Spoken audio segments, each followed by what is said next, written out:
2.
A very good morning everyone and a warm welcome to the Cooper Associates County Ground in Taunton from all of us at Somerset County Cricket Club. Today is our annual Family Day. Throughout the day there will be all manner of fun and entertainment within our safe and secure fan village to ensure that children and families have a brilliant day out. There are over 40 free attractions in the fan village, including a petting zoo, face painting, circus skills, inflatable cricket games, lots of giveaways, and much, much more. So we hope you have a fantastic day with us here. It's Metro Bank One Day Cup action for you at 11 o'clock. Somerset taking on Derbyshire in Group A. Both sides have identical records in the group stage so far, 3 victories and just the 1 defeat. The match gets underway at 11 AM. We'll have the toss and the team news at 10:30. If you'd like a shout out today, if you're celebrating a birthday, anniversary, or if it's your first ever cricket game, why not tweet us at Somerset CCC and we'll give you a mention throughout the day. A big thanks to today's match sponsor, Joseph Casson Estate Agency. Founded in 2017, Joseph Casson Estate Agency has offices in Bridgewater and Taunton. They pride themselves on class-leading marketing and customer-focused, award-winning service centered around achieving the best possible price for your home whilst charging you a fair, transparent, fixed fee, which you only pay when you move. Joseph Casson Estate Agency, of course, also sponsor Jack Leach. A reminder that Somerset players will be signing autographs in front of the Ondarchi stand at the conclusion of today's game. And there's a wide range of food and drink offerings available from all of these Somerset County Cricket Club concessions, and also some great options within our fan village. Our principal Metro Bank One Day Cup partner, Hygos Insurances Services, are joining us again today. Great to see them at the Cooper Associates County Ground. So make sure you visit them and take advantage of their giveaways. There's some free games in their gazebo as well. So lots going on around the ground today. We hope you have a fantastic day with us. The sun is shining. It's our annual Family Day. Somerset against Derbyshire gets underway at 11 AM.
A very warm welcome if you're just joining us here at the Cooper Associates County Ground in Taunton. A warm welcome to the players, officials and supporters from Derbyshire. We hope you have an enjoyable day with us in the West Country. The toss has taken place.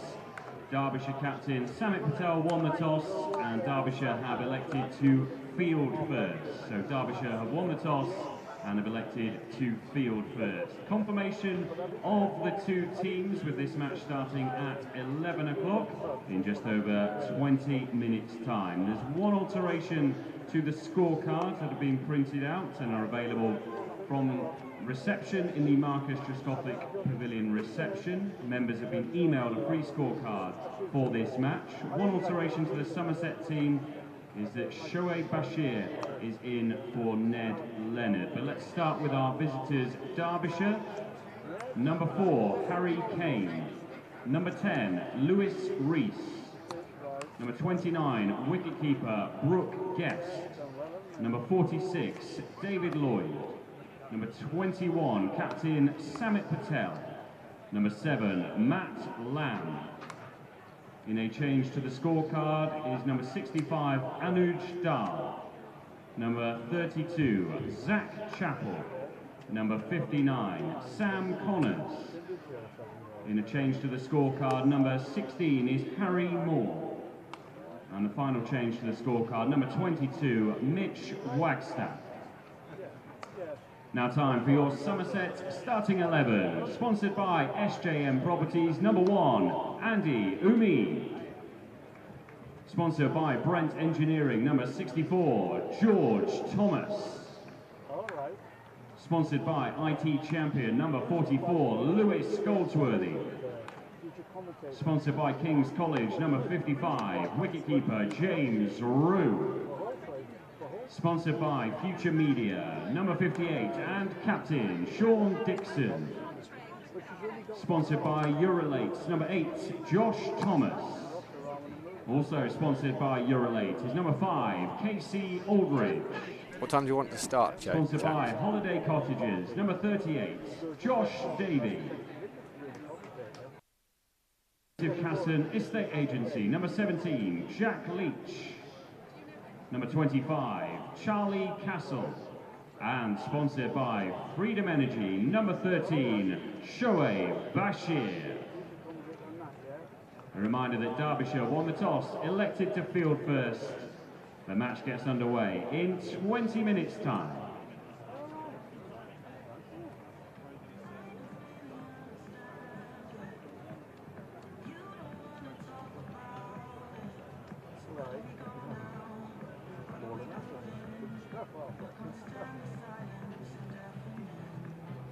I think for this record, you get 15 when you got 7 when you see it. But last year, 7 when the match was. This team, we're both even money for that, doesn't it? Should be an even match. No, it's not nice. It's full of really nice and really sunny, but dark clouds. We're both okay, I'll let you go.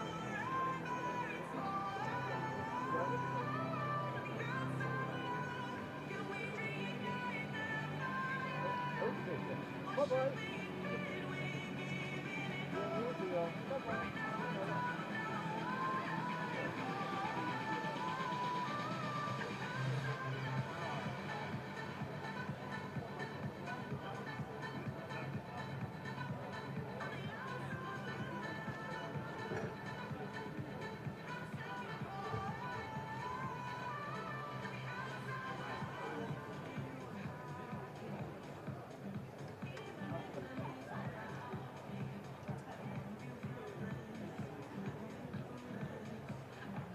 Hello, how are you? All right? You've got a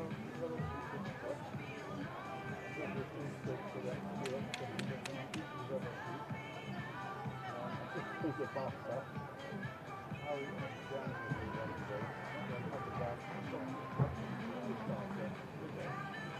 And I said, you took that after the job.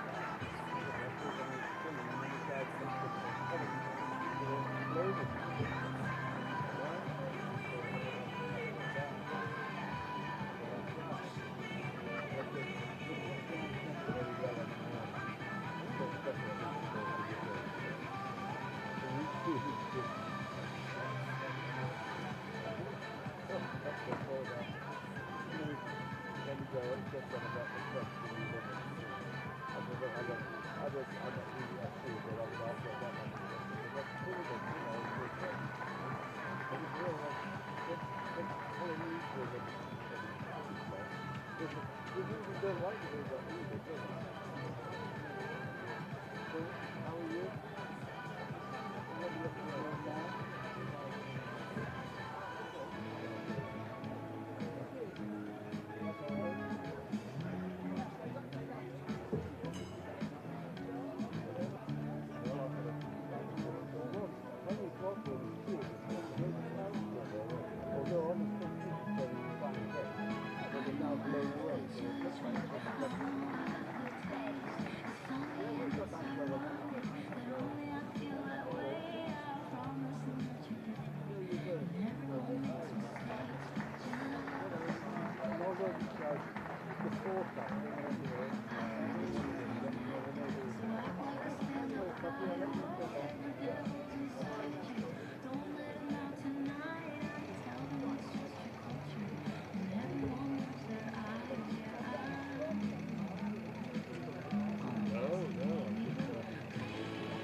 Well, the problem is,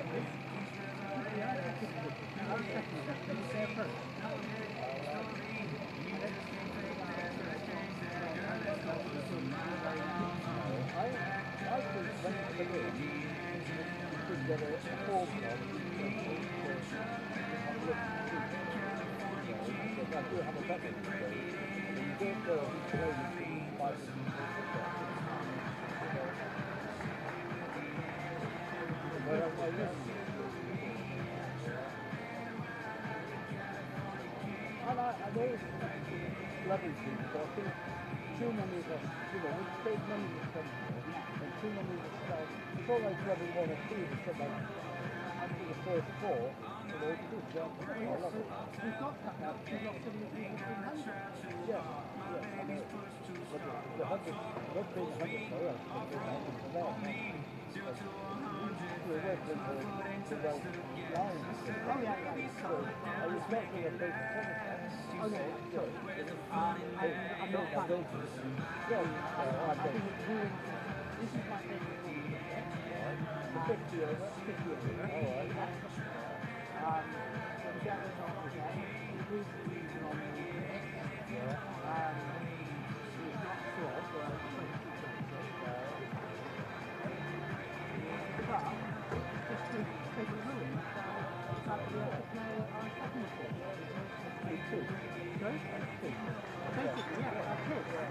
I don't think I've been got it. I'm not sitting there like the lead yet. But I'd like to see it face to face. I'm trying to fight the win. You'd like to see it a start or a War Bridge was a good course. You didn't come to this one,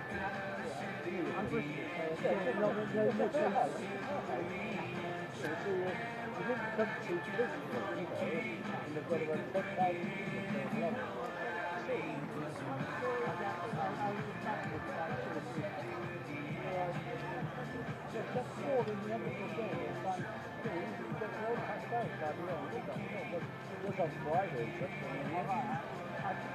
Unfortunately, I can't. One of the frustrations I haven't tried. That's the problem. All right. I run a bowl stream on a Friday. All right. This is short players. So I've got a plan. So it's bows or chickens or Bowl. Long bow. Right.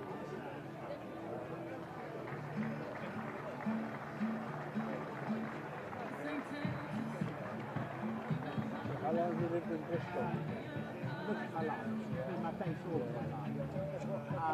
I'm south of Bristol. Well, sometimes when every time I go away on an evening, I find it a bit cold.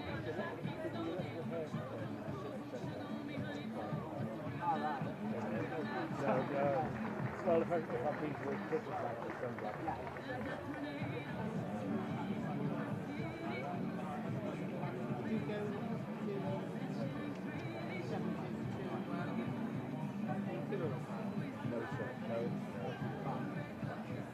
My son, I'm really my son was 4 I'm not living on that. And so he's not here today. So Great to see so many of you here today on our annual Family Fun Day. Don't forget, kids' fun booklets filled with puzzles, challenges and activities are available to collect from the Marcus Truscothic Pavilion reception. There's also a special offer, a free Pip organic drink and healthy snack when buying a children's nachos in the Fan Village. There are ice creams, slushies and sweets available from Fizzy Wizzy Woo. And don't forget to go and have a chat with Chris Johnson and his animal encounters. The petting zoo is open. There is a beautiful tortoise. He's also brought with him snakes, lizards, creepy crawlies. And there's armadillo encounters today as well, taking place at 11 AM, 12:30 and 2:30. That's over by the Somerset Cricket Museum, which I should also mention is open during the lunch interval today. Also free entry to that, along with all the free kids activities going on today. Langford Vets have a stall and they're encouraging kids to make badges and find out all about their vet services. There are circus acts you can learn. There's a stilt walker.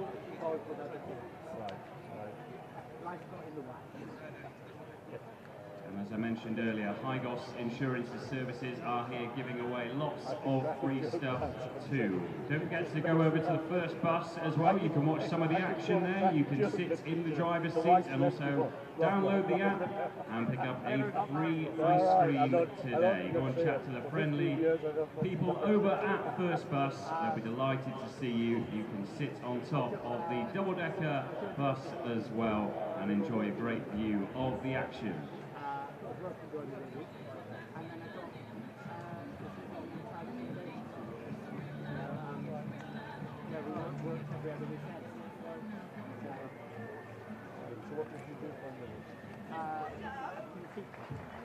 Today's match is just 10 minutes away, so let's confirm the toss and the team news. Derbyshire won the toss, elected to field first, and have named the following starting 11. Number 4, Harry Kane. Number 10, Lewis Rees. Number 29, wicketkeeper Brooke Guest. Number 46, David Lloyd. Number 21, captain Samit Patel.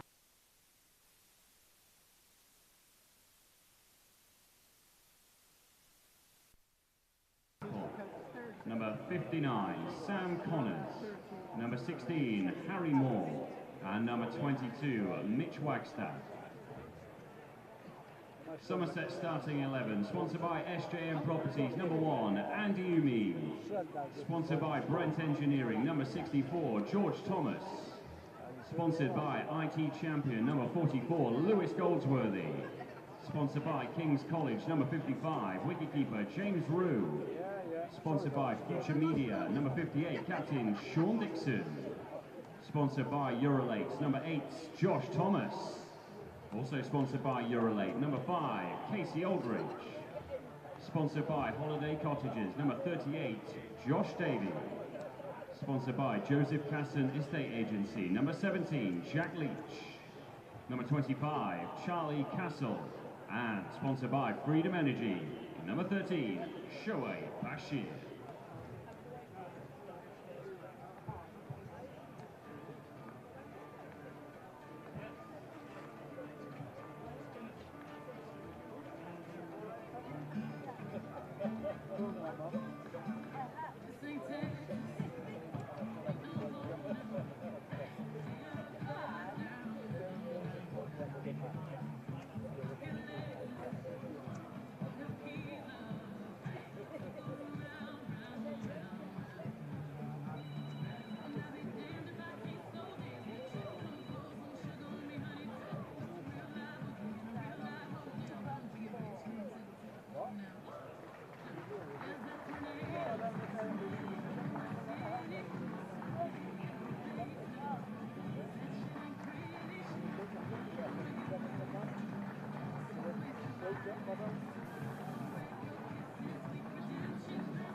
Please welcome today's Guard of Honour, young cricketers from Cornwall Cricket Board.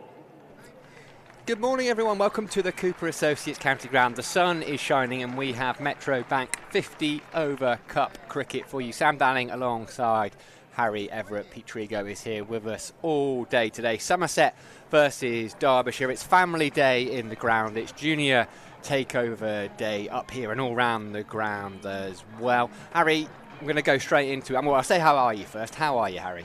Delighted to be here, Sam. It's a special day, family fun day. Loads of kids, loads of clubs I coach at have brought all their kids up from all over the West Country. Delighted to enjoy this lovely summer holiday cricket weather. I mean, every day when we're here, you tend to know everyone. And given you work in junior coaching in schools, you will know even more people today. Bit of team news, bit of toss news as well. Derbyshire have won it and elected to bowl. Somerset stuck in. A little bit of team news from Somerset, a few changes. Yeah, a bit gutted to see Alfie Ogborn and Ned Leonard rested for this one. Alfie Ogborn particularly is really impressed at the top of the order, but exciting to see another spinner come into the side. Shoaib Bashir and Jack Leach playing in tandem for the first time in Somerset shirts. There's going to be 2 right arm spinners, 3 left arm spinners, and that's pretty exciting. This is without Archie Vaughan, who bowled 6 overs, a pretty decent off spin the other day on his debut. So spin it to win it, Sam. Could we see 50 overs of spin? Is that what you're saying? I'd love to see it, but I don't think you get Charlie Castle in as a signing and then say, sorry, mate, you're not going to bowl. Casey Aldridge did get 6 for his last appearance as well, so surely he's going to get a bowl. I was about to say poor Casey Aldridge. He took 6 for, but really there was no media attention on him. Didn't get man of the match because man of the match was the man on number 2 on that graphic, George Thomas. 100 for him. Goldsworthy's in good nick. James Rue's in good nick. What would you reckon is a decent total for Somerset? They got to aim 280 plus, probably more like 320. It is a used surface. We've had these hybrid wickets that I was chatting to Nick Pepper the other day. He says they comfortably last a month. I played in one at Taunton Vale in a plate final the other day, and they play pretty well. They hold together well. They've got them at Bridgewater. They got them at Heathcote down in Devon. It's more common in club cricket now as well. I think hybrids are the way forward, especially for white ball games. Well, 3 changes for Derbyshire from their defeat earlier, well, on Friday. In fact, it was Anush Dahl, Mitch Wagstaff and Harry Moore, young England under-19 quick. It was apparently, well, I've seen it myself, he's taller than Zach Chappell, and Zach Chappell is a big man. Pat Brown, Darren Dupavilion and Yusuf bin Naeem drop out. Triggs is here, as we said, and Triggs has been down on the pitch. We said it's junior takeover day, so it's not just Triggs doing the pitch report for us today. He's down there with young Alfie. So Harry was saying he likes a hybrid wicket. Let's find out what those two have to say about the pitch we're going to use today. Good morning and welcome to the Cooper Associates County Ground. Somerset are taking on Derbyshire today in the Metro Bank 50. We had a great game on Friday, a resounding win against Lancashire. Today is, as you can see on the shirt, junior takeover today. They do say never work with children or animals, but I'm very, very pleased to be joined by Alfie here. He's from West Huntsville Cricket Club. And Alfie, we're out here to do the pitch report. You're taking over the media. What are your thoughts on the pitch? Triggs, Leachy's going to love that rough. I think you're right. It is going to be a beautiful day. I think it's a good pitch. Do you agree with that? A good pitch? But you reckon Leachy might get a bit of spin today? You heard it here, folks. Well, there we go. Alfie said it. Jack Leach is going to love that rough. Brilliant to have him along from West Huntsville Cricket Club. As you will see on your screens, the umpires are on their way out into the middle. Mr. Blackwell as well, another left arm spin who might have enjoyed that rough. Sadly, he is going to, well, sadly for him, he is going to stand at one end and officiate. I tell you what, if you're a spinner and you see a spinner as umpire, you probably think you're in for a decent day. There's the Derbyshire side. They've got a wonderful retro Metro kit this season. I like the look of that. If I wasn't a Somerset fan, I might be buying one of those. And Somerset openers, Andy Amid and George Thomas are on their way out into the middle. Stumpy's out there. The Virtue Motors car is bringing the match ball out, and they've been given a guard of honour by some young kids as well. What a wonderful, wonderful setting. We could have, I reckon, a really good game of cricket, because what we haven't talked about, H, is that this is a potential top of the table clash. Yeah, 2 strong sides and a bit of form. It looks like Zach Chappell's going to take the new ball for the Marcus Gothic Pavilion end. He's one of those underrated all-rounders, Sam. In County Championship cricket, he's always one of my first picks in the County Championship fantasy. He bats, he bowls, and he loves the Metro Bank One Day Cup. Had that lone spell at Gloucestershire, don't remember. Don't forget. I do remember. Yeah. I do remember. I haven't forgotten. Played against Somerset that game where Lewis Gregory ran himself out in the 90s. Still remember that now. I think Tom Ames scored a ton as well. That was that game. Zach Chappell there was bowling fairly decently, and that's very nicely driven Virtue Motors. Lovely exit. I had to go at that the other day. Joe Hayward, the Bath seamer, who played for Bath Cricket Club yesterday. Jonathan Lewis Oliver has had a few people having a go on the Virtue Motors car ball delivery service. I had a go. Triggs had a go, and now Joe Hayward's had a go. Jack Chappell is going to have a go. 2 slips wait. Do ignore the scorecard at the bottom of your screen. We can confirm it is not Connors, it's Zach Chappell. No, Connors is playing though. He is playing. Zach Chappell in a decent bit of form, as you said, in this competition. 94 not out against Northamptonshire, 48 in Derby's last game, that defeat at home to Worcestershire. But he's also picked up wickets. 4 for 39 against Northampton. A couple of wickets in each of the last 2 games and 1 against Middlesex. So he is having a wonderful tournament so far, as is Thomas. Leave that one alone, and in Blackwell's hands come out. And more concerningly for Derbyshire, just see a little bit of a limp from Zach Chappell. Let's have another look. As soon as that wide is given and it's tight, you just see him pull up. And he's holding that back leg. Oh. I think it's going to be alright, just shake it off. Bit of a knee twinge, but bit of early morning stiffness. It's 11 o'clock and we've already had 2 balls. They started early. We were a little bit surprised by that. 10:59, the first and second ball were bowled. The car was only just leaving the pitch. We were ready. We were ready. Bit of shape from Zach Chappell early on. Bit of encouragement from the Derbyshire fielders. I was delighted to see George Thomas get that 100. He's worked so hard at his game. Got that chance in the T20 Blast when Will Smead had that hamstring injury, which he's coming back from now. Will Smead's been in the gym a lot, been running around the field. He's looking all set for that quarter-final. We'll probably see Smead come back in for George Thomas for that, but George Thomas hasn't done a lot wrong, and really delighted for me. Come on, some criticism up at Durham, struggling against spin, people were saying, but he played the seam as well, and then just attacked the spinners.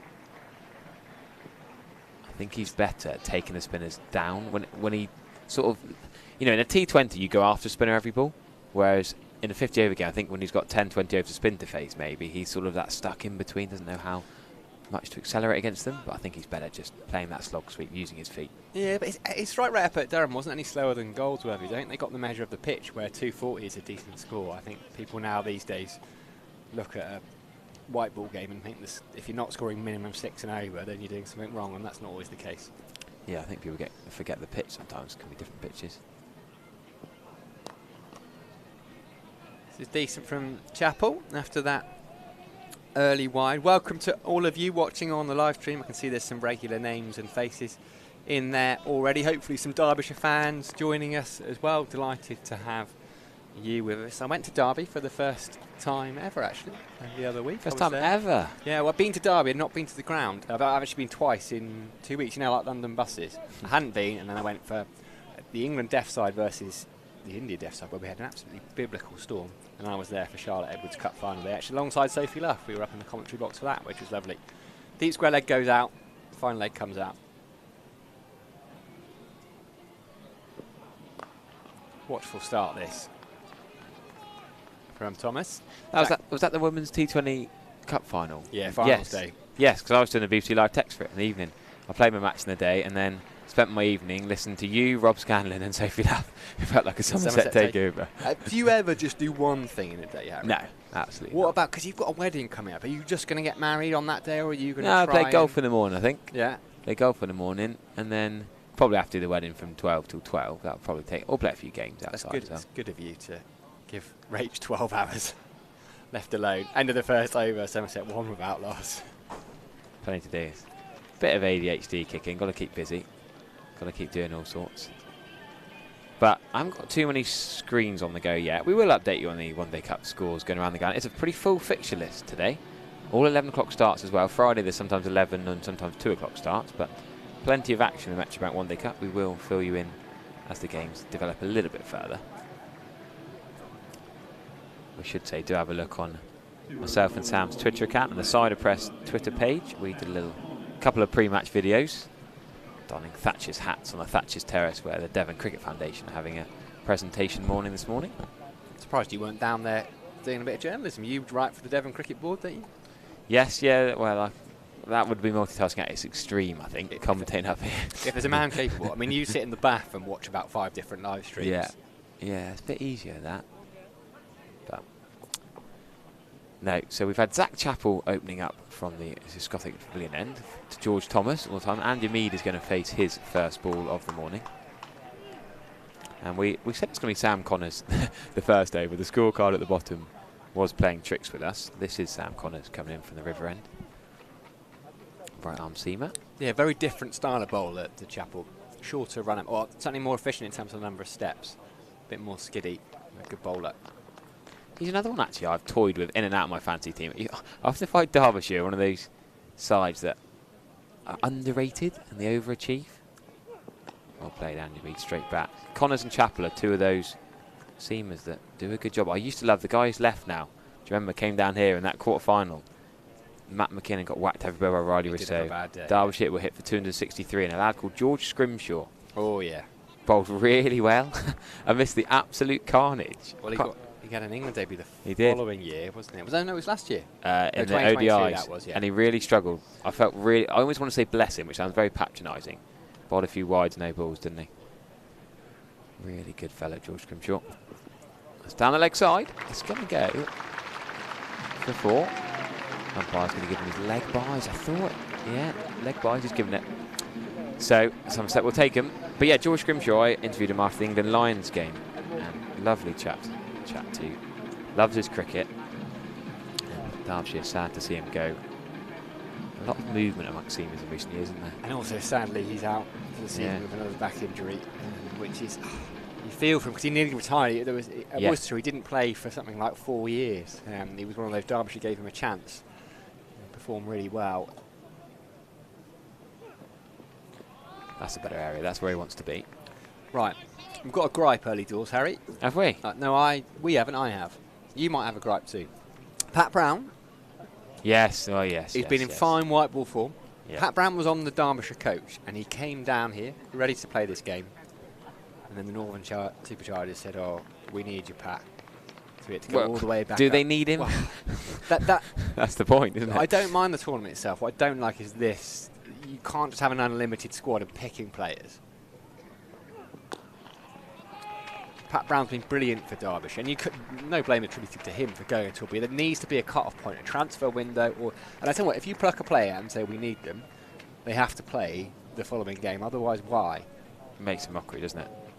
No respect for the Metrobank One Day Cup is my real dislike. I love the Metrobank One Day Cup, and it 50 over. Don't forget, we won the World Cup in 2019 in this format, and ever since it's been downgraded. But today you've got 2 test spinners in action, so let's take the positives out of that. Have you got 3? You could argue. Did Samet play? He played a test, didn't he? That's a very good point, actually. I was thinking more current ones. Actually, I like that. Samet Patel, who's played for nearly every franchise. Yeah, has he played in every T20 franchise competition around the world? Near enough. He hasn't played in the Wiltshire Wallop. Neither has Karen Nair. Not allowed, as Pete Rieger is telling us. But yeah, Samet played 6 tests. So if you look at this, what have we got? James Ruby, we reckon, will play for England. Casey's England Lions. A couple of England test spinners. Scottish international. Josh Davey, Charlie Castle, Andy Amead. Sean Dixon, who's a mainstay of Somerset's T20 side. The young Thomas brothers. Lewis Goals will be one of the best players in the competition. And you look at the Derbyshire side, you know, Samet Patel. As Chappell is in to Thomas, an international. And then you've got a whole load of guys.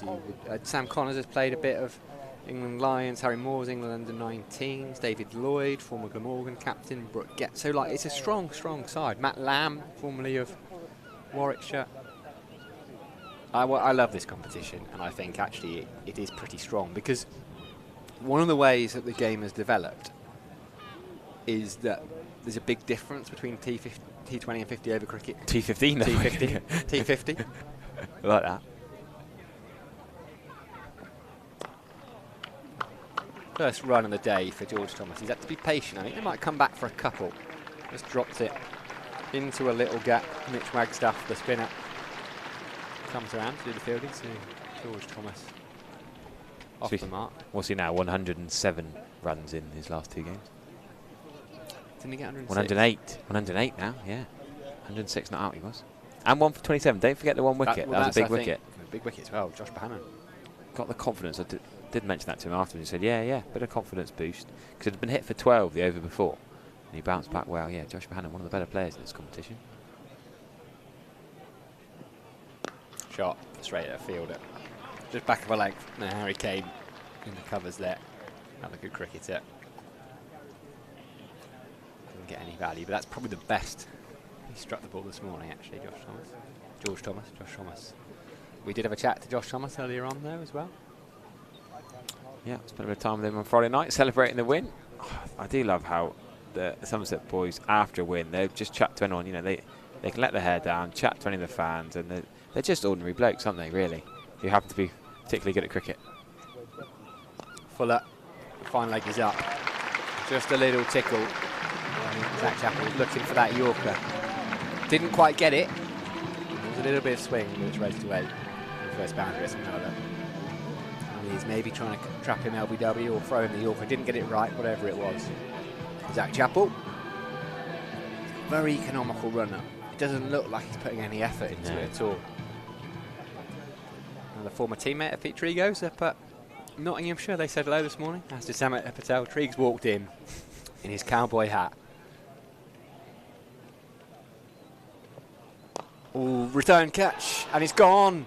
Just got stuck in the pitch. Brilliant catch. He made that look really, really easy, did Zach Chappell. George Thomas, who hit the previous ball to the boundary, has to go for 6. Derbyshire have their first wicket. He was just looking for that away shape, which he was getting early on. Got stuck in the pitch, leading edge. Zach Chappell takes a really good catch. What a nonchalant, casual catch, though. I don't know if it was that hard a grab. He just No, it was quite. He was actually quite slow reacting. To be honest with you, he's made that look harder than it was. He should have got 2 hands to it. But a quick bowler on their follow through. He's a tall man. It was quite low. It's his wrong hand. As you say, this his economy of run up. He definitely could have got 2 hands. That's why the catch. Because he was so late moving and nonchalant about it, we wondered if it was a. I was thinking, is that a bump ball? No, straight away leading edge. A little bit squared up there, George Thomas. Look at where he finishes. Yeah. He's obviously frustrated, obviously gutted, but Lewis Goldsworthy, I genuinely think is one of the best players in this competition. In the world, or in this competition? No, in this competition. Bat 3, bowled 10 overs, doesn't turn the ball massively, will skid it on. He's got a lot of confidence from that time away at Leicestershire. Ben Green was with him for a little bit. They really tried hard to sign him, Leicestershire. They were really keen for him, but Lewis Goldsworthy is Somerset. Cornwall lad, of course. Spent a lot of time chatting to his girlfriend actually on Friday night. Really, really nice. They're a very brilliant couple. They just love the game. His brother plays for Camborne still. They've got that very much West Country feel about cricket. It feels like he's one of our own, even though Cornwall and Devon come under the Somerset. He is, and he's in good nick as well. 93 up at Durham, 38 in the game against Lancashire on Friday night. Quickly turning into one of the standout players in domestic white ball cricket. I know that might sound like a bit of an exaggeration, but I think the plan was always for him to go away, get a season under his belt in T20, and then come back and be a regular fixture next season. The question is, will he play the quarter-final? Got a job to do here, though. Somerset 11 for 1. I think he could play the quarter-final, I think he might. Yeah. I think he might. Got some runs. Remember, was it the last group stage game? It was a Friday night on Sky. Warwickshire or Birmingham Bears battered Leicestershire, really. But Goldsworthy was top scorer again, batted well against a decent attack. He looks like his batting's really come on in T20 cricket. He used to get criticised for being too small, not having the power to hit it off the square, but he times the ball beautifully. I always thought he did, though. I remember seeing him play at the Oval in the T20 granite. And Somerset lost it. They didn't set very many, but he came in at maybe 9 and scored a quick fire 20 or 30, maybe even 40. In is Connors again, and Andy Mead, cheeky single, well placed, just to the left of the big man at mid-on. He runs around and keeps it to 1 run. So good running. Anything in between mid-on, mid-off and the bowler, straight through. You've got Samit Patel, probably the oldest man on show, at mid-off, and then the biggest man mid-on. So I think they used to be pretty confident either side of mid-off, mid-on. They were taking the singles. Ah, that was it. That was midway through, saying Triggs walked in his cowboy hat. Yes. And there was a shout from up on the balcony. It was Samit Patel saying, "Oi, Triggs, what on earth are you wearing?" It just made me laugh. Real character, Samit Patel. There he is, Goldsworthy down the leg side. It's going to be at least 2. Going to be 4. Fielder can't quite get there. Lovely tickle, fine. Because he's compact, Lewis Goldsworthy. He's really good at those little touch shots. Give that a leg byes. I'm sure he tickled that. No, I'm terrible umpire, Sam. Mo Wasim is a brilliant umpire. Yeah, a lot better than me. Mo did a few of those England versus India deaf games as well. Lovely man. Great to see the Metrobank One Day Cup as well being used for a few umpires who aren't quite on the first class list. Phil Mustard as well is doing some games. Ben Peverill's had a few. Fellow commentator Charlie Taylor's teammate. Yeah, Ben Peverill's a good umpire. He'll probably be here for don't forget, week today we should be advertising as well. The major, minor and intermediate cup finals are all in action down below us. I'll be on comms. Rolls off the tongue, that. Yeah, it's a a bit finals day name. Bit of a mouthful. We could just call it Somerset Club Finals Day, really.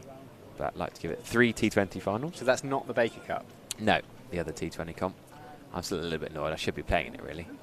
We shouldn't have lost a couple of rounds back, but there we go. That is runs to Lewis Goldsworthy. That is 4th, and that can't be leg byes. Well played. Behind point for 4. Lewis Goldsworthy, that, teasing Polly and the people on the scoreboard. Can't quite fit his name in and the number afterwards to see how many runs he's on. Lovely shot. Overpitched. Used the pace of the ball. Sam Connors has got a bit of pace to him. And there's that Somerset bench. Joe Hayward, Archie Vaughan and Ned Leonard in shot. That is a big appeal for LBW. Lewis Goldsworthy has to go. That is a massive breakthrough. Early wicket for Sam Connors. Just the 4th over of the game. And Somerset already 2 down. Lewis Goldsworthy just squared up. George Thomas has squared up that leading edge. Now an LBW. Really good start for Derbyshire. And James Root's probably going to have to come in pretty early to join Andy Mead. Yeah, my finger went straight up. You knew unless he got a little inside edge, we were on the reverse angle. That looked as out as they can. Mo was seen. No hesitation raising that left hand. Sam Connors looked back and he expected to see the finger go up. Lewis Goldsworthy had his head down. He knew what was coming there. And I imagine James Rue will come out pretty early, because if he doesn't, well, yeah, I think I'd go James Rue. I'd go James Rue. It could be Sean Dixon. I always think Sean Dixon bats himself too low in this competition. Incoming batter for Somerset, sponsored by King's College, number 55. I mean, James Rue, left-hand, right-hand combination. I like James Rue's a quality player. I just always think Sean Dixon at 5 seems slightly low. You're not going to have him ahead of the top 4. James Rue's not had to bat much in the power play. Josh Thomas and Kay Shoulders. People were worrying, a lot of the Facebook group and the Twitter pages, the Somerset fans were talking this morning and last night actually, if Derbyshire comes in, how much of a tail Somerset have. Normally Somerset have a really long batting line. But after Casey Aldridge, Jack Leach will probably come in at 8, and he was smoking in the nets this morning. We were trying to do our pre-match video. Nearly hit us a couple of Yes, times. didn't he? He clipped one off his legs that whistled past us. I also love that he did his throwdowns in full kit. I'm one of them too. So many people do their throwdowns with just their gloves and bat. You know, even Josh Butler, you see him whacking them before a T20 or an ODI. Stokes before a test match. A lot of club cricketers. I always like to go full kit, a bit more realistic. Jack Leach was smoking them. So he was probably carded as being at number 8. So not quite as much depth for Somerset with the bat. And the first time in this competition they've lost 2 wickets this early. 20 for 2. James Rue, the southpaw, the wicket keeper on strike. And straight away he should be gone. That is the left-hander first slip. There is no excuse there. He didn't even move. Did not even. It's gone quickly. Maybe that's a tiny excuse for him, but that's what you're there for. But David Lloyd, his left hand didn't even come out. It's like he didn't pick it up or didn't see it. I don't know if we can see it from this angle. Somerset should be 20 for 3. James Rue looks behind him. Let's have a look at this. Expecting to go. David Lloyd's quite wide there. It's not second slip to catch. No, it's first slip. It's definitely. Well, no, I think they both leave it for each other. It would have been a good grab because it was down by his ankles. It's nearly hit his left ankle though, isn't it? But he doesn't even move his hand. There's a flinch from second slip, but not enough to put off first slip from going for it, I would say. Could be a big moment. Could be a big moment in James Rue, isn't he? He's one of those players who make you pay. Wouldn't be surprised if he goes bigger. And Andy Mead is taking it off stump, interestingly. Well, he's been hooping it around here, yeah. Zach Chappell, and this is why Samet Patel, about 40 minutes ago, when he won the toss, said, we'll have a bowl, please. Brilliant start. We're in a very good position, by the way. We're in the perfect commentary box right behind the bowler's arm here. Short ball pulled authoritatively by Andy Mead on the front foot. That's whistled away. The fielder down at deep square leg, Mitch Wagstaff, was probably only 10 yards away from that. It's a big, big outfield, 80 yards. He had no chance. We've just said how well he's been wobbling the ball around. Zach Chappell is not a bowler to bang it in. Yes, he's tall, but he's not quick enough. I don't think, especially to Andy Mead, we know how good he is on the pull shot. A flat track with a white ball, I think that's nonsensical bowling from a very good bowler who's bowled well so far. Just a freebie there. That's where he should be bowling. It's hit him on the back pad. He's taken an off-stump guard, so there's both height and length. They come through for a single. They were a bit of confusion there. They didn't really. I don't think James Rue expected to be called through. He had to get a bit of a hurry on. It went all the way down to deep third. James Rue's nearly turned down a single to deep third. We'll get a replay of this. Watch this. I think it's quite high. I think he wonders. He's outside the line as well. It's well out, well past the cordon. Why is James Rue's gone back in his crease? Well, I think that's poor from James Rue. Maybe he felt that Hamid was going to be in a bit of pain and not up for a run. No, I think maybe he thought the third slip was going to stop it. Either way, James, you should be looking. I'll give him a bit of stick for that later on because there's no excuse in that. He should be looking for that single. Andy Mead had to call it when it was well behind him. Not the example for the young cricketers watching, James. Short ball. Good carry from Zach Chappell, nowhere near James Rue, just ducks underneath it. Remains 29 for 2. I'm enjoying the YouTube comment. We're talking about the tall bowlers. Zach Chappell. We might see an even taller bowler come on shortly. And we've got a couple of bouncers to the tall man of Andy Mead and now slightly short of James Rue. Well, the highest point on the Quantox is Will's Neck at 384 metres. Right. Just for you Derbyshire fans who maybe want to know the hills in the background behind the live stream. Ooh, driven. That's the line.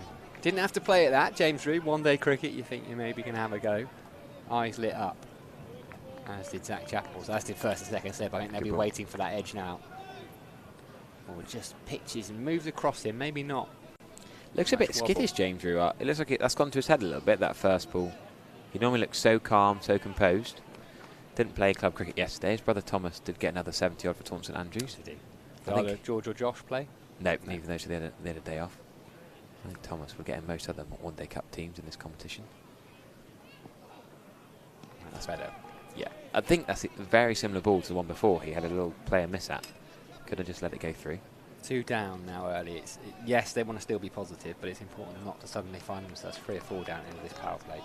You've got a lot of time. 50 overs is a lot of cricket. Just need to consolidate for a little bit and ensure there's a platform to be built on a little bit later on. Slightly change the approach. I know teams now talk about, you know, continuing to be positive. There's a way to be positive, but also be sensible.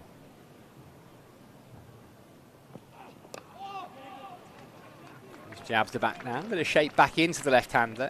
Small Chapel getting that movement away from the right-hander. So rotates the strike, 30 for 2. 5 overs gone here at the Cooper Associates Catting Ground. Sam Dowling alongside Harry Everett. Family Fun Day here.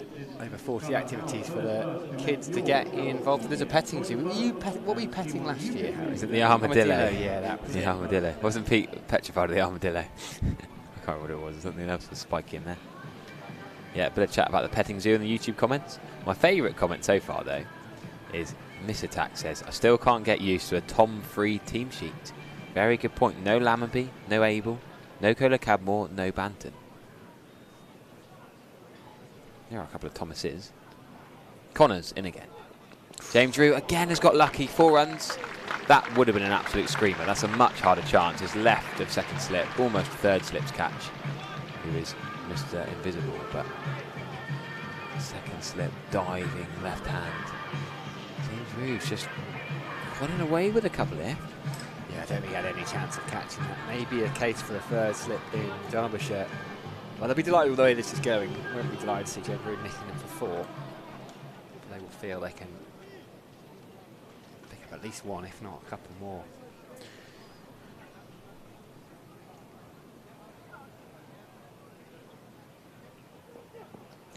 And again, this was straight to first slip off the bounce.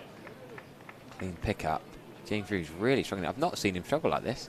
Not normally in so early when the ball's moving around, but does get a lot of runs in the county championship against the Duke's ball moving around. It's difficult, isn't it? That one hasn't carried to Lloyd, and the one that he didn't react to only just about got to his ankle. You almost want them to take half a step forward. I was just about to say that, and then that happened. Yeah. But if you take half a step forward, there's been 2 that have flashed through that they've got nowhere near. James has just got to get through this little period. Can he just survive this early onslaught? That has moved beautifully. The in-swinger. Well taken. The Eurolay screen gun is up and running for the day. Sam Connors operating, in the early 80s? 82, 83 miles an hour. Just hooping it around a little bit, though. That's what's giving James Drew a little bit of difficulty early doors. Yeah, you might notice it's been calibrated now. So Alfie Osborne does not bowl at 90 mile an hour. A few people the other day were getting, furious on the comms. What? We should have a go on that this summer. That'll be good fun. The chat in the field when I was bowling yesterday was that I bowled 8 mile an hour. That was genuine. Every ball I bowled was, that's 8 mile an hour, that's 12 mile an hour. The Eurolay speed gun was mentioned on my club game at Chard yesterday, actually. Copping it a bit. From the opposition. Do you get a bit of stick from opposition teams? Every blinking game. I've also got to commentate on Chard in these cup finals we're talking about next Sunday. So the team I played against yesterday, the Chard seconds, have actually made it into the minor cup final starting at 10 o'clock next Sunday. So you did a bit of research yesterday? Yeah, so yesterday, after I got out, I was wandering around the boundary, had a couple of overs left to chat to a few locals, get some inside information about Chard 2s. Well played by James Drew, fending that off. Do you sign many autographs, or was it more selfies you were asked for? It's just more like random chats. We need to solve a mystery, don't we, H, actually? Let's put this out here, because I don't know if we can get the photo across to the team next door, but there is, on the Legends wall, there is a picture of, it's you, stood next to a plaque that says, Harry Everett, Somerset, CCC commentator. Now, you claim, you're insistent, H, that you didn't do that yourself. Did not pay for it, I promise. Did not organise it, did not request it. Not guilty. Good finish to the over, Sam Connors. Cracking start for Derbyshire, 34 for 2. And James Rew's had a couple of lives. Could easily be 3 down. The Cowboys just walked in the back of the ring. Pete, we've been wearing our Thatcher's hats. Pete's got his cowboy hat. Zach Chappell will continue from the Discovery Pavilion end. We'll get that photo to you shortly. He could be sort of a Western investigator, couldn't he, Pete Trigo? In our Western film, he's the local police. Sheriff, that's it. Zach Chappell is in. Maybe Trees can solve the mystery of who paid for Harry Everett's plaque on the Legends Wall. He'd be a good sheriff, actually, Trees, wouldn't he? Wouldn't take much nonsense. It's always someone you know. I reckon we should ask, though, first for Harry Everett's bank statements, just to check there's not a payment that's gone across to Somerset County CC. Maybe it's built into his contract for commentary. Fuller and flicked away. Just a single to deep square, Mitch Wagstaff doing the work. I've just noticed, actually, that down on the table, our Derbyshire guests, David Griffin and Fletch, who's on the BBC commentary, have left the 2024 Friends of Queen's Park Cricket Annual. What a wonderful outground they have up there. Derbyshire, Chesterfield Cricket Club. So we've got the 2024 Annual. And actually, David Griffin, you'll see if you're in the ground, you'll see him around. We'll try and find him, we'll get him on the live stream. It's in his Derbyshire blue. Just squares him up there, James Root. That one gets stuck in the pitch, slightly tacky again, perhaps. We'll get him on the live stream. We definitely didn't want to talk on the live stream with you. That was a definite no. Straight back. Well, no, he's has to work. He has to capture. But we'll try and find him around the ground in his blue shorts and blue polo shop. There's a shirt. There's the task. Let's find the Derbyshire photographer, because he's written a book called A Jewel in the Crown, all about the history of festival cricket at Derbyshire. It's a wonderful, wonderful read. I'm told I bought a copy where I can see him. He's down there at the bottom of the Troscothic Pavilion in his shorts. Yeah, Harry Trump and Jacob Hurry tend to go to the Colin Atkinson Pavilion, the home photographers, but the Lancashire lads were in front of the Somerset stand on Friday afternoon. Change of angle for Zach Chappell around the wicket. Lovely segue. Fuller. And again, Rui's pushing and it goes up in the air. Imagine there'll be a few words being exchanged between the Derbyshire fielders and James Rue right now. He's not looking particularly comfortable. He's still there though, and he's got 9. A couple of streaky boundaries. Change of camera angle and then the change of the bowling angle. That was very nice. We're getting a lot of positive comments on the commentary stream, and then Miss Attacker's just gone trying to write us off already. Morning, commentary team. When are the juniors taking over? They're trying to retire us already. Can't wait for that. You're still quite wet. I think you certainly, in terms of your spirit, you're definitely a junior. Yeah, I'm quite looking forward to this very special treat. I'm going to be chatting with Bodie. You might remember Bodie, TKC's best mate, at 12:30. Hopefully he's going to be coming on for a bit of a chat. Oh, wonderful. I sat with him during the quarter-final when Lewis Gregory and Ben Green hit the winning runs against Notts. I was there with Bodie celebrating on the terrace. That was pretty special. He's not been here as much this year, but he's still loved and in the thoughts of a lot of the Somerset players. Good carry. Rue leaves that one alone. 7 gone. Somerset 35 for 2. Remember, if you're just joining us, Derbyshire Samit Patel, who called Triggs out on his hat choice. He won the toss. Elected to bowl, and it's been a brilliant start for the visitors. Both George Thomas and Lewis Goldsworthy been and gone already. James Rue living dangerously. This power play has not gone the way the batting side would have liked. No, but when it's 50 overs, I think you don't need to get too caught up on the power play, especially when the pitch is used. So we'll just try and bat through now. Forget that there's only 2 men out. There you go, Andy Mead. Bit like old-fashioned Red Bull County Championship opening now. These two just trying to get themselves in. James Ruse knows he's got to cash in now. He's had his luck. He's going to take his time.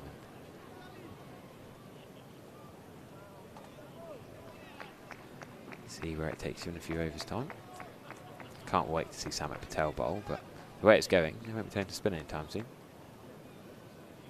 Perfect start, isn't it? Well, the perfect start probably would have seen them get rid of James Rue, actually. Yeah, I always think the perfect start means wicket every ball. You've got a high bar, haven't you? Well, perfect means nothing's not right, surely. Isn't the definition of perfect that everything is perfect? I can't use the word perfect in the definition. We will get on comms account at some point. You might see our lovely purple maroon t-shirts. Definitely maroon. Well, I've caught you. I was just taking a photo for social media, and you can see your lips. You're just saying the word maroon. I'm not sure that's the best option. You want to go? Not that I'm fussy about what I look like in the slightest. You look great. Connor's well left again by Andy Mead, just outside the off stump. He wants another photo. Put Trees' hat on, shall we?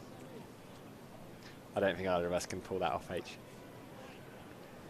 Thank you to WPA for sponsoring the stream as always. Very grateful. I had a good chat with the WPA guys. They were in last week. We had Joe Pavey in the, was it the Glastonbury Street downstairs? Joe Pavey had inspirational talk to some of the partners and came along. I had a chat with the WPA guys. Yeah, I saw you were here for that. Yeah, the boys were netting on the square. Cracking morning. Andy B, well played. There could be two there. They're going to run hard. Should be an easy two.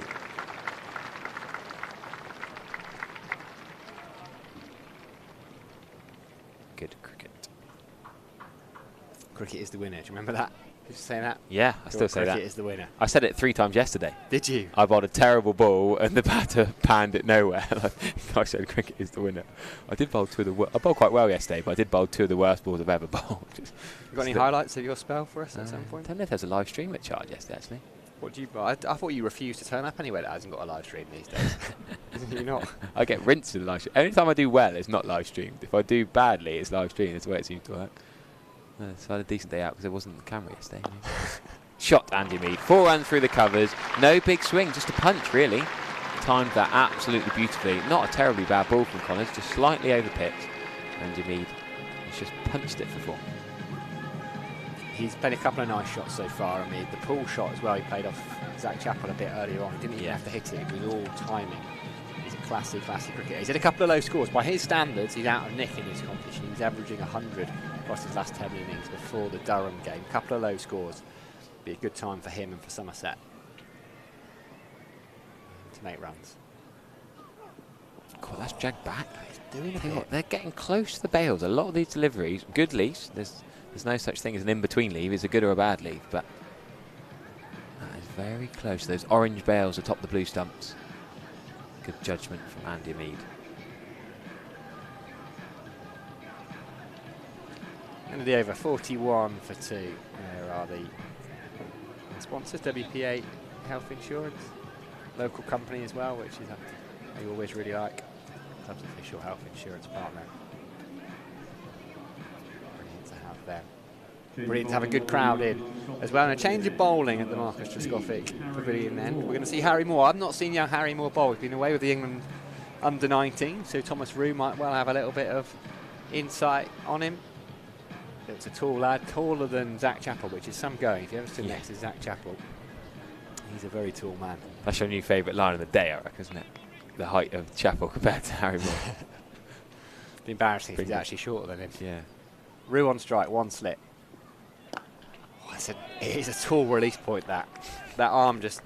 He keeps his arm very close to his body, and at the very last minute, it just comes out. I like this from young Harry Moore already. Yeah, I'm excited to watch him. Only 17 years of age. Oh, it's brilliant, isn't it, to have the youngsters playing? Yeah, he's done well in this competition so far. 2 for against Lancashire, sorry, for Derbyshire, of course. Against Middlesex, another 2 for as well. And got a wicket against Northants. Tall release one. That's a beauty. James Rue just pushing it, that one. It's not gone for many runs either. Of course, played the England under-19s game. We were talking earlier about him being England under-19s. Back in earlier in July, playing at Cheltenham. Lovely ground they play in Cheltenham College. Absolutely stunning there. He played in the under-19 side at Rocky Flintoff, of course, was here on Friday. And Charlie Barnard, the left-arm spinner. Yes. And Archie Vaughan opened the batting. So a few links to the Somerset side. Opens the face. Takes a single. It goes between slip and Anish Dahl. Backward point. Looks like he plays his club cricket up at Rolleston. Does Harry Moore. The skipper there, or at least it was last year, was Darren Schmidt, formerly of Derbyshire. Let's have Harry Moore from side on. Lovely this. Those arms. A little stutter in the middle of the front up there. But then it just Release point. Beautiful. Good follow Just through. glide through. Not trying to bowl too quick, you know. Yeah, it's using really his height. efficient, isn't it? It doesn't Yeah. looks like you could just do that for days and days on Yeah. end. It's coming from the end of the 30-yard circle, bet trotting. Yeah. Oh, that's an absolute beauty. Trot all you like, Harry Moore, and bowl deliveries like that. You're right, he takes a couple of steps, and then there's a little half step, and then he really gets going. My only worry is England will see his height and go release point. England will go release point, bowl quicker. Are you saying he's playing against Sri Lanka in the next test? Is that your... Well, I also like the fact that he batted 8 for England under 19s. He batted 5 Scored for his club. 24. Yeah. Well, are we comparing club cricket to England under 19s there? I think Jimmy Anderson would open in most club cricket, wouldn't he? Jack Leach certainly would. He turns that to square leg, where the left-handed Lewis Rees picks up, chucks it in. It's a shame that under 19s game was a little bit rain affected, but England did win it by an innings of 53 runs, so they got the full completion. I do love following the Lions and the under 19s and the county select 11. There's so many different options now to get a game. Lions are at Worcestershire in a couple of weeks, aren't they? Yeah, they haven't got us in after our Lions commentary when England Lions beat South Africa. We should ask the question, actually. We should. Maybe we will. I'll get in touch. I think that was one of our... Facebook and Dal at backward point. Does the fielding. Me, you and Charlie. We don't get Still on my very often. No, still one of my favourite days on comms. Did Quinton de Kock play? Yeah. I think South Africa were pretty much full strength. Yeah, yeah. And Somerset had 3... Sorry, not Somerset. England Lions had 3 Somerset players in their top 4. And you Tom know Abel what? came in at the end, but... That remains Will Smead's only List A game. Yes. But did it have List A status? Did they have Yeah, 12? no, Yeah, List they A didn't go with the status. 12, did they? Because that's why it's his only List A game. Milan got 100, if I remember. Not David Milan. South African Milan. We're going to see... we're going to see a change of bowling also from the river end. Anush Dal, I think they're going to go to. Here's Anush Dal. 65 on the back of his shirt. Anuj Dal is going to bowl. Is he going to bowl round the wicket, James? Oh, I love his practice ball. You see that? That was absolutely brilliant. I've not seen that very much. He's just bowled an absolute moon ball twice in a row. It must be a deliberate ploy. When anyone I've seen in club cricket or professional cricket, if they're loosened up, they normally bowl it properly on the full toss to mid-off or mid-on. But he's just launched up in the air around the moon twice. And now he's in, bowling a quick delivery outside off stump to James Rew. Well, that's bizarre. Another former England under-19s man, Anuj Dal. Now 28, but played a bit for Notts twos. Yeah, good cricketer. Really like Anuj Dal. He's heavily involved in the PCA. I think he might be vice chairman as well. Yeah, James Harris still. Yeah, runs his own coaching company as well. Really lovely lad, Anuj Dal. Very quick between wickets, rapid. First List A match of him for this season. I squared up James Rew. Last first team game was back in June at Lords. First class match. He only got 4 and 2 with the bat, but he got a wicket in the first innings and 2 in the second. We've had a shout from our director. I quite like this. Yeah, you look at this. Right arm bustling medium pace, I'd call it. Bit of Ravi Bopara to it. Can bat as well, can Anuj Dal. You'd call him an all-rounder. That's the James Rew defensive shot that served him so well in that real breakthrough county championship season. Solid in behind it, middle of the bat into the ground. Probably describe him as more a batting all-rounder than a bowling all-rounder, Anuj. He had a good year a year or two ago, just seemed to cement his place in the side, but Derbyshire... He's just not got many runs for the first team this year. Got 111 in the second team back in June. Well, that is square, James Rew. There's going to be a single there. Good running. Andy Meads through safely. James Rew's not going to get an overthrow.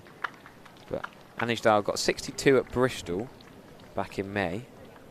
But that's his top first team score the last couple of months. It was a couple of years ago, 2022, he made nearly 1,000 runs, 957 at 73, 300 to 550s. This is in red ball cricket, and also picked up 34 wickets, but just not quite got going this year. I'm not sure if there's a reason for that, if there's an injury or anything like that. People will let us know. But he had a spell at Notts. He's another one of those players who had to leave Notts in order to get a game, similar to Jake Libby. Made his debut quite late in his career. List A debut, didn't bat or bowl. That's a lovely punch, but it's only going to be 1 run. Yeah, List A debut not till 2019 in the Royal London One Day Cup against Yorkshire. Didn't bat or bowl in that game. And his first class debut in 2018, same year as his T20 debut. So Only 6 years as a first-team professional cricketer. 22.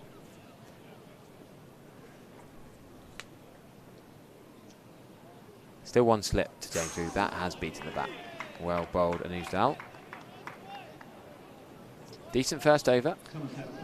It's interesting this, isn't it? Because Somerset packed the side with spinners, but it's doing a little bit with the seamers. But beautifully, they've also got Charlie Castle, Josh Davey, Casey Aldridge. So there's some seam options in there. Am I missing someone? I don't think I am. And George Thomas. Yeah, I don't think George Thomas will bowl today. Oh, well, because he's a third seamer with this. Yeah. Fourth seamer. You've got Davey. Yeah, sorry, fourth seamer, yeah. You'd be surprised if you got 4 spinners. But look at what he's doing. Yeah, he's doing how he does. I just think later on, with a bit more sun, it's going to be sunny all day, the sun baking it, a bit more use on the pitch might suit spin a bit more in the second innings. Have Derbyshire's toss decision help Somerset?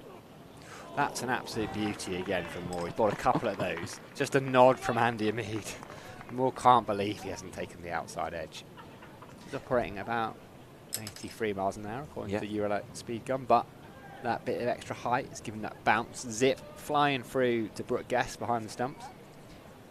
It's funny seeing not an oozed out, Andy Mead nodding in appreciation there. Every time I get a good ball now, I keep commentating. I'll just nod, I keep saying, well bowled, good ball. It's that daft thing. I wonder if Andy Mead is one of them.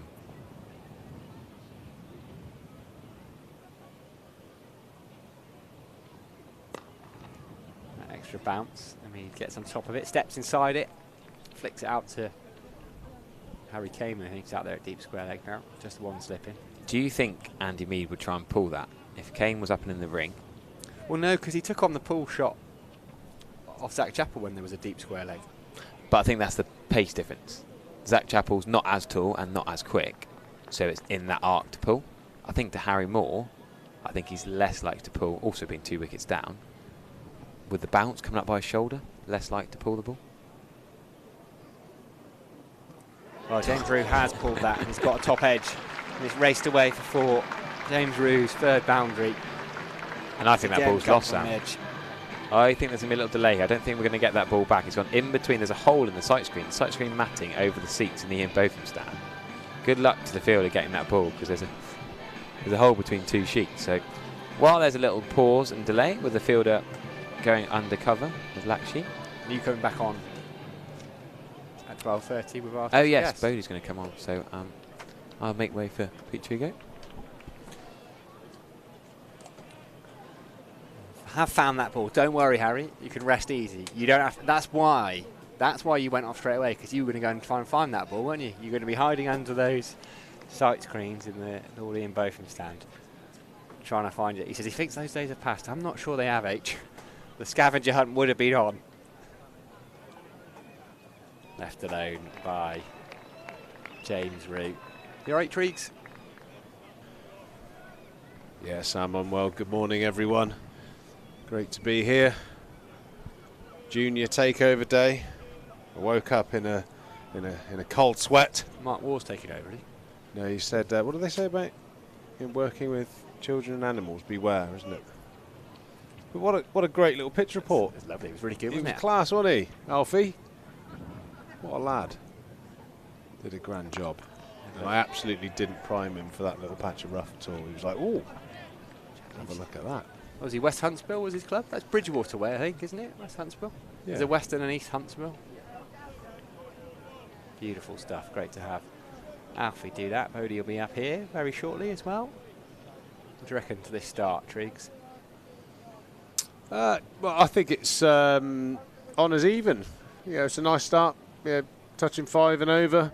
A couple of wickets. Yeah, probably slightly tipped into Derbyshire's favour at this stage, losing a couple of key players. We know Goldsworthy can anchor the innings brilliantly well, but I suppose the good sign is that the anchor that has been in such great form in the last couple of years in the 50 over comps, Andy Mead, is out there, and he's going to take on that role. And that is the thing. I'm not going to say the word I used the other day, but it's dovetailing, isn't it? You don't want the same bloke getting runs all through the competition, because you can guarantee come the final he gets no runs, and someone that hasn't batted all month, is thrust into the pressure situation. So it's good that the lineup looks like it's sharing it about a little bit, and I really do think that's a good sign. Yeah, completely agree. James Drew living life a little bit dangerously, but Derbyshire bowled pretty well, I think, up top. Yeah, they've got a couple of skiddy bowlers. You've got Zed Chap. He's got some seriously good balls in this lad's attacking the pads. You know, he got that one to sneak through onto Goldsworthy's shin. Looks like he's got a slightly, I wouldn't say peculiar action, but I think his trajectory is very different to the other end. You've got two very tall bounce bowlers, and then this lad coming in probably about a foot shorter, bowling a skiddy at your pads. You know, you always got to keep thinking about your positioning on the crease and what the challenge is in front of you. Andy Mead using his feet, showing that he's full of confidence, bringing up the 50 runs for Somerset here relatively early in the day. Nice to see Samit Patel. Played a lot of cricket with Samit around the world, and he's looks like he's enjoying his time at Derby, and looks like the grub's pretty decent too.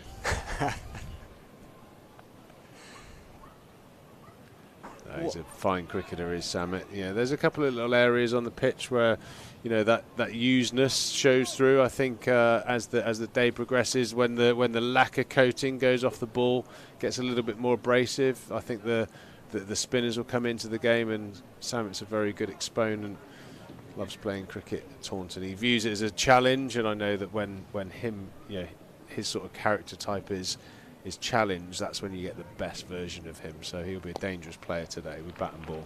What's he like as a character as Roo picks up? Probably a couple down to fine leg. What's he like to play with? I mean, he comes across as a very relaxed, jokey character, but presumably he's got a wonderful cricket brain too. Well, he's hugely self-confident. Like, he'll say some things that are so confident, you're like, is he taking the mick? But he genuinely believes it. He believes he can win a game of cricket from any position. And like I said, there are times where he'll say, we got this in the bag, lads. And we'd be like, hang on a minute, mate, we're like 89 for 6 here. But because he's about to go in, he's got an ultra belief. And it's a real super strength for him. It doesn't always pay off. But I'll tell you what, you know, you look at the past 20 years, you know, he's won a lot of trophies. You know, and that Nottinghamshire team in particular, they just had a knack of getting across the line. The amount of times we'd have knots on the skids, like 60 for 5, and Samit would come in and he plays his beautiful flicks off his thigh, and he would just, like, the run rate will go through the roof. He was very hard to bowl. Like, he's one of those, like, cornered tiger type characters. Yeah, you put him in a corner and he comes out scrapping. Always got a lot of time for Sammy. He's got 25,000 runs and about 900 professional wickets, which speaks volume. Right, I was talking about this a bit earlier, Triggs. Harry Everett has got this plaque up on the Legends Wall. He's got plaque. He's got plaque. He's to go to the hygienist. There he is. Someone has paid for that, he claims. Good to see him have the Vertimotors earpiece on, by the way. Always got that on Harry, even when he's not. Just in case he drives past the ground and can get a little bit better. He says he hasn't paid for that. Who do we reckon? Wasn't you? Was it Triggs? I don't know. We were, when's Harry's birthday? Could this be a little, like, nanny, mummy sort of treat? Oh, it might be. It might be. Auntie Agnes? I don't know. So yeah, I think we need to investigate that further. Find out. There are other mysteries in the world that I'm slightly more interested in, but no, I like it. But there's nothing pleases me more than teasing Harry Everett. So yeah, we'll get stuck into that over the next few weeks. What do you think of this other Harry we've got here? Harry Moore, England under-19 bowler. I'd not seen him before. He's come on for Zach Chappell. He's bowled a couple of absolute beauties at Andy Mead. Yeah, hasn't he? He's a big unit as well, isn't he? I mean, you got, you know, Zach Chappell's a big man, and you know, I think he maybe sort of got an inch or two on him. So he's got all the attributes: long arms, long limbs. Looks, he's got some broad shoulders. Looks almost like Mornay Morkel looking, you know, sort of from a stature point of view. And he just got the ball to leg cut away from the Somerset opening batter a couple of times. So yeah, he's bowling with really good control, pace. Be interesting to see what the Uralay speed gun is spitting out at the moment, but it looks like he's hitting the bat hard enough. You know, very promising. Anyway, very promising start for Derbyshire. A couple of early wickets. You're just joining us, Sam Dalling alongside Pete Trigger. Harry Everett is here. He's always here, Harry Everett. I'm pretty sure he lives here, somewhere under one of the stands. It's amazing how many Harry's entrance to the ground coincides with the food coming out of the oven as well. It's remarkable, isn't it? He rang me in a right panic this morning. So you're a man, Triggs. You get to Warren car park and they say, sorry, you know, we know who you are, but there's a family fun day on, so you can't come and park here. You're sensible enough to realise to go to the other car park. Yeah. Harry rings me in a complete tears. Oh, the car park's closed. I thought it'd be open. What am I going to do? I said, well, I'm in the other car park. He said, oh, how did you get in there? Pretty obvious, Harry, how I got in there, and he ended up parking on a side street. He was really panicked, rang me 3 times. Bless him. Single. I actually heard him shout through the window, have you not seen my plaque? Have you not seen my plaque? 53 for 2 here, 13th over. Yeah, I think one of the challenges for the young fast bowlers, certainly of more stature, is keeping the old carcass fit. You know, a lot of bowlers of that height, especially we had it with the Overton boys, Casey, you know, is similar sort of size, is just keeping those guys fit and strong. Great shot there from James Rue.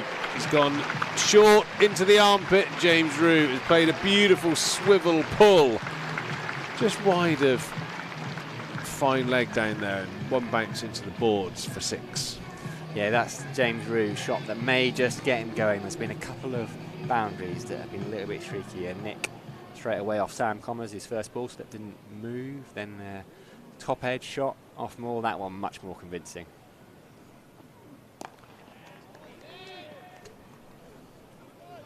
On to 23. End of the over then, 59 for 2. 13 overs gone here at the Cooper Associates County Ground.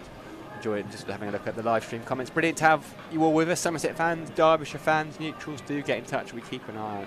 Cowpat says Triggs' shirt makes him look like part of the advertising board behind him. Was it just a floating head, basically, Triggs, today? Doesn't it? Didn't notice that. Was it deliberate? That's the answer. It wasn't there. Slimming. Vertu Motors, thank you very much for their sponsorship. You can pick up the Vertu Motors earpieces as well if you want to have a listen to Triggs, Harry and I while you're in the ground. Available from reception. Triggs just very much on brand. You're always on brand, Triggs, aren't you? It's just about accessorising, isn't it, Sam? Just going that extra mile. Keep everyone happy. Keeper up. Keeper's come up to the stumps, trapping Hamid in his crease. Likes to use his feet. I think it's a sign that that little bit of newness has gone out of the ball. Started to slow up a little bit, grip into the pitch, and Guest has come up to the stumps. Brings the LBW into play. It's harder for Andy and me to get outside the line to a medium pace bowler, so certainly a good tactic. Nicely clipped off the hip. Should pick up a double. So Hamid bats on off stump quite a lot of the time. Is that something that's come into the modern game? Is that because he's seen it swinging early doors and that's a way of counteracting that? Well, I think, I mean, batting on off stump has its pros and cons, and it's all to do with your head and your balance. Andy Mead, from what I've seen, is very good. He doesn't fall over the ball, doesn't fall over to the offside to expose that pad. So his game is very much suited to backing himself to anything into middle and leg. He's going to have a high percentage of good contacts. So batting on off stump will suck the bowler into thinking that he's going to be able to get him out LBW, and he's kind of bowling to Andy Hamid's strength just to clip him through mid-wicket like he did there. The danger is, obviously, you have the heavy head, as it's called in the trade, and you fall over one. The umpire's seen you bat on middle and off, and the finger's almost inevitably going to go up. You're basically batting on the principles that you're not going to miss a straight ball. And I know that sounds silly, but you can miss a ball that would appear to be straight batting on middle and leg, for instance. It'd probably be sliding down the leg side. When you bat on off stump, you're walking back to the pavilion. So, I mean, having the keeper up changes it slightly, because Andy Mead, a lot of the time as well, also bats on off stump and walks down the crease, which will not only get him, you know, far down the wicket, it will take him outside the line. And because he's going to be playing a shot, he can't be at LBW. So you're taking a dismissal out of the equation. So, yeah, a little bit of a cat and mouse game with your positioning on the crease, but it's definitely a conscious game plan for Andy Ameed. That's the long answer. It's a good answer, though. I'm going to do some digging, try and find out how many times Andy Ameed's been out at LBW in his career.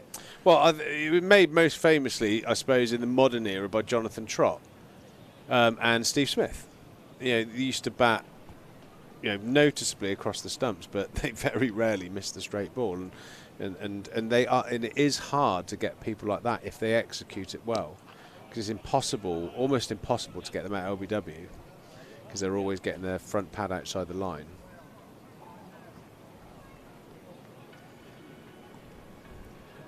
So Cricket Archive has got 559 dismissals. We need 54, so less than 10% LBWs, which is probably, we'll have a look, I'll do some bit more digging. Well, I'll tell you, well, a complete contrast. I used to bat on leg or middle and leg, so completely contrast that, and see how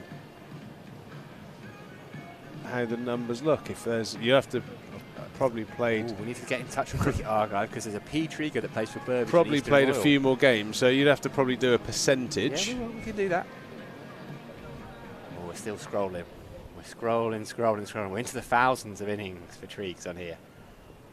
As Harry Moore is. Oh my lord! I've been out 1,044 times. That sounds terrible. That's how many times you batted. You've been not out 136 times, so you're less than 1,000 dismissals. You're 100 LBW, so not dissimilar. So 10%. Actually, so yeah. 10%. So similar to Andy Ameed. Heavy head. The nodding dog. Retired out once. Retired not out 4 times. Unknown dismissal once. This is interesting. I'll find out you retired out so we can see how it was. Crikey, that sounds like a lot. Turned into the so that's all like all second sort of team deemed cricket. as professional games of cricket. No, not necessarily professional. This is second team games. So we could go, for example, restricted to first class games. 62 for 2 here. Oh, I saw one of my first dismissals, LBW SK Warren. I remember that, the flipper. Oh, Didn't pick it. 3-3-2 dismissals, 45. So you've more than 10% in first class cricket. Batted 332 times. all of these sort of stats weren't really available when I started. Not to the depth that they are now. You can often look at a trend of dismissals as a professional batter now, and the bowlers do the same, obviously, to come up with a plan to get you out. You can have a look at how you're getting out and work with your coach to negate that dismissal if it's like an overwhelming sort of percentage. Your first couple of dismissals, you struggled against the spinner early doors. Sacklane, Mushtaqani and Salisbury got you out on debut. Shane Warne, you ran yourself out. Shane Warne, Scudari. I think I ran myself out because I was panicking to try and get off.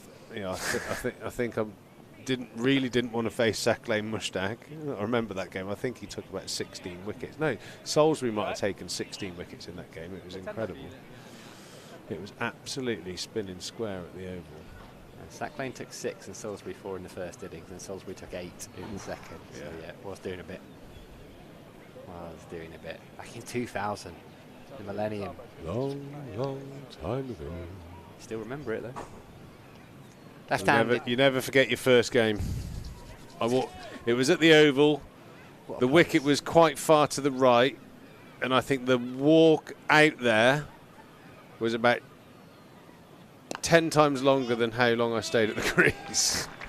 Brilliant bit of work by Anu Dow. Nice shot from James Reed, but Dahl at backward point does the fielding. It's a strong Surrey side, that, isn't it? Butcher, Ward, Thorpe, Shahid, Brown, Hollyoak, Batty, Bicknell, Tudor, Salisbury, Mushtaq. Got a few wickets there, lad. Picked up a couple.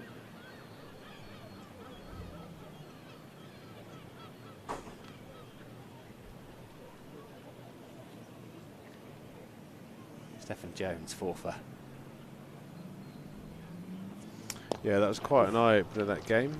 You're playing against that team. Yeah, it's just, Butcher, Ward, Thorpe, Ali Brown, Hollyoak, Batty, Bicknell, Tudor, Salisbury, Sack Lane. I mean, that's England nationals in there. That's well, it's very much like the Surrey team that we're used to now. Lots of superstar players, but we've got lots of superstars here at the Cooper Associates today.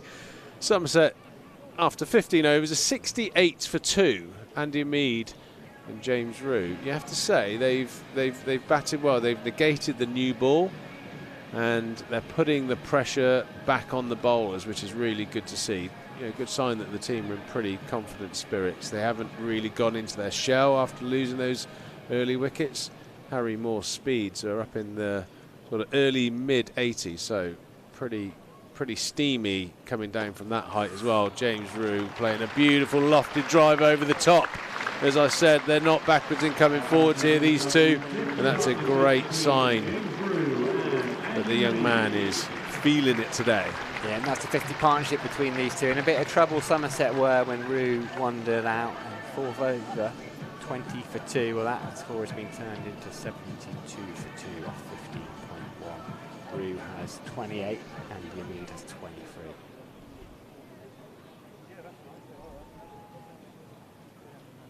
Long on goes back.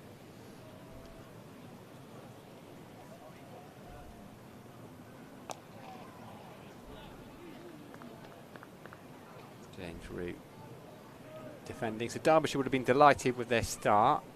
Having to work for a little bit harder. I wonder if we will see a little bit of spin sooner rather than later. We've got a couple of options. We've got Samit Patel,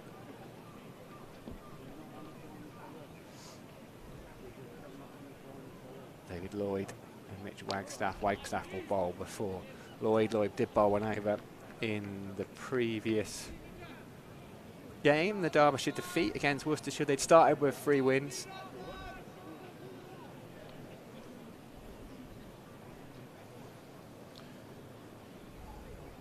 Lost that game to Worcestershire. Their 3 wins were against the sides who are currently the bottom 3 in the table, so I don't know how much we can read into that. That's a nice looking shot from Rue. Flicks it in to the leg side for a couple. So you know what I'm like, Triggs, once I go down a rabbit hole of statistics. So I've had a look, I'm trying to find out. Well, it does. It's interesting. It does get quite interesting, doesn't it? Especially when you know, you've had a few years out of the system. You know, it's nice to look on what you spent 20 odd years doing. Beautiful clip off the pads there from James Rue. He looks in great form at the moment. Just a slight bit of an overcorrection round the wicket, creating that angle for James Rue, and he's picked that off beautifully. Got it behind square. That was a nice shot, that. So what do you reckon? So this is, we're talking about everything you did in professional cricket, but including second team games. And so you play for a fair few sides as well, and all your T20 around the world. Yes, this is going to be news for me, Sam. You know, you might have to do a lot of strolling. I've done a lot of scrolling, actually. I have done a lot of scrolling. How many wickets? It'd be, I think it's probably over 1,000, but somewhere in I don't think it'd be massively. And talking to someone that would have taken thousands of wickets, Joel Garner, Wednesday the 21st of August here at the Cooper Associates County Ground. £25 for members. If purchased before the 10th of August, £30 for non-members. Includes a curry buffet and some entertainment. I think myself and Spencer Bishop will be hosting that evening with Joel. And I think for any Somerset fan, that is a must. So I would imagine you'd have to get your tickets pretty quickly. Samit Patel coming into the tank, been really interesting. And actually, because Samit's a friend and I used to play with him, I've been a little bit more sort of tuned into what Derbyshire have been doing. Chappie as well, ex-teammate. You know, seeing the coaching staff, Mickey Arthur, Ben Smith, who's a fantastic batter for Leicester and Worcester. You know, it really feels like, you know, Derby have got something brewing here. They've, you know, shrewdly signed a player like Samit Patel. So much experience, so much that you can give to the environment. Well, they were on the cusp of a quarter-final. They won a really tight game at New Road on a Thursday night against Worcestershire, the penultimate game. Samet saw him coming there. They were in a little bit of trouble, and then Ross Whiteley just went bang. Samet had just got out, he'd got going. But they had to beat Durham at home, and they folded at home the following night. Yeah, Samet's bowling style, he's a left-arm spinner, but he's not renowned for spinning the ball massively away from the bat. What he'll do is he will look for some lazy footwork, and he'll try and trap Andy Hamid on the front pad, LBW, or he sort of bowls an undercutter ball that skids through, slightly short of a length, and he wants the right-handed batter to get back and try and cut with a horizontal bat, slide it through onto the stumps. That's the tactics for Samet Patel. Left-armers, very much the same, I suppose, but he'll have a little bit more rough to work with outside the the off stump of James Rue. So, be an interesting contest. This Samet using all of experience, all of his experience. Of which there have been 894 professional games. This is 894th pro appearance, Samet Patel. So we've seen a few things on a cricket pitch. Yeah, that's a lot of cricket matches, that. That's a lovely shot from James Rue. Just over pitch, lent into that, drove that all the way along the ground. It whistled past the fielder at short extra cover. Sam Connors goes away for 4. James Rue is batting nicely. He's moved on to 38 after a slightly troubled start. He's starting to look pretty good. Remember, he finished unbeaten on 50, batting alongside his great mate George Thomas. What I loved about that on Friday night was the celebration from James Rue. He was absolutely delighted for George Thomas. There was a lovely photo actually put on social media by Chris Rue, father of Thomas and James Rue, and it was of the 2 young lads, the 2 young Rues and the 2 young Thomases together playing. I think it was a game of golf when they must have been knee high to grass. Yeah, I saw that. That's great. Lovely. 2013, 11 years ago. Various different get-ups. Bit of a Bath rugby shirt going on. 2 Rues in pink and red. Barcelona shirt. It's a lovely picture. Zach Chappell back into the attack from the Lord Ian Botham stand end. They probably all shot something like 2 under in that as well.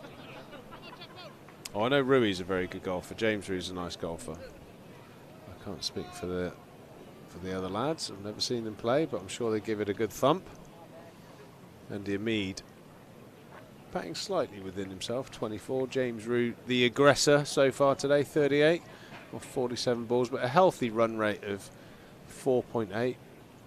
We look back to, I suppose, the comparison on the same pitch. Lancashire were probably going at about under 3.5 runs at this stage, even though they hadn't lost a wicket. Somerset have lost 2, but there's a little bit of intent there. They're still playing on the front foot as much as possible. Zach Chappell looks to try and catch the outside edge when he bowls with that new ball. He'll go into sort of more wobble seams, trying to hit the pad. I would imagine for this spell, he's got the man out on the deep square boundary, so the odd ball up the old snot box, as I say. Oh, he's got, that's probably 4, but very difficult for the fielder to know, but Drees is signalling 4 to his great mate, former roommate Ian Blackwell, who isn't quite sure. Go on, Black. He's looking. He knows. You've got to look for the fielder there. Yeah, the fielder wouldn't have a clue that he was led on the rope there. Lovely He's shot. going to get the 4 this time, though. He's picked up the 2. Mother Cricket's looking down. He says, right, you deserved a 4, Andy. There you go. Here's a nice, juicy half volley. Yeah, checked off drive. Samet will just trot away towards the Botham stand to pick that one up. That was lovely stuff from Andy Hamid. And those of you playing Triggs Bingo, have your first phrase. The snot box is out, so you can tick that one off. We must get that going before the end of the season, a bit of Triggs Bingo, maybe for the last game. I think people are going to start to think that, I've been given a few random words and I've got to say them to win some sort of prize. Another beautiful shot from Andy Hamid. Zach Chappell just getting too greedy into those stumps again. They're going to pick up 3. Great piece of running there and a lovely little surge of runs, taking the run rate over 5 runs and over. Yeah, Mead was really quick there. He turned and went straight away. He was able to saunter that final run. He gets a nod from James Rue. And this is good stuff. Question for you, Triggs, from Michael Gordon. Sorry if I've butchered your surname there, Michael. Most picturesque ground that you've played at, and trickiest pitch. 2 questions. There's a ground in New Zealand called Pukakura Park, which is tiny, but it's in sort of a natural bowl. Obviously, I might be completely wrong, but quite volcanic sort of part of the world. And it's a natural bowl sort of, and the stand is almost cut out of the humps and bumps around the area. It's absolutely stunning. Right on the coast, I think it's in New Plymouth, if I'm not mistaken. Beautiful ground. Yeah, that's probably one of my favourite outside of the obvious, which is Lords. Lords is a great ground to play at for all the history and the long room. Batting at the nursery ground and looking back towards that pavilion when the bowler's running in is a real special feeling. Samit Patel operating from the Trescothic stand end. Somerset closing in on 100. Was that when you were playing a bit of pro cricket out there? Yeah, I was playing for Central District. So yeah, Pukakura Park will go down as one of my famous grounds. Mind you, I did play in the Nepal T20 years ago in a place called Pokhara, and the vista on the horizon is, I believe the mountain is Annapurna, the 3rd highest mountain in the world. It's just incredible, absolutely incredible. Maybe wow. I mean, Yes. Sam with his I suppose maybe you could turn that round and show the camera. I'll do better than that, Triggs. I mean, it really is. It's a very.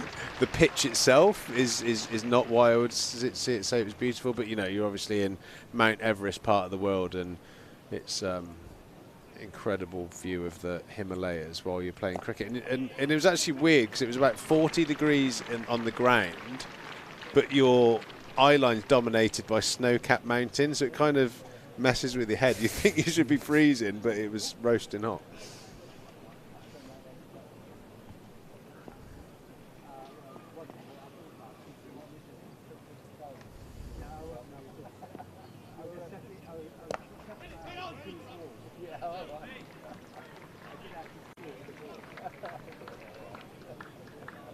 It does look rather stunning.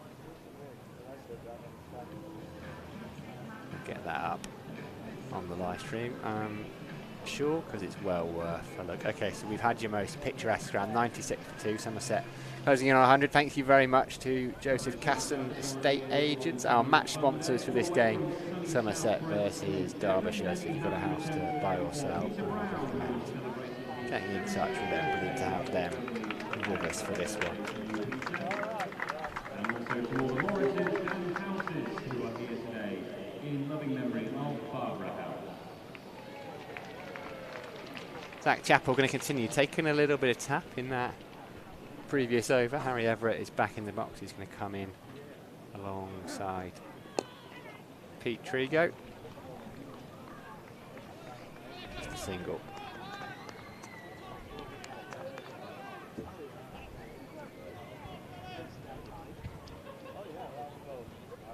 There it is, Triggs.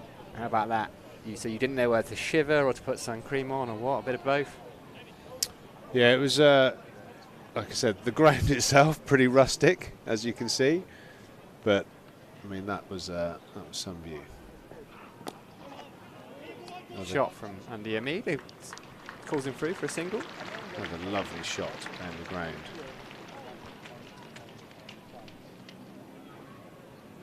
So what about trickiest pitch then? Trickiest pitch. I guess it can be so different because it's not all. It's more about the conditions and the weather of recent times. A lot of it. Did you play? As Chappell's in, nice shot off his legs. Did you play at Cambridge? There was a game in the old, when they used to play the C&G Trophy, and you play against the minor counties side, and I think Somerset were in a bit of trouble, and Mark Lathwell ended up getting 100 to rescue you. Were you involved in that? Yeah, one? I was around then. Yeah. That was apparently. I think Lather's got dropped for the next game as well. It's the only game he played in the 2001. Yeah, he was. It was the year you won it. Yeah, that was pretty. I think that was the straw that sadly broke the camel's back for Lathers. He decided that the club and him weren't going in the same direction, which was terribly sad, really, because he had a few good years left in him, I thought.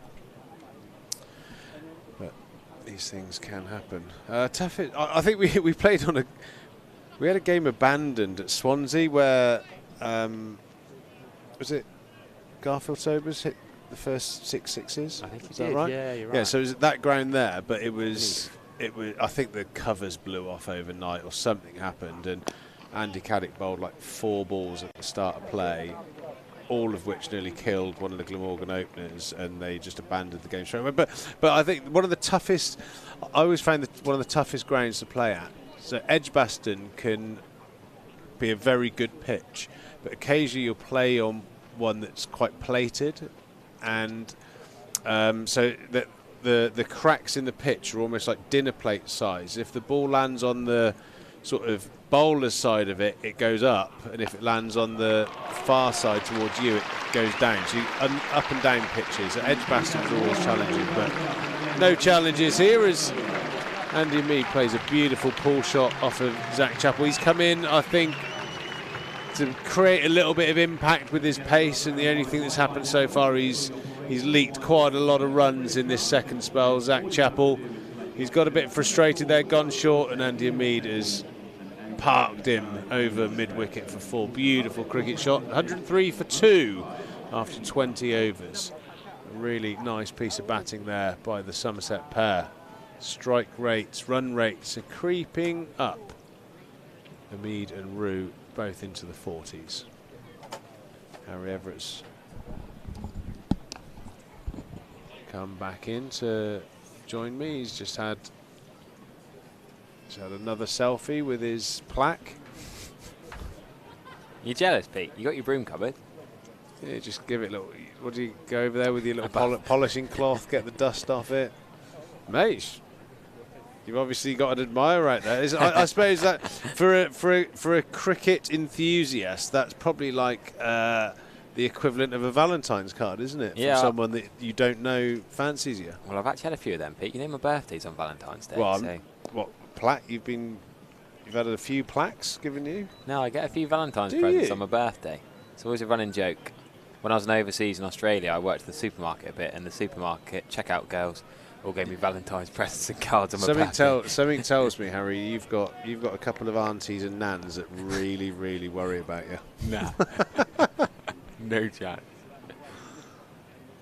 Oh, nice. Sammy's seen him come early there. He's throwing that one out a little bit wider. The Patel double teapot. I love to see it.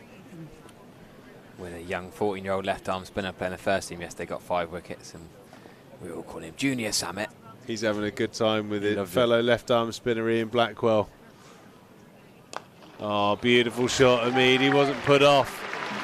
Belted Samet back down the ground. Nearly hit Black in the head, that one. There's no reputations out here. I love the fact that Samet Patel's wearing those tubey grips to protect his elbows. There's absolutely no way you'll see Samet dive in the field today. I was thinking that.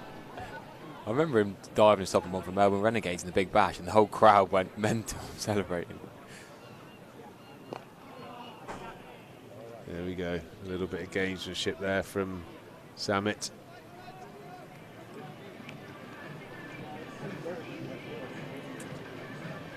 Samet Patel, the 5th bowler. You're just going to send him a picture.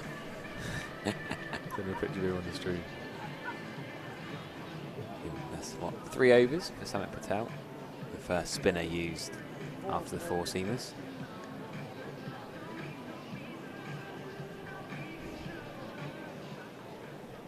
Change of bowling at the river end, number 22, Mitch Wagstaff. We're going to see number 22, Mitch Wagstaff, come in from the river end. Dual spin now. I do like commentating on spin. Good to see spin used early here, because Somerset have gone all out in the spin stakes. 20 years of age is Mitch Wagstaff, born in Derby. He's going to bowl to James Rew to start.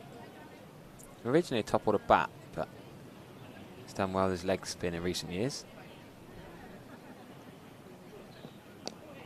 Remember the leg spin of Mitch McKinnon, and we should mention, a bit harsh really, Riley Rousseau took him to the cleaners the last time a Derbyshire leg spinner bowled at this ground that Saturday night.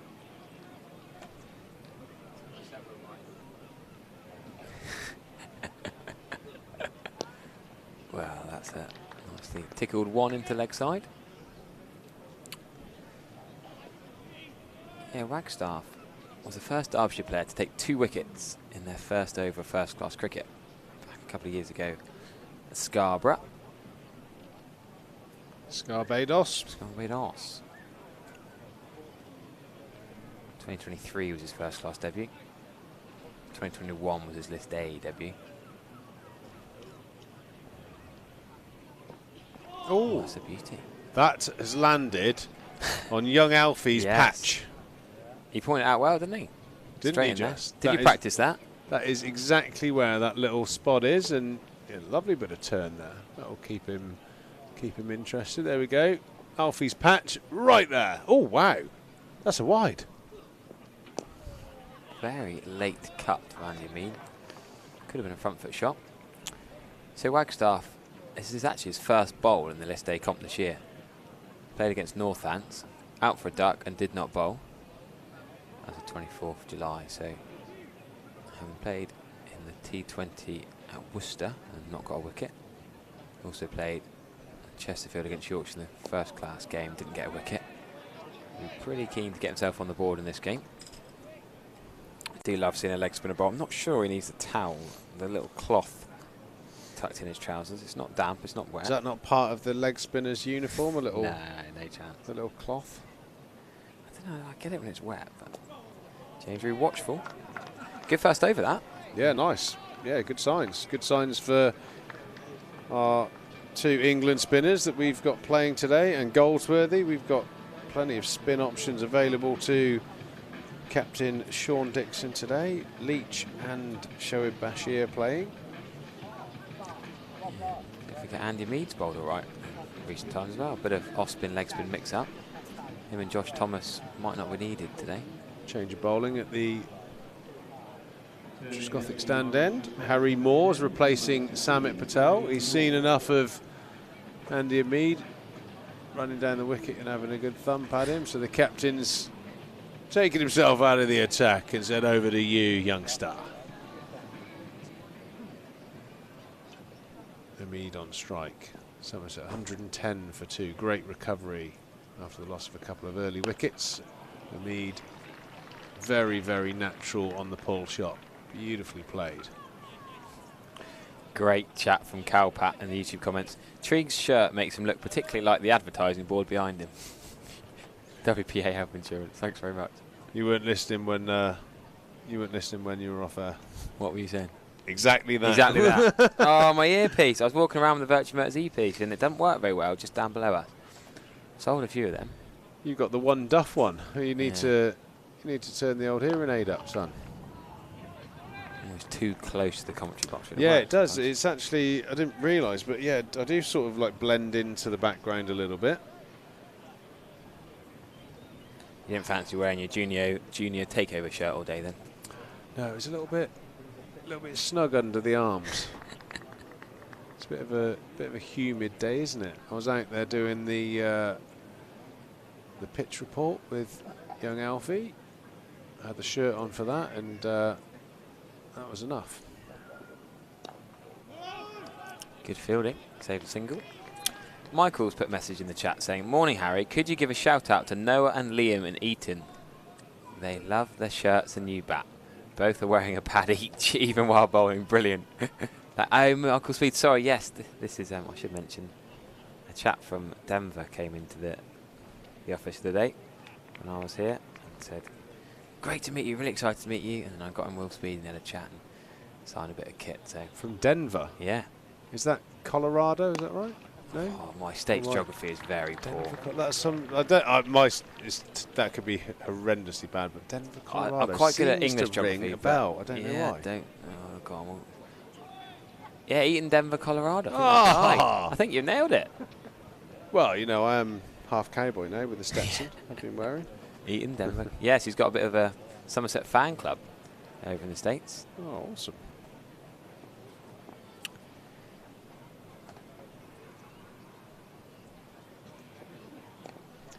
Inside edge. Could be a 2 here. We always keep an eye on the comments in YouTube. If you have any observations, see anything that we've missed, please let us know. Always good to keep in contact with all of our viewers. Yeah, a couple of thousand at the moment. Yeah. Always seems to spiral up when one of the Somerset players gets close to 100 or the game gets a little bit squeaky, as they say. I just love hearing people watching from wacky places. A few inside edges. Harry Moore's getting a bit frustrated here. Andy Mead's always in control of that, but the inside edge gives him an extra run, a bonus run out to square.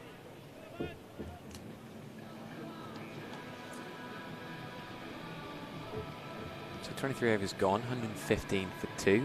Somerset on top at this moment, but Derbyshire were pretty much all over Somerset in the early overs. James Rue got a few lives. You're just joining us.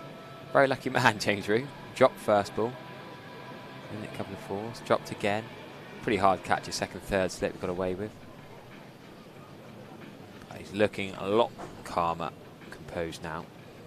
Overtook a Mead, but now Mead's bounced back with a couple of 4s off Hamid Patel and off the seamers. And Mitch Wagstaff, the leg spinner, bowled a very tight first over. Beautifully bowled leg spinners. Just 2 runs. What's he got in his second?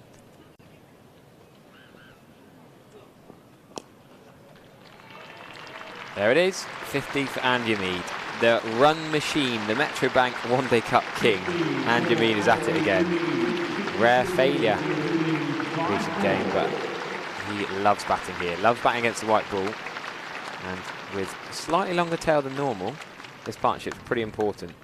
Sean Dixon then into the all-rounders after these two, so this is pretty key nearing the halfway mark in the innings. Well flighted. And you need 62 balls for that 50. 5 4s. Strike rate of 80. Done a good job. Went down the gears, I think, when Somerset were in a bit of trouble after losing those couple of wickets, and he's picked the pace up nicely. James Rue's been the aggressor. Is he going to get away with that? He is. Oh, he's going to pick up 4 as well. Stick, twist. He's twisted on 19 and he's got it horribly wrong out there. Fair play to him. I think that's what the captain would want, you to make an effort, but the bowler's probably not thinking the same. Oh. If that's off your bowling for Burbage yesterday. Fuming. Yeah. You've got to go for it, I agree. But can you realise at the last second you're not quite going to be able to catch it and at least stop the 4 as well? I think that's catchable with a forward dive. I think Agreed. he's just not fancied it. That's it's gone up a long way. There's a lot of airtime on that. So James Rue arguably has had 3 or 4 lives now, you can say. Make the most of it, Rui. Cash On in. 49 now. One more run for a half century. He's in pretty dominant mood at the moment. Looks like that's just sliding down the leg side. You always get a little bit nervous when there's an LBW shout after a sweep, but that is nowhere near anything. Ambitious LBW appeal, the leg spinner. Turning the ball into and down the leg side to the left-hander.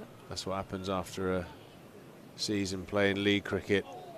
Don't think I've seen a missed sweep not given out LBW. In fact, I've seen a couple of them hit quite hard and still given out LBW. It seems to, I think I've got some sort of PTSD going on when there's a sweep. James Rue chalks off another 50.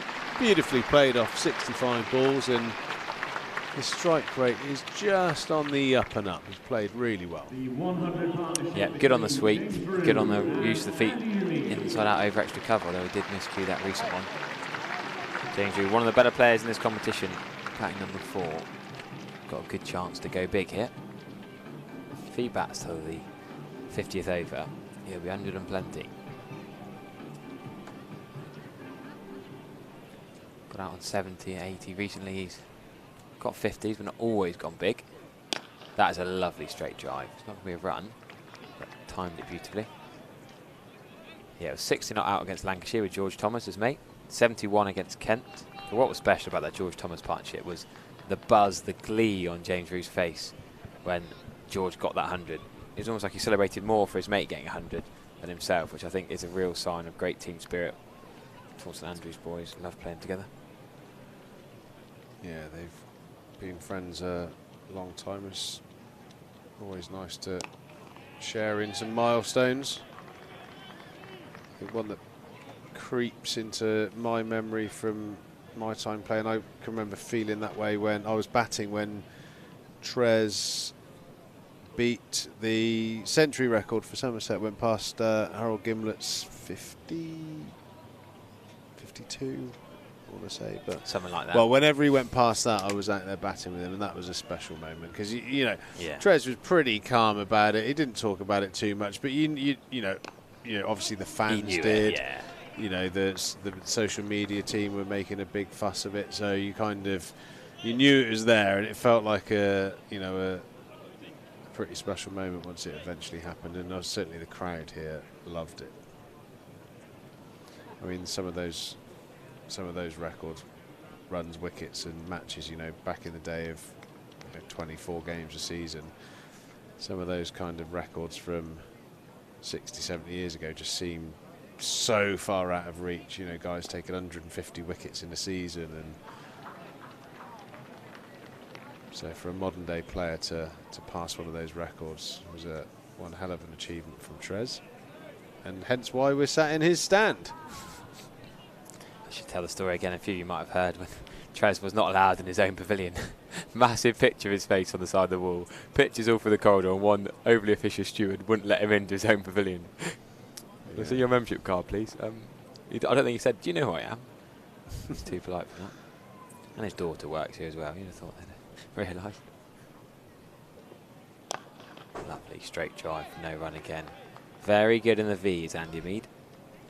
Yeah, it looks a cracking pitch, this, Harry. Looks a really good pitch. The bowlers have dropped short a couple of times intentionally. There's not a great deal of pace in it. It's very easy paced. Both batters have looked very comfortable with the ball in and around the helmet area. A couple of boundaries and a 6 from Rew. As soon as he's stray off line and length, the runs are flowing, but Harry Moore's into his 6th over. He's only gone for 24. He's been pretty consistent. He's bowled well. Yeah, I've been impressed with him so far. First time I've commentated on young Harry Moore, 17 years of age. I mean, that's the tough thing, you know, when you're a young bowler. You're obviously, you get very emotional, and you know, the reason you're out there is to take wickets. Sometimes there is the negative way of taking wickets on a really good pitch when the ball's not doing a lot, and that's to be quite attritional. You know, a lot of young bowlers get impatient too soon, but Harry Moore showed a really good temperament there, and he's just honed in on that top of middle and off stump, and he's just trying to frustrate these Somerset batters, and he's doing a good job. Paces are good, consistent in those early 80s. So for a lad of 17 years of age, you just think last year playing under 16s cricket must have been terrifying. Yeah, he's a big quick, so he bats a bit in club cricket as well. We're going to see an orthodox drinks break here. Very rare, actually. In the last few games, we've not always had a 25 over drinks break. Sometimes the wicket's fallen in and around it, but ground stuff coming out to remark the crease. The fielders are taking a drink. £25 each. Non-members can also buy tickets at a cost of £30 each. We also do have a limited number of VIP tickets available at a cost of £55 each. This special ticket includes a drinks reception with the man himself, Joel Garner, at 6 PM in the long room prior to the evening event. For more information on this fantastic event, visit our website. Taking a few refreshments, probably decided before play that they'd have a scheduled drinks break. We've had a pretty hot week here in the UK. Make sure the players are well hydrated. Archie Vaughan and Ned Leonard running the old drinks out. Andy Mead looks very relaxed. Top of the Ondaatje Pavilion up there. Guests and members having a lovely day. Eric Cole in the top right of your stand there. He was my testimonial chairman. He did a lot of work that year, organising events and God knows what else. Very useful, very helpful man. A spattering of the crowd here enjoying Kids Takeover Day. Very much a family feel today here on a Sunday. Yeah, I'd say the ground's, I suppose, at half capacity at least. Lots of people milling around, lots of kids in, which is great to see. In a few days' time, Friday, August the 9th, it's the Bob Marley Revival. Join us at the conclusion of our 50-over match against Worcestershire for one of the best Bob Marley tribute acts around. All of the reggae legends' biggest hits will be Joe Haywood, young Somerset bowler. He's made his Somerset debut recently, which was good to see. Plays for Bath Cricket Club.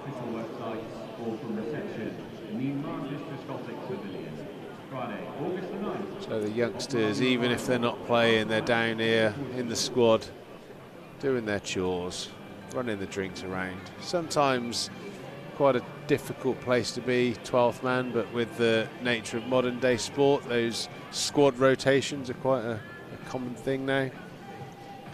As we see plenty of kids getting their autograph bat signed. Good on you, Ned. N-E-D, Ned.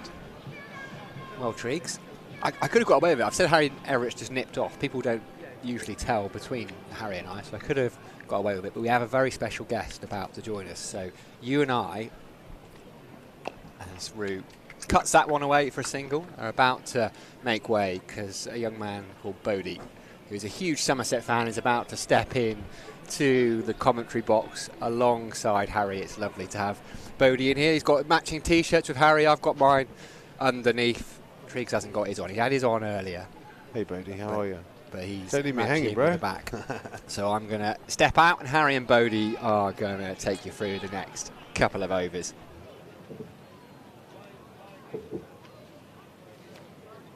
Brilliant stuff. Cheers. We still got Mitch Wagstaff, the leg spinner, bowling to Andy Mead. Some of you might have been following the Bodie story. A Somerset super fan who's become really good friends with Tom Campbell and Ben Green, have looked after him really well in recent years. First time in the commentary box. Bodie, welcome, mate. All right. Yeah.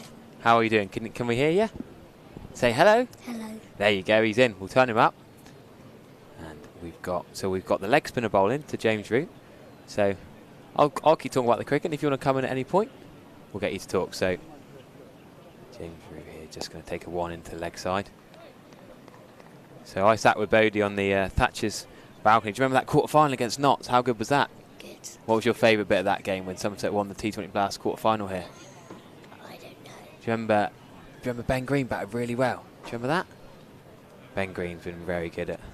It's quite funny, some of you might remember Tom Campbell and Ben Green were really good with Bodie last year. Spending a lot of time with him, weren't they? Do you remember watching them?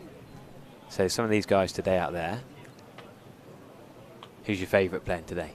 I don't know. Do you remember James Rue and Andy Mead? So these two guys here, they're brilliant in this 50 over competition. We'll get you on comms cam in a minute, mate. We'll give you a smile. Samit Patel, the Derbyshire captain's just having a chat with Mitch Wagstaff. There's you just joining us. It's our junior takeover day, so you might see our T-shirts in a minute. We'll get the comms cam on. It's this last ball of the 26th over, just after the drinks break. James Rue and Andy Mead happy to just keep ticking the ball around.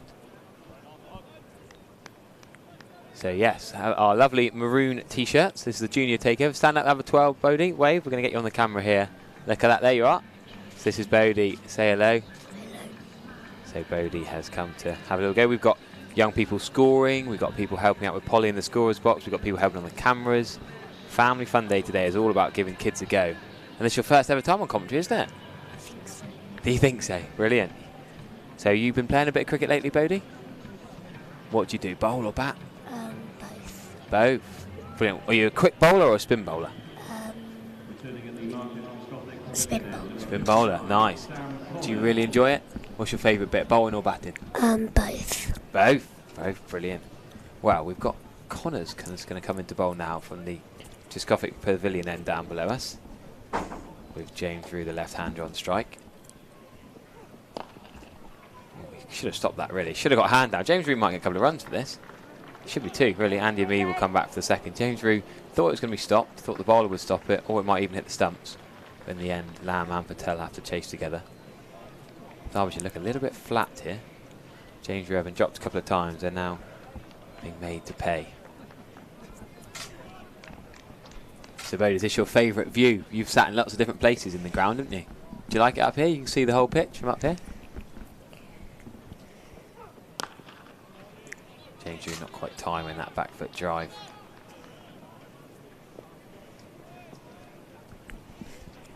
So we'll have to get your mum to show you on your phone later on your YouTube live stream.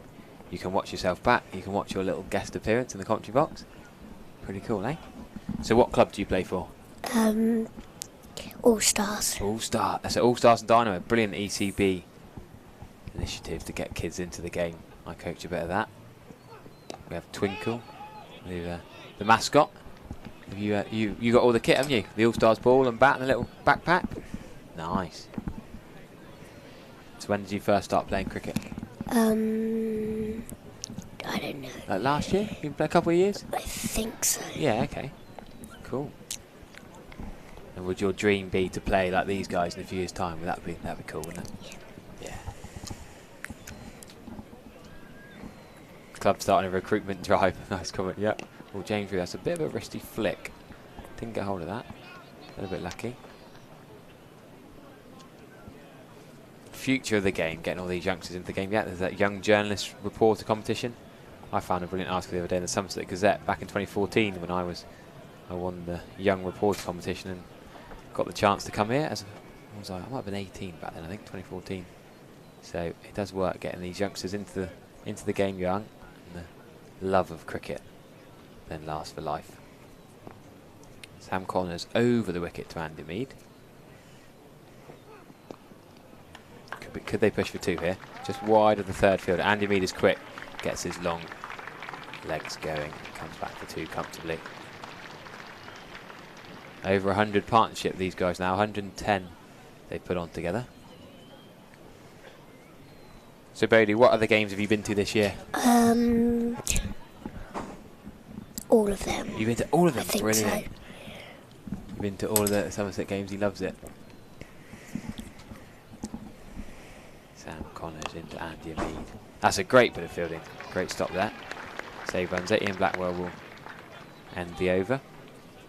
So who's your favourite player in all cricket then? I don't know. You got someone on telly you ever watched? Ever watch England? Here we go. There's a picture of you. Do you remember who that is? We're going to have a picture here. Do you remember who that is? What's his name? Tom Kohler-Cadmore. Tom Kohler-Cadmore. How cool's he? There's that picture as well. Another one coming up. Wait for this one. How cool's that? I was there on finals day with you guys and I remember that was pretty special, wasn't it? That's got to be the best day of your life, isn't it? You and Tom Kohler-Cadmore on the pitch after Somerset won the Blast. So those guys, Steve Bodie and Tom Kohler-Cadmore. You got your bucket hat still? I think so. Yeah, we've got some Thatcher's bucket hats up here as well. Should we put one of these on? How'd you like that? Right, we're going to see a change. We're going to see a change of ball. No, Mitch Ragstar's going to continue from the river end. James Rue's on strike. Should be a 1 on the leg side. Easy enough. Could they push for 2? How old are you then, Bodie? 6. 6. I think you have broken a record on the Somerset live stream, you know. I think you are officially the youngest ever commentator. How cool is that? 6 years old. 6 years old. And you're commentating on cricket. How cool is that, mate? We've got a few people on the YouTube comments saying they like listening to you. And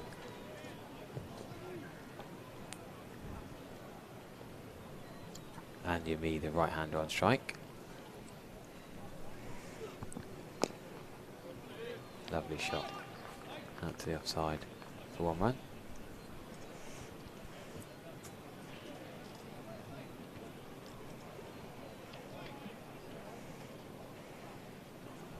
deep square leg is going to go back, as well as the deep corner and the long on.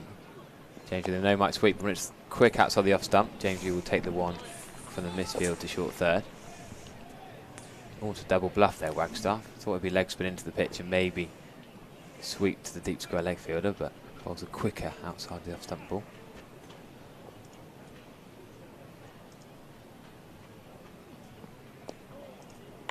Good running. Somerset batters rotating the strike really nicely here.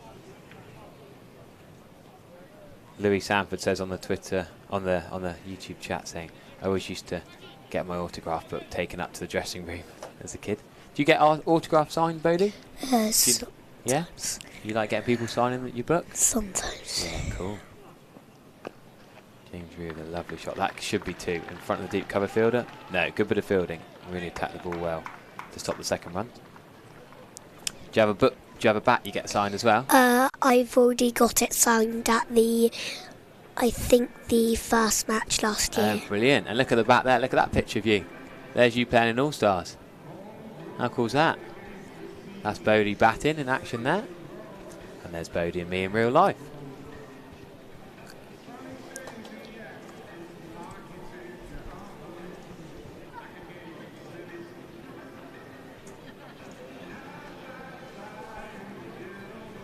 So, what's your favourite colour? I don't know. Yeah, we got a yellow hat. We've got a purple top. We have Pete Chu coming in. He always talks about his fashion. So, I get told off. I don't wear the right clothes or don't look stylish. So you're here all day today, Bodie? I think so. You had to go on the petting zoo or the face painting or anything like that? Not yet. No, you're going to do that later on, maybe. Maybe. That'd be cool, wouldn't it? After this, I'm going to do the bowling thing into the buckets. Oh, wicked, mate. Yes, that's really cool, that. Yeah, we'll have to have a go at that later on. Good bit of fielding, good bit of running, good cricket from all involved.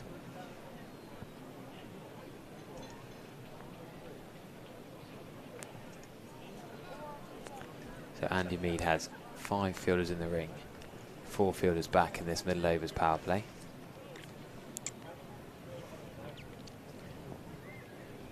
Sam Collins still steaming in from the Triscothic Pavilion end.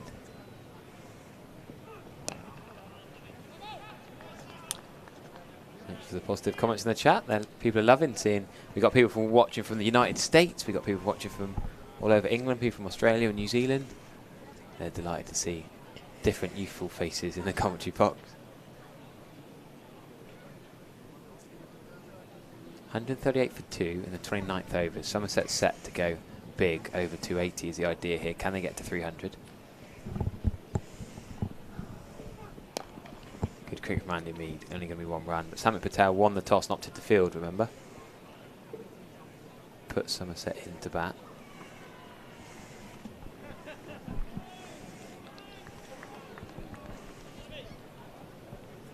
Do you like fielding as well, Bodie? Yeah. You like running around, throwing and catching the ball? Yeah.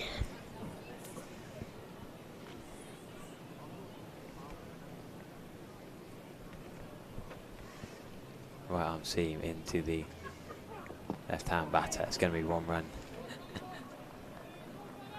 think your mum's just commenting. Have you got a shirt that Ben Green wore in the final? Signed. Yeah? How cool's that? And you got a drinks bottle and a hat, all from Ben Green from the final? Yeah. That's pretty cool.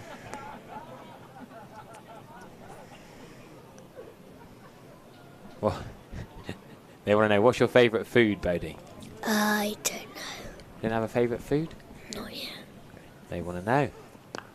It's a lovely shot from Andy Mead. Back foot punching through the offside, out to deep cover for just 1 run.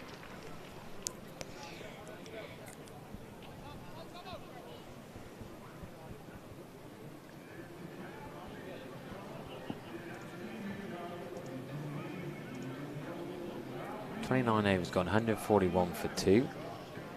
Pete Trigo's in trouble. They reckon you're going to steal his job, Bodie. They reckon you could be a commentator for a job. How about that, yeah? God, all you got to do is just talk as much as you like. Talk just like your mum's watching cricket with you at home. Just keep talking about cricket, that's all it is.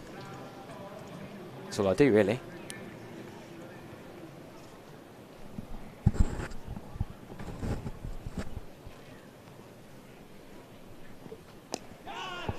Oh, there's a wicket. Andy Mead has not got 100. The king of the one-day cup. They did it straight to Samit Patel for a catch. Mitch Wagstaff's got the wicket. Andy Mead gets to 58 this time. Rare failure. Well, to call it a failure seems very harsh, but Andy Mead is so used to scoring hundreds in this competition. Only got 5 against Lancashire, 0 against Durham, having got 84 against Hampshire and 114 not out to win the game here against Kent in the one-day cup opener. 141 for 3 now, Somerset.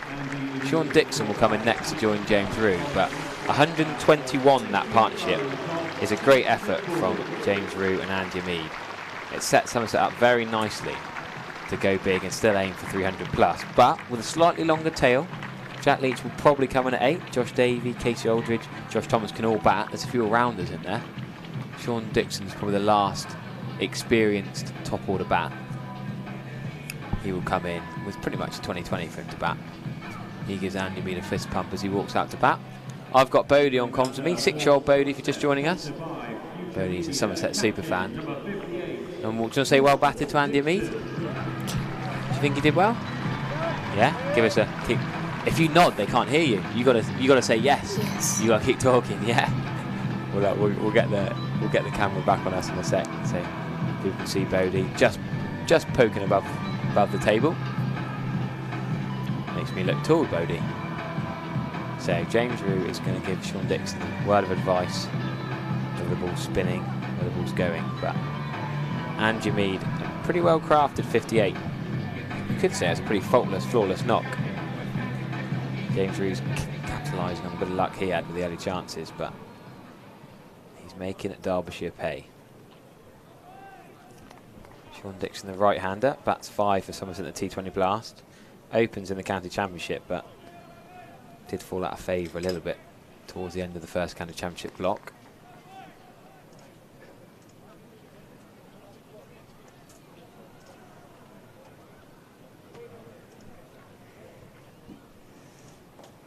Wagstaff in again, that's full on to middle leg stump.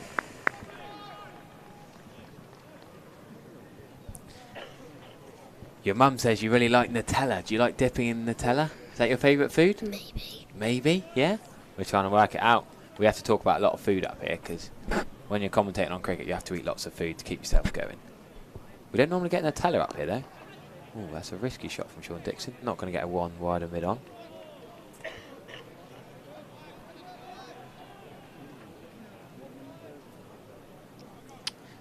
Asking about the par score here. I'd say par score will be 280. The pitch has been used, but it's still dry, warm, quick outfield.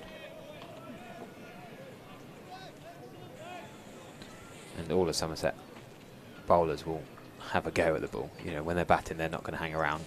Wouldn't have thought. Not that we've seen much of Charlie Castle from Scotland yet, with the bat in hand. Bowled a little bit, but interesting to see where he bats, whether he will bat 10 and Derbyshire 11 potentially. 2 balls left in the 30th over. I'm Harry Everett with Bodie on comms. Bodie, what school do you go to then? Milverton. Nice. Do you love it there? Pretty nice place, Milverton, isn't it? I've cycled around there. Lovely. Mitch Wagstaff, the leg spinner. Down the leg side, James Rue. Thought about sweeping. I reckon if deep backward square wasn't in place on the boundary, he might have gone to sweep that. But with the 2 men back, having just lost a wicket, he's a little bit reticent, a little bit more defensive. So you're going to play the throw in the balls game. What other games are you going to do on Family Fun Day? Anything else you've seen you want to go and do? Not yet. So have you seen the petting zoo? There's some animals. Yet. Oh, okay. You have to I've only seen the things at the entrance to the cricket. Oh, cool, yeah. There's a dog. Look at the dog on the screen. Look at the dog at Gimlet's Hill. You like dogs? Yeah. Family Fun Day at the Cooper Associates County Ground.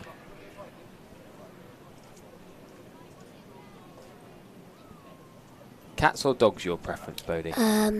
Both. Both. I like that everything's a both. Brilliant stuff, mate. We've got listeners from as far as Killerton, Forklift, Annie Cho's listening. They've got the Mystics and Magicians final tour match against Killerton today. They're missing us, enjoying listening to you on comms. Jack Russell was down at Team Valley with the Erratics yesterday, painting the cracking pictures. He said he missed us yesterday. Nice bowling here from Samit Patel, back on from the Triscothic Pavilion end. Spin twins.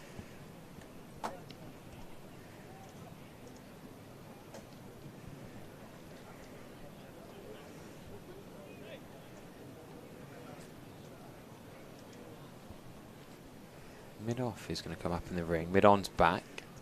James, that's a short ball. It's a bit of a drag down, Samit Patel. It's only going to be one run. You can get away with drag down. It's a long boundary with 2 men back on the leg side fence.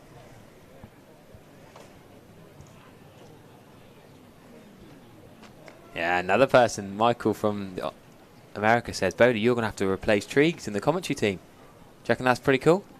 You up for that? Yeah. You're a natural, they reckon. And Gordon Avery, Viv Richards played at Milverton. Very good, I like that. Viv Richards, who of course had one of his records broken in the last One Day Cup main game, that 100 partnership. Or more than 100 partnership, the third rigger partnership between Rue and George Thomas. My dad reckons Bodie was the lead character in a 70s, 80s police drama, The Professionals, played by Lewis Collins alongside Doyle, who was played by Martin Shaw. That might be a reference to some of the YouTube chat enjoy. Yeah, the wreck in Milverton. I think that's still going. Not far from Wiveliscombe. So 31 overs gone. However, on comms with Bodie. So when was the last time you saw Tom Kohler-Cadmore, your best mates? Last match. Yeah. You had a good time with him. Wagstaff, the leg spinner, continuing into James Rue. Can't beat Samit Patel. Samit Patel in the action, bowling and now fielding extra cover.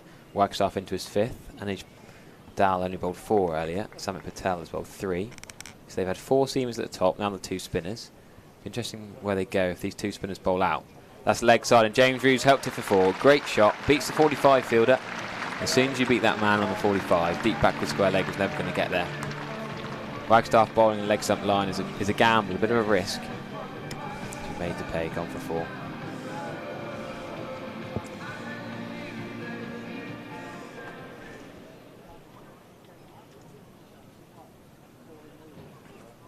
In again, this one is more on the stumps. Played out to the offside by James Rue, another cracking shot. It's only going to be 2 runs. Nice placement. 150 in the 32nd over. 150 for 3. Gets a ripple of applause from the knowledgeable fans around the ground.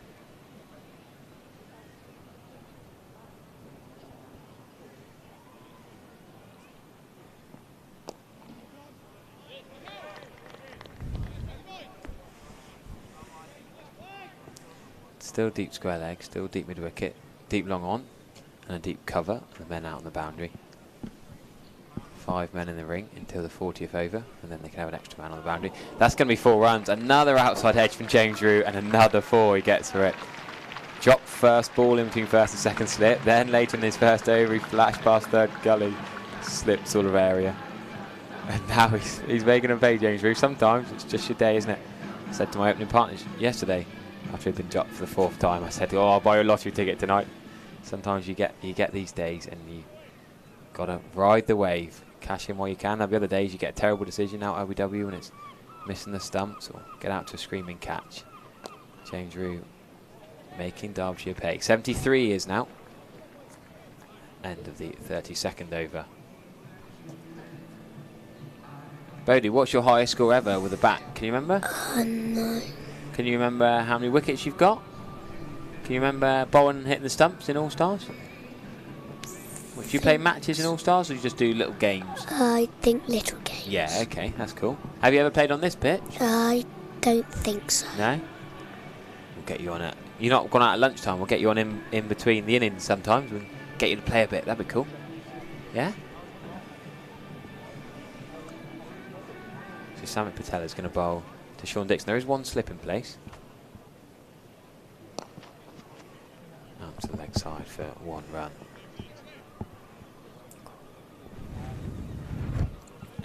What about those flats up there? Do you think that'd be pretty cool to be able to live there?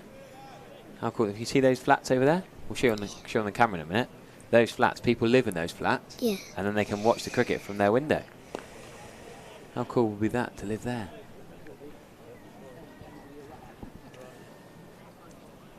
Samit Patel bowling at, what, 52 mile an hour? Thanks to Urele speed gun. James Rew on the reverse. He's got that behind. That backward point man should be 2 runs. Easy 2 runs. Didn't get hold of it. Sort of scuffed it. Behind square for 2. Did you play any cricket at school? Not really, I don't think so. Oh, that's a shame. You need to get more cricket played in schools, really. They're dying up, especially state schools. Don't need many facilities. Just a bat and a ball. Somerset Cricket and Devon Cricket Foundation do great work. Devon Cricket Foundation have got their awards and presentation ceremony going on downstairs. I've got a picture of Adam Pullman, we'll put on the stream at some point, who's won the awards. Sheila Harding from Topsham also won another award. It's been a good day for them on the Thatcher's Terrace, enjoying the cricket with food, drinks and celebrating. Great hard work to do. James Rew's gone again on the reverse. Again, he's not timed it, but he's got 1.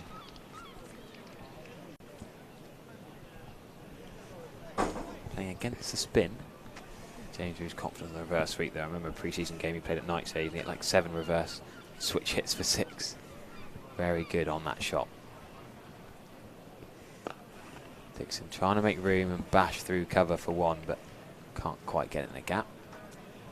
There we are, Bodie. Look, that's us in the Thatcher's commentary box. We stand up. Look at that. Thank you, Harry Trump, for that picture. That's cool, isn't it? So one of our photographers, look, that's us. There, you see the yellow hats? Yeah. We stick out, don't we? Can you see probably that hat is a bit over your eyes? It's a bit big for you. I can see. That's all right. So we'll see Wagstaff continue from the river end. We could also try, we could give you one of these. Well, this might fit even better. We've got an orange Trade Nation hat. Try this one. That's a lovely shot for 4. James Rew's going through the gears now. He is now on to 76. Threading Wagstaff through the covers for 4. We wear many hats in the commentary box. Thanks very much for Thatcher's, for Trade Nation, WPA for all their support.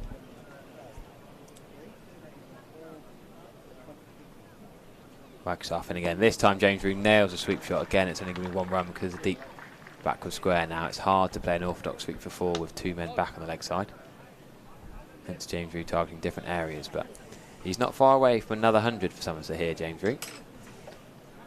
He wouldn't say it's his best, but pretty important here after the first 2 wickets going down pretty early. It's very rare James Rew comes in the power play. Such has been the success of George Thomas and Andy Mead and Lewis Goldsworthy. Dixon's not had to bat much. Batted himself down at 8 in that game at Cornwall in the warm-up game. He'd played a fair amount of T20 cricket and played a bit for Clevedon, so was happy to give other guys a chance. But Dixon, the captain in this format, slaps it through. Samit Patel, misfield. Should really have stopped that. They might get 2, you know. Yes, James Rew's coming back. Samit Patel should have thrown that quicker, really. He didn't know which end to throw. Really should not have been 2 there. A 2 to short extra cover. So that wagon wheel is going to be an interesting one. Samit Patel wound up and then couldn't decide which end to throw, so James Rew managed to make it.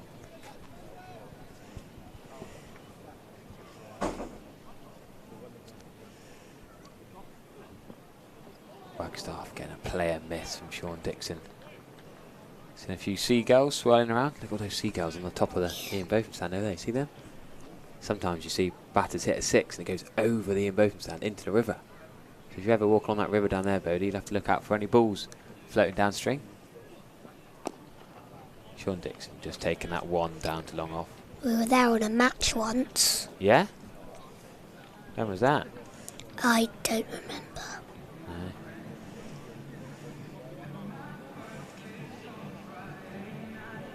Ed Sheeran over the speakers as Derbyshire bring the 12th man on for the fielding substitution. We're going to see Samit Patel continue. Spin twins, I reckon these 2 might just bowl their 10 straight through here.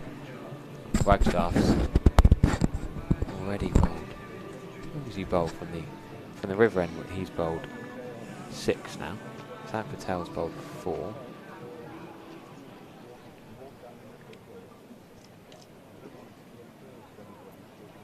Somerset Patel 6 actually. So yeah, I think they probably will bowl straight through. This middle phase of the One Day Cup, neither side want to get the other team back into the game. They want to gift easy wickets, but don't want to gift easy runs. Just bubbling up for the last 10 overs. A.B. de Villiers used to talk about 40 to 50 overs, you can get another 100. Somerset will target that, especially if James Jose fancies 2 now. No, good bit of fielding. Look at that fielder down there, but he's doing press-ups. They do that to warm up sometimes, getting ready to bowl maybe. So Somerset Patel coming through and around with Ian Blackwell, his old mate. They've been on the cricket scene for years, Patel and Blackie. Left arm spinners, of course.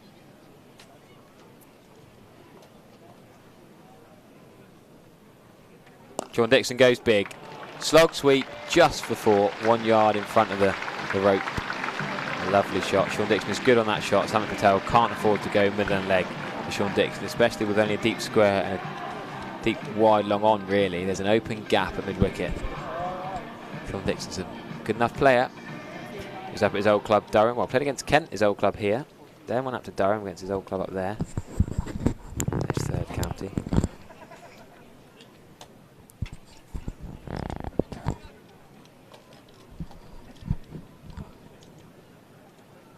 Sean Dixon 32 now. One of the other guys in Somerset's One Day Cup team. Josh Davies still pretty experienced there as well.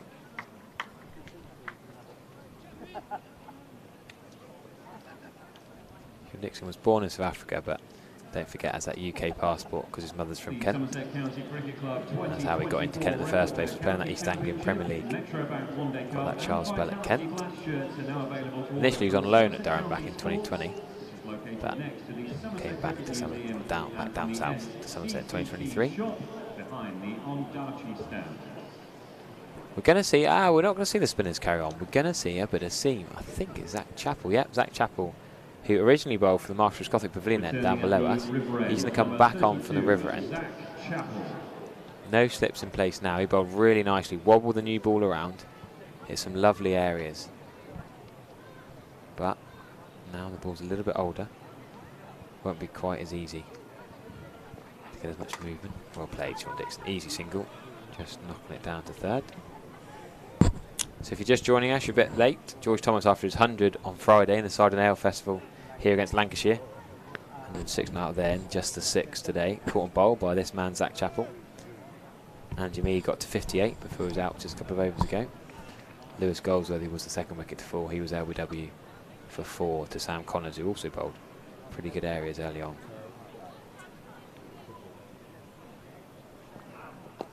Effort ball from Zach Chappell. James Reed takes it away down to deep 5 for 1 run. So have you ever watched cricket anywhere else, Bodie? I think so. Can you remember anywhere else you've watched cricket? Not really. Well, I'm pretty sure you watched it at Edgbaston. Do you remember that? That picture when we were together at Somerset winning the T20 Blast final, that was in Birmingham. Do you remember that? When you were on the pitch with Tom Kohler-Cadmore? So. That was pretty cool. Sean Dixon just taking the strike, happy to take that easy single down to 3rd. Yeah, that was amazing. You got to go on the pitch. There you go, look, there's that pitch again. No one else is allowed on the pitch without a special lanyard, and you got to go on. Look at that. You got a good fist pump like that. You and Tom have got your hands in the air, and you got to touch the trophy as well. You got the full matching kit. One of the real medals. Yes. How cool's that?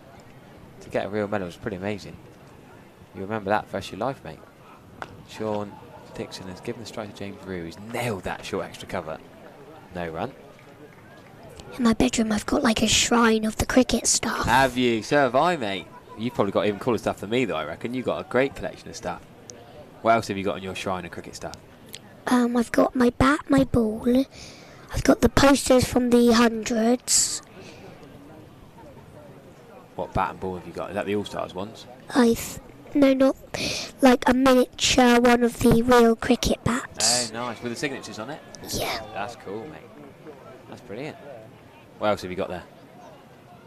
You got the Ben Green top? Yeah. You got the medal? Yep. You got your hat? You got loads. I like the Somerset Shrine. That's My fiance's not happy that I've got my Somerset shrine all over the stairs, all over the corner of my room. I haven't got any space in there. Collect too much stuff. James Rue taking on Zach Chappell through the offside again. Short extra cover's been busy. Good tumbling stop there, save 4 runs. You been watching the Olympics? I don't think so. No, not watching Olympics, no. Just watching cricket, is it? Just obsessed with cricket, good man. My dad puts football on. Does he? Now? It's not football now, it's the summer. No, you wait till cricket's finished, hopefully. You tell him off. If he tries to put football on when there's cricket on, you tell him off, yeah? You say, Dad, we're watching cricket, not football. So Simon Patel will continue.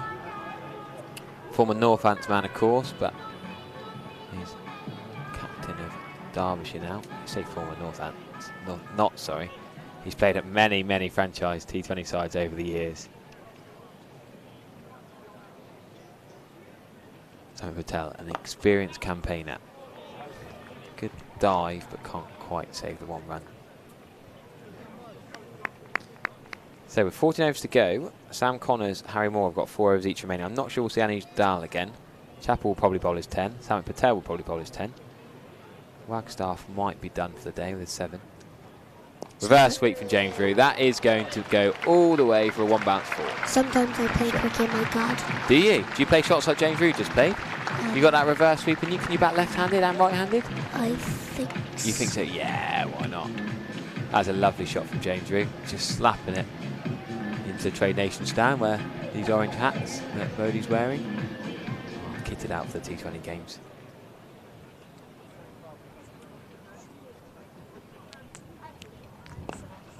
Could they push 2 here? No, James Rue just going to take the 1.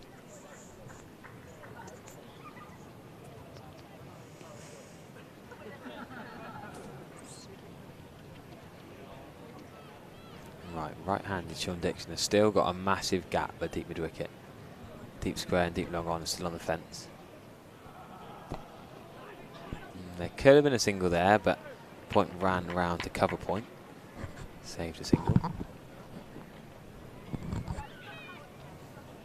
you know what you're having for your lunch here today then? Have you had a look? Have you had a look about what we're going to have for lunch? There's all sorts of options.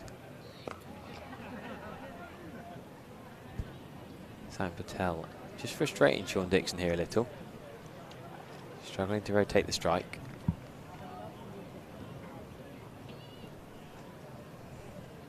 If you're just joining us, it's Family Fun Day.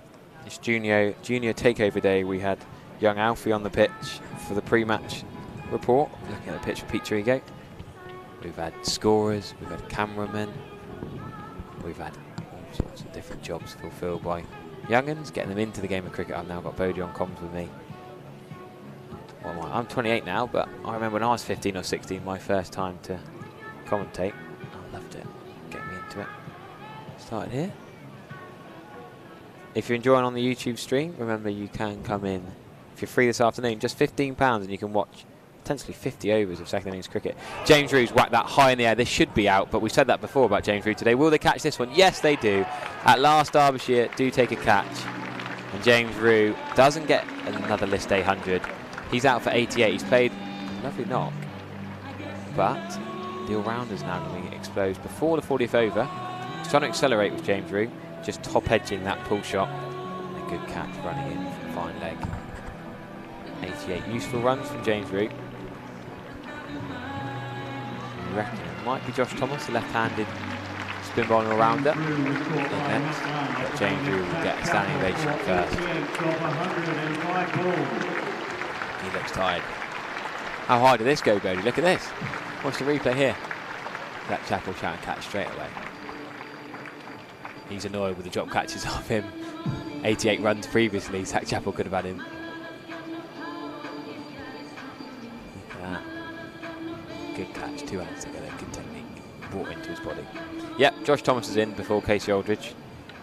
Josh Thomas at 6, Casey with about 7.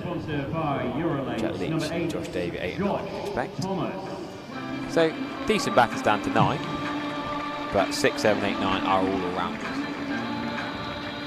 Josh Thomas scored 50s in the second 11 for Somerset. If he runs to St Andrews, he's good. He's still only 19. He's been around for so many years now. You forget he's only 19. 41 he got against Hampshire. Down at Southampton. Heading that to his final at Worms. You don't forget the final day there. He got 52 against Yorkshire in the semi-final. Got 100 against Northant seconds in the championship second level match. Hasn't bowled in the last 2 List A games, but did bowl against Hampshire and Kent in the opening 2 One Day Cup matches.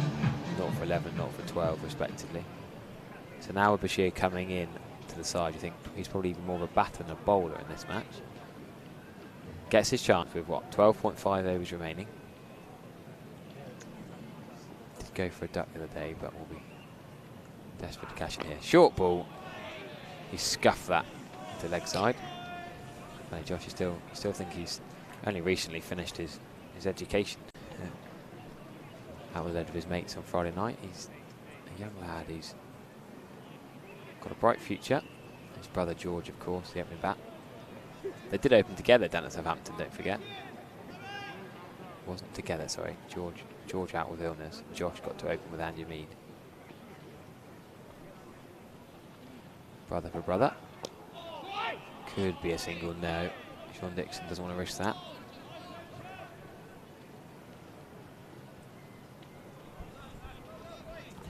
So how are you finding the summer holidays, Bodie? Good. Yeah? What have you been doing? What else have you been doing in the summer holidays? Can you remember anything else you've been doing? Because you've been off school for a couple of weeks now, haven't you? Yeah. You got a couple more weeks off as well. You enjoying the sunshine? We've got our pool out. Have you? Is that in the garden? What do you do? Jump in there when it's a hot day? Cool you down. You got any pets at home? No. Just you that got jumps in the water and you don't have to fight with anyone else for the water? Is it like a paddling pool? I think so. Nice. You don't have to wear goggles, I do. do you? Yeah? So you can go underwater? Yeah. Nice. Shot by Josh Thomas. He's only going to get 1 run for us. The deep square in place.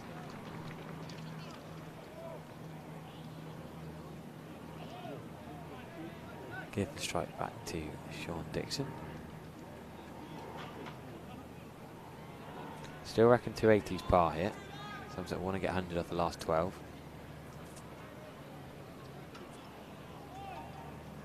Derbyshire a little bit inexperienced in the batting, but someone like a David Lloyd or Samit Patel could really go large in the middle order. They are quality players. Zach Chappell potentially batting as low as number 8, which seems a bit harsh. I thought it'd be more of a 6 or a 7 in this format particularly. He's won a lot of runs in the county championship over the years.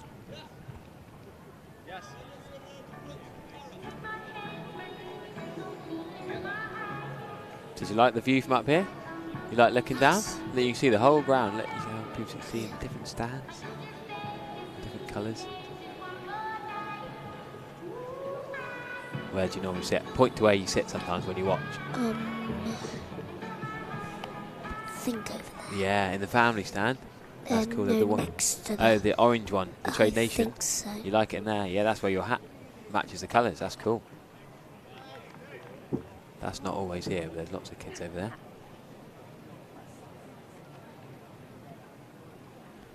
Samit Patel continuing then into his 8th over. That is a wide. You'd have thought we in Blackwell's given the benefit of the doubt. The left arm spinners union, Patel and Blackwell have a giggle. Look at them. Josh Thomas, the left arm spinner, also at the non-striker's end. In the space of 2 metres, there's 3 left arm spinners. Ian Blackwell played at my club London a few years ago. Player coach long before me. But this is going to be potentially 4 actually. Misfield, not good fielding. That there really should have been stopped by Zach Chappell. Yes, he's been bowling. Yes, it's a bit hotter there and tired, but at this level, you've got to be diving and stopping that. Samit Patel does often field in that exact position himself. As people were saying earlier, don't expect Samit to dive much in the field, but he'd have wanted that stopped. Nice tickle for 4 from Sean Dixon. Bonus 4 for Somerset. He's now on to 20. He's not taken on the field much. That slog sweep we saw in the vacant mid-wicket area.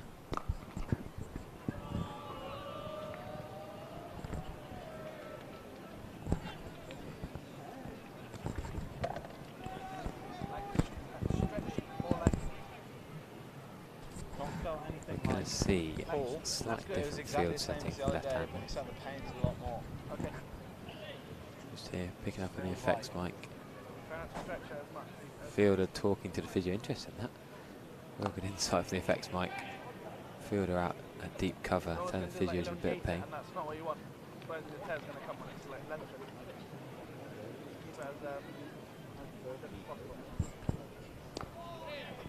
Run from Josh Thomas, 3 point for 1.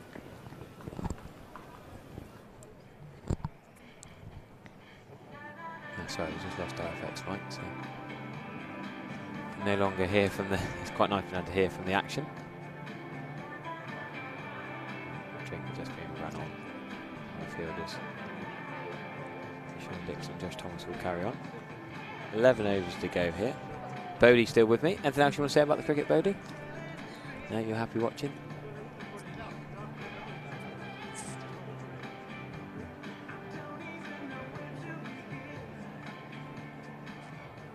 Right, Bodie, you're going to go off your mum now, apparently. Thank you very much, mate. Thanks for coming. Top stuff. Do you want to keep that hat?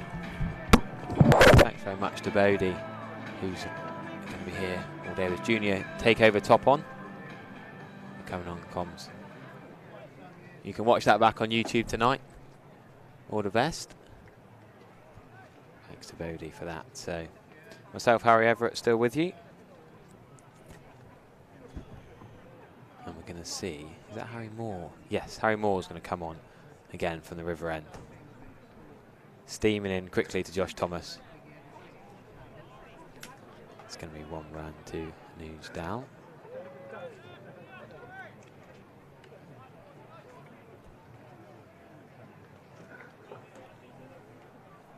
Sam Down's going to come back into the commentary box alongside me. Downgraded. Wasn't that a joy to listen to? What a lovely young man. There you go. You have people around the ground with the earpieces in, listening to that. Loving it. I think we do Family Fun Day. Getting kids inspired to love cricket. Yeah, there's a few down there. Ben Warren's out and about. There's a couple of like roaming reporters. I've just been interviewed. I had to. They didn't tell me I was going to be on camera, but I had to take my chewing gum out. I was caught with a mouthful of chewing gum. I had to take it out to be interviewed. But brilliant to see some people that are going to take our jobs quite soon, I'd imagine, Harry. Interviewing commentators. He's got a better shrine to Somerset than you, Harry. So you're going to have to up your game. Sorry, Rach.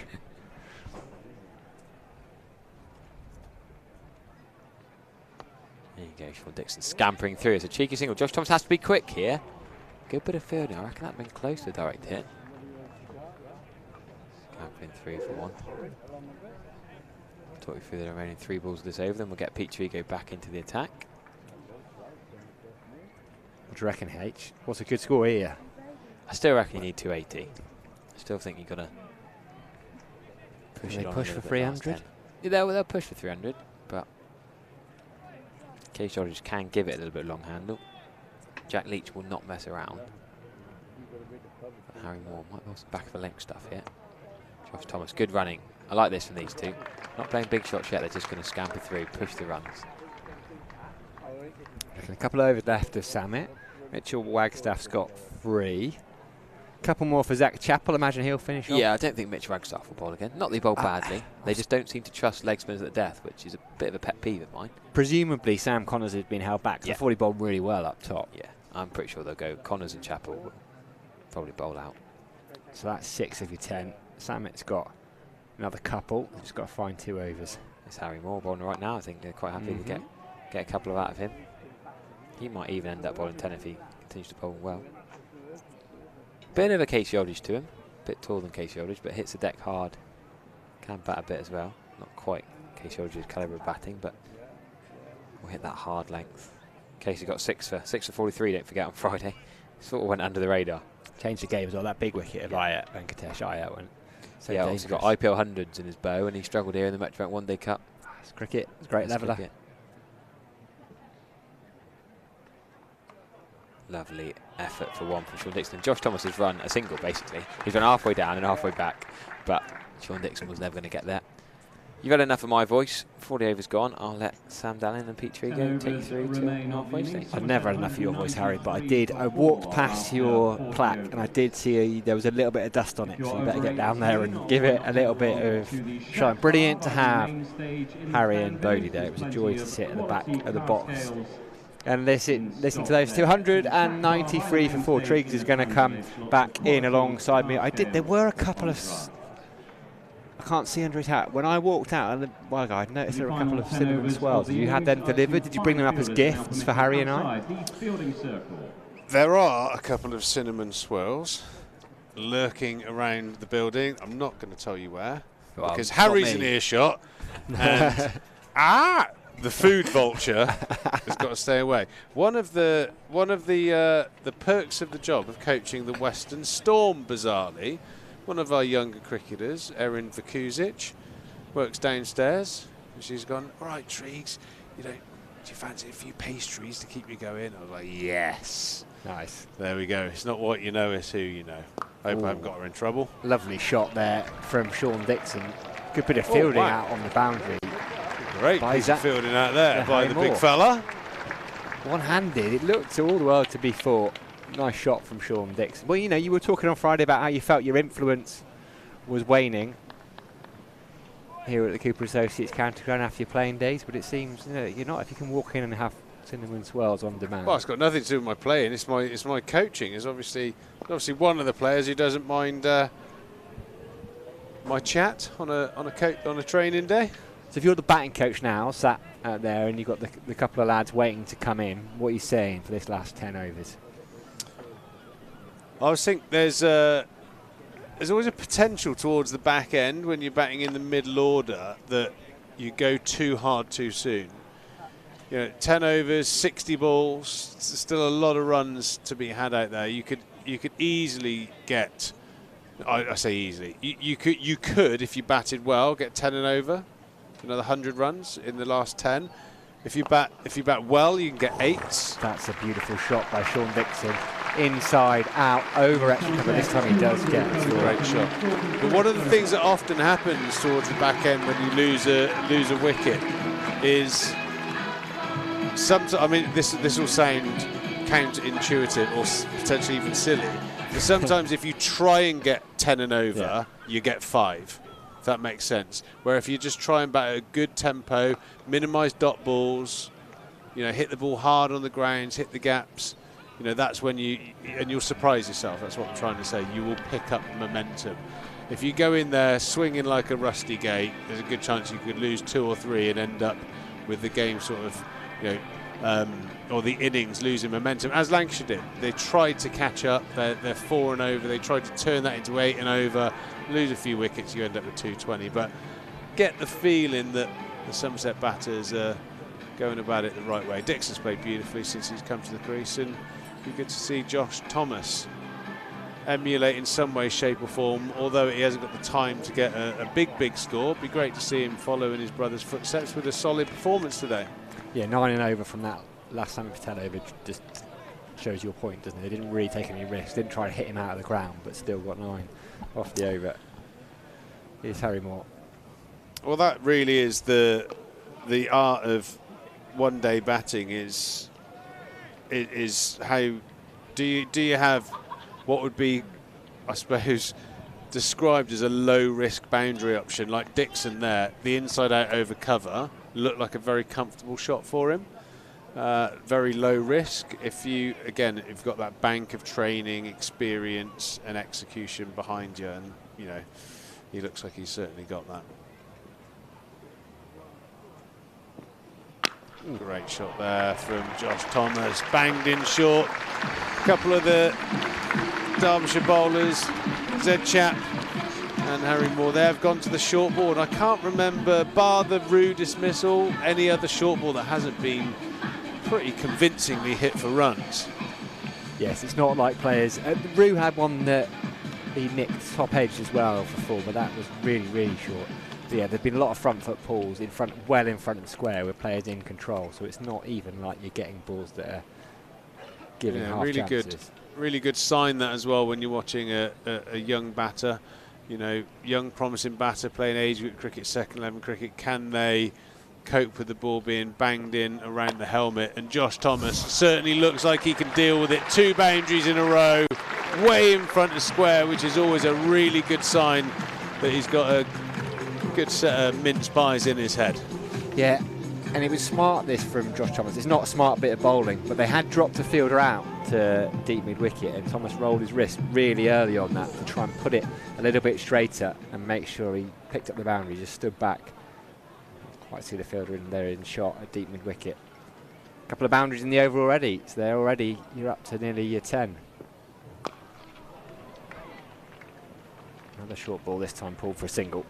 Bowler going with the old third time lucky theory. You must have done that in your career a couple of times, though. What's it about here? You've talked before, one-day cricket at Taunton. It's about not losing your head. You're going to go for boundaries. Well, I always refer to great bowlers like one-day bowlers like Alphonso Thomas, and he used to always reiterate not bowling emotional balls. You know, you get hit for 4 or 6 as a bowler. I think especially as a seam bowler, the old, you know, the ego gets damaged a little bit, and then you start chasing the game, and right, I've tried to hit you in the head, you've just hit me for 6, I'm going to try a little bit harder to hit you in the head, and then you go for another 6, and that's the kind of principle he spoke about. You know, the game is often won and lost with the battle of off stump, as I keep referring to. You smash the top of the knee roll to the bottom of the thigh pad length more often than not, and you do that better than the opposition, quite often you win the game of cricket. It's the hardest length to hit, it always has been. When you start chasing it a little bit too much, assuming that this is going to be a 300 pitch, that's when the wheels start coming off.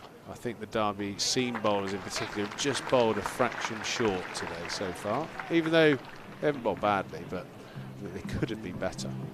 Brilliant bit of work by Anuj Dal at backward point, keeps it to just 10 off the over. So Somerset 212 for 4 here, having been stuck in. Remember, cast your minds back to about 20 past 11. Somerset 20 for 2, having lost both George Thomas and Lewis Goldsworthy. And here we are, 38 overs later. Sean Dixon just having a quick drink. Archie Vaughan carrying on a change of bats as well.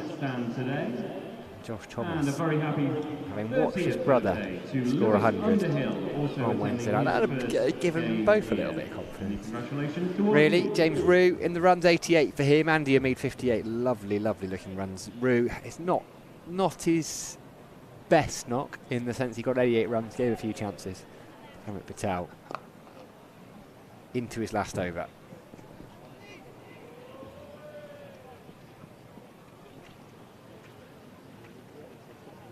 Derbyshire skipper bowling from the end. Ian Blackwell's officiating.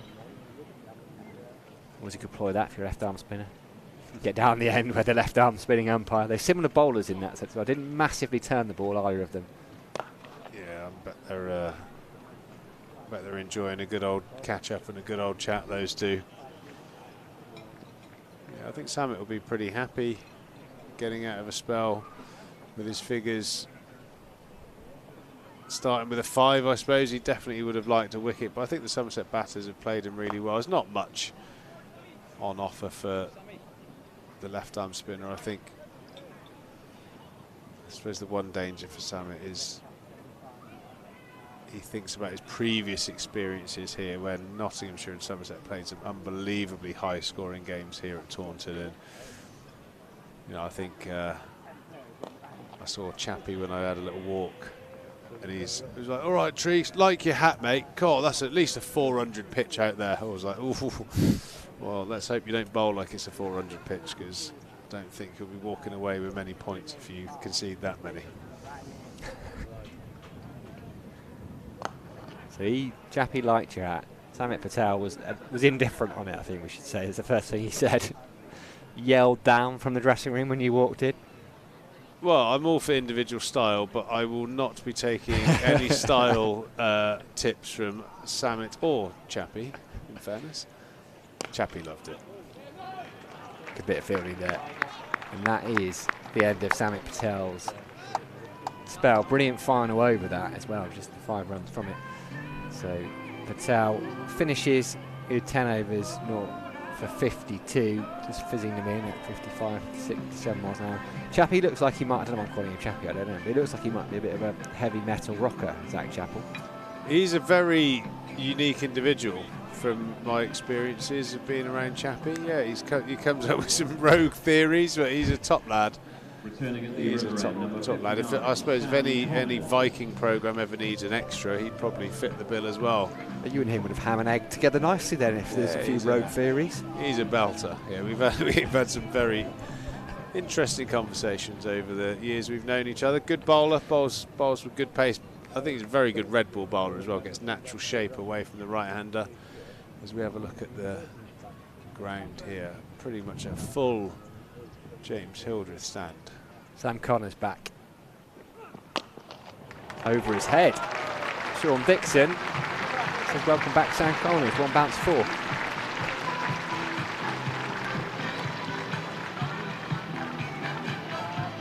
We've got 4 overs to bowl here, Sam Connors. Not the best start, 6 overs, 1 for 28. He was hooping it around early. Picked up that early wicket of Lewis Goldsworthy, LBW. Should have had James Root a couple of times. He comes in, his hand's really tight, his left hand right next to his body. Proper shot that from Sean Dixon though. Beautiful strike.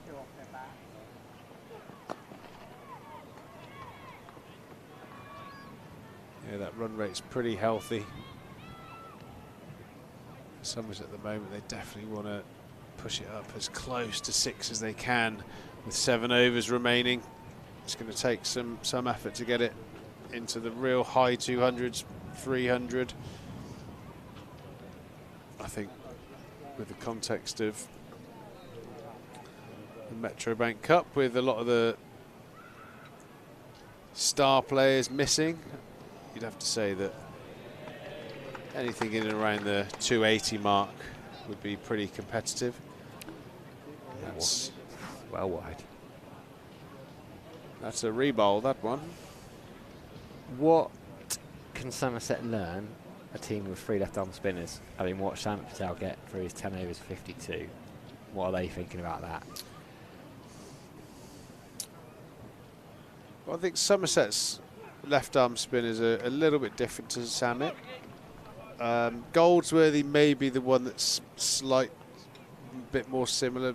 Leach is more of an over that he tries to spin the ball a little bit more than Samet. I think if there isn't a lot of spin on offer, Samet goes into sort of like trying to trap you under the bat or try and get you on the front pad. So he tries to undercut and skid the ball onto you, whereas Leach is still going to try and present that classical shape and try and beat you on the outside edge. So some different challenges, but it's going to be really exciting and maybe a bit of a prequel to you know, a schedule for England in the subcontinent, where we're going to see Leach and Bashir hopefully bowl in tandem and see how that chemistry works. Yeah, wouldn't that be lovely? First time I've had 2 England spinners bowling together since the days of Don Bess and Jack Leach. That went pretty well here at the Cooper Associates County Ground. That was a good ball from Sam Connors. Saw Sean Dixon trying to open up the offside and just followed him.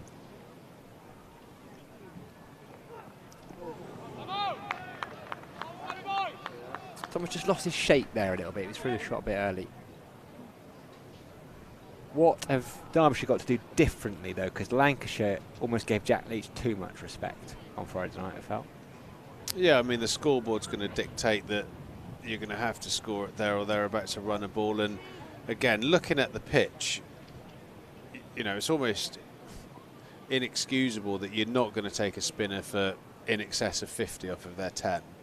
There's not really any, you know, mystery out there. There's no hold, you know, that would make it really difficult to score. The danger is exactly right. You're exactly right. Is going into your shell and playing with a really slow bat swing. You've got to, at that point of contact, be, you know, swinging the bat in a purposeful manner that you're trying to knock the ball. And I know a lot of batters, or you know, hear a lot of coaches say, you know, hit it into the gap.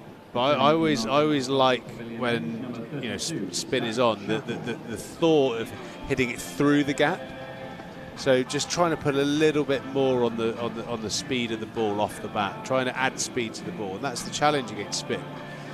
Is how can you put pace back on the ball? And like I said, I mean the worst example of that was the game we saw on Friday, where it was a couple of lads batting with a packet of Kleenex. Here is your man, Zach Chappell. Truscoffic end around the wicket. He's just counting the number of fielders he's got outside the ring. They're all on the deep leg side boundary. Starts a little wide. And the fine leg, deep square leg, deep mid wicket. And a long one. I don't think Zach Chappell is going to bother anything fuller and into the pads. There's twos there. There is a fielder out. Deep extra cover as well. That's Chappell out. He's bowled 8 overs, so he's got a couple, so he can't quite finish off. And they're going to find one more over, assuming Connors does. Josh Thomas uses his feet nicely. Flashes that into the offside. Fielder at deep extra cover cannot get around quickly enough. Josh Thomas with 3 or 4 yards down the pitch is Zach Chappell there. Good start to the over. That's a really good shot there from Josh Thomas. Gambling on Chappie not using up one of his bouncers. Striding down the wicket and slapping it through extra cover. Change of angle, back over the wicket, Chappell. So fine leg comes up.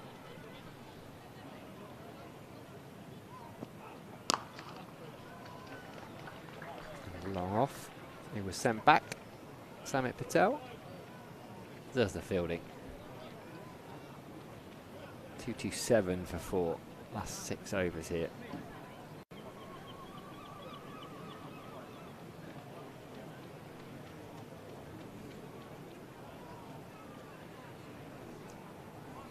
Keep an eye on scores elsewhere as we come towards the interval as well. Northamptonshire Steel backs 227 for 3, and that's a big game in the context of this group because Worcestershire Rapids are currently topping it. George Bartlett 60 in that one. Cut for not that much whip, actually. Sean Dix had to play that from really close to his body. And raced away for 4. No one down at third. Lovely stuff.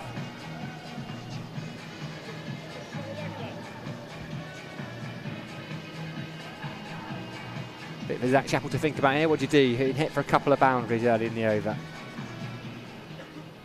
He's getting some wise words of wisdom from his captain, who's parked himself at mid-on. Penny for your thoughts.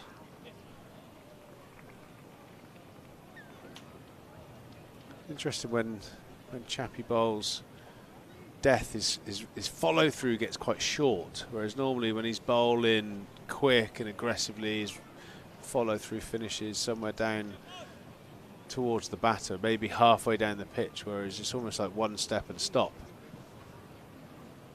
I'd like to see him go back to like 4-day lengths and get that follow through longer. There we go, straight off the crease, and he shoulders it down there instead of bowls it with the momentum of his body like he does, from my point of view, with a red ball really well. And what's he doing there? Thinking about fielding the return, or? Well, I think it's how he visualises bowling off-pace deliveries, cutters and stuff. So it looks like he bowls a lot of slower bouncers and off cutters, and it looks like his way of bowling that is to shoulder it down there. It's very unusual to see his run-ups, you know, his follow through so short. It's putting a lot of stress on his right shoulder and lower back bowling in that manner. Yeah, I just think that you know, the best way to bowl in this sort of situation here is to, you know, start from, you know, a stock ball position and react to the challenge that's being presented to you down the other end. Don't assume they're going to play your stock ball brilliantly. It's almost like first ball, Chappie went bouncer. You know, he hasn't given his stock ball a chance really in this spell, and obviously he's leaked quite a lot of runs in those couple of overs because of it. You Your stock ball is so key as a bowler to buy yourself a couple of dot balls, and also it gives you a really good sense of what the batter's real intent is in that particular over, and react from that instead of reacting before. I mean, I suppose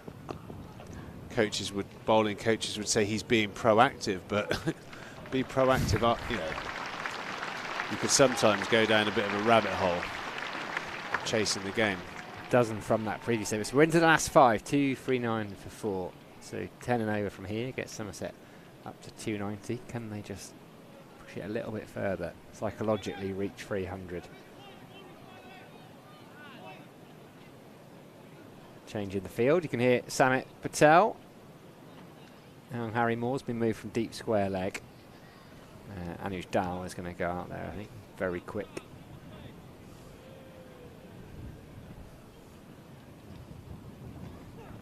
Oh, top edge, gone over the keeper, and I think that's going to go away for 4. Harry Moore isn't going to get there. Lets out a huge sigh. That will annoy Derbyshire. It won't annoy Sean Dixon at all, though. He brings up 50. Not the most elegant way to do it, but 51 from 51 balls for the Somerset skipper. 6 fours. He's played a good hand. These two, the partnership is past 50 as well. He reached out in the previous over. Sean Dixon, a nice little, 70-80 not out here would be a big boost for Somerset. Yeah, it'd be a great effort. I think when you bowl a high amount of halfway down deliveries, you open up so many scoring opportunities. Even a poorly executed shot just seems to fly off towards the back end.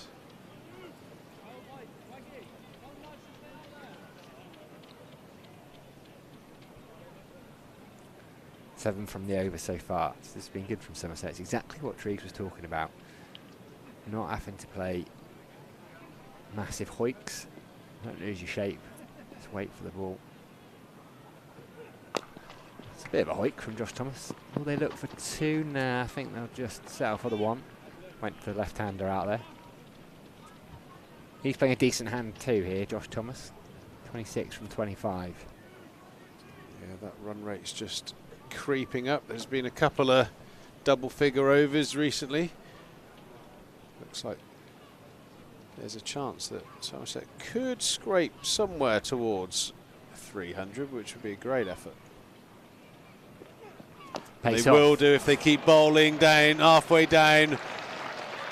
That is absolutely into the wheelhouse of Sean Dixon, and he's parked that into the Somerset stand where it deserved.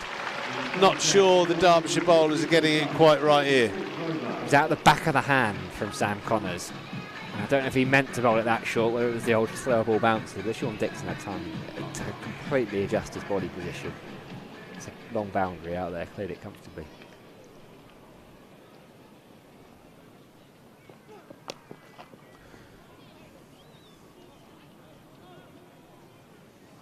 Yeah, I think aspirationally, I suppose, what Somerset can expect to get. And if you look down at the pitch at the moment where the fielders are, bar a play and miss, which is pretty unlikely at this stage of the game with the ball being quite old, is there isn't anywhere the bowler can get a dot ball in. They're bowling so many short balls, they're not able to have a mid-wicket in, they're not able to have an extra cover in, so there's nowhere for the bowlers to get a dot ball. So it's almost you're almost guaranteed 6 runs and over. 1 boundary, you're into sort of your 8s and 9s.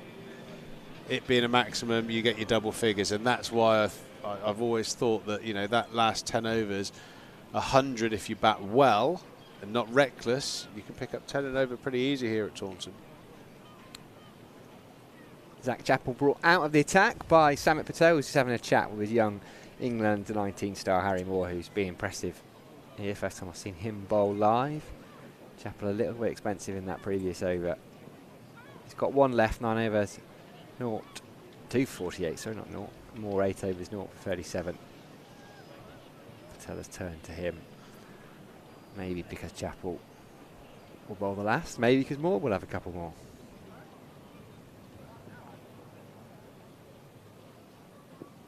Ooh, that's not a great ball. It's a full toss. It's going to be a no ball as well. And that Sean Dixon's body. Harry Moore not massively pleased with umpire Blackwell's call. And Blackwell just signalling the free hit and also having a word with the skipper, Samit Patel. Put away for 4, so costly start. The law of attraction. I was having a chat on Friday with Blackie about that exact delivery, about, you know, how the umpires sort of see it, and almost a sort of ECB directive is anything in and around that area, benefit of the doubt to the batter. They don't want anything in and around that waistband. Obviously it's a pretty dangerous delivery, so you don't get any margin for error, and that's the rare time where you see a free hit spanked, and that's certainly been thumped pretty well there from Sean Dixon. So 10 runs off 1 ball all of a sudden. 300 looks like it might be slightly under what Somerset could get here. 12 runs tree because no ball as well. Ooh. Tough start that. Sean Dixon's 70 not out. It's probably under par as well for me. Oh, what a shot that is from Sean Dixon. That's 4 runs, and that's where you're going to see the young man's temperament tested there. He's had a massive kick at the dirt. He's under the pump. How's he going to come back here? He's not happy at the moment. Sean Dixon is giving him the tour of Taunton. Yeah. He won't be the first and he won't be the last. But it's not very nice when you're that bowler. Still got 4 balls to get through here, that's the issue. Samit Patel, I think, doing well, having a chat to him.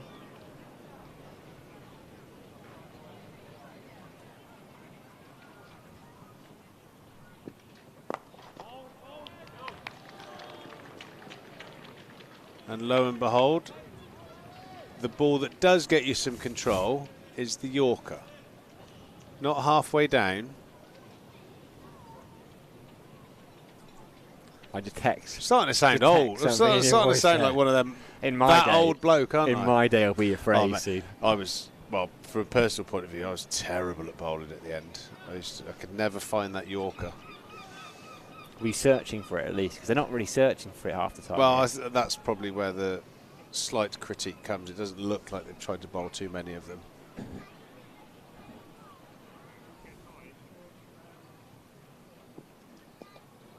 Oh, that's going to race away for 4 as well. The head's gone back. The bowlers' wheels are starting to come off. A little bit of steam coming out the ears. We've all been there, young fella. Welcome to professional cricket and welcome to Taunton. Yeah, 29. Off the over so far, is it? I miscounted. 89 is a partnership now, 57 balls. The 100 partnership only, the 50 partnership only came off in the previous over from this end. Shot from Josh Thomas straight to Samit Patel. Probably ought to have taken a run there, but obviously fancies it. JT. 21 off the over so far. 1 ball left for young Harry Moore, whose figures were not for 38 before this over, but they're not looking quite so pretty now. Yes, there probably is a single there to Samit.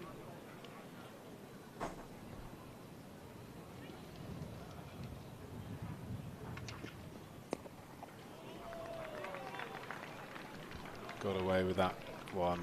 Bouncer flicked around the corner from Josh Thomas. A big over. The big over Somerset needed to get that 300 total in sight. 3 overs remaining. Somerset are 276 for 4. Yeah, 300 now, probably looking a little bit like that. They'll be disappointed if they only get 300 from here. And Sean Dixon, well, a 3-figure score isn't beyond the realms of possibility. And what will be annoying Samit Patel a little bit internally, and he'll be thinking about this, is his bowlers at the end aren't giving him that control. He's had to take Chappell off for more. Connors, he would have hoped to probably bowl 4 overs from that river end. I know Chappell's put his hat back on, so he's having to think about it. What you want is control at the end. He clearly had a plan. He's been messed with a little bit. Yeah, they're just chasing their tail a little bit, the Derbyshire men. Samit Patel's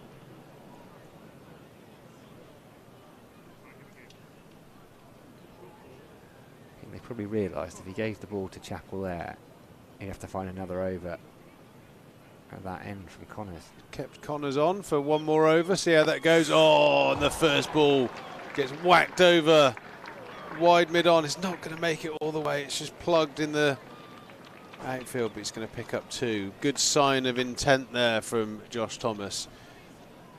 He is in 5th gear. Fun to watch this. Perfect for family day. I've been out there wandering around, by the way, loads going on. To weave in between the queues for all the various stalls.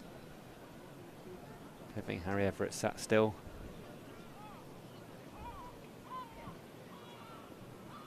$278 for 4.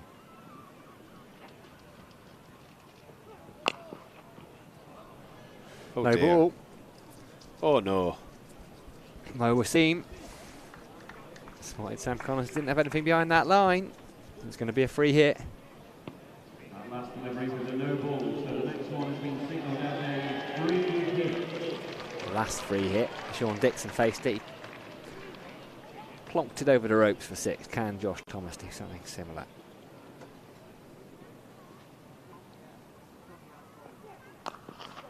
Bunts it straight at Samit Patel. This time they do take the single. Patel doesn't even try to throw that.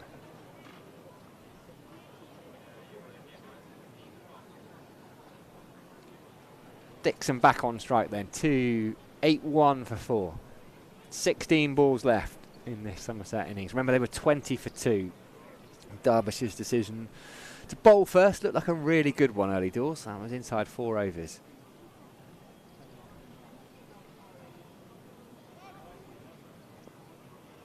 We've already had 1 century partnership between Andy Amead and James Rew. 121 for the 3rd wicket. These two are put on. Oh dear. 100 now.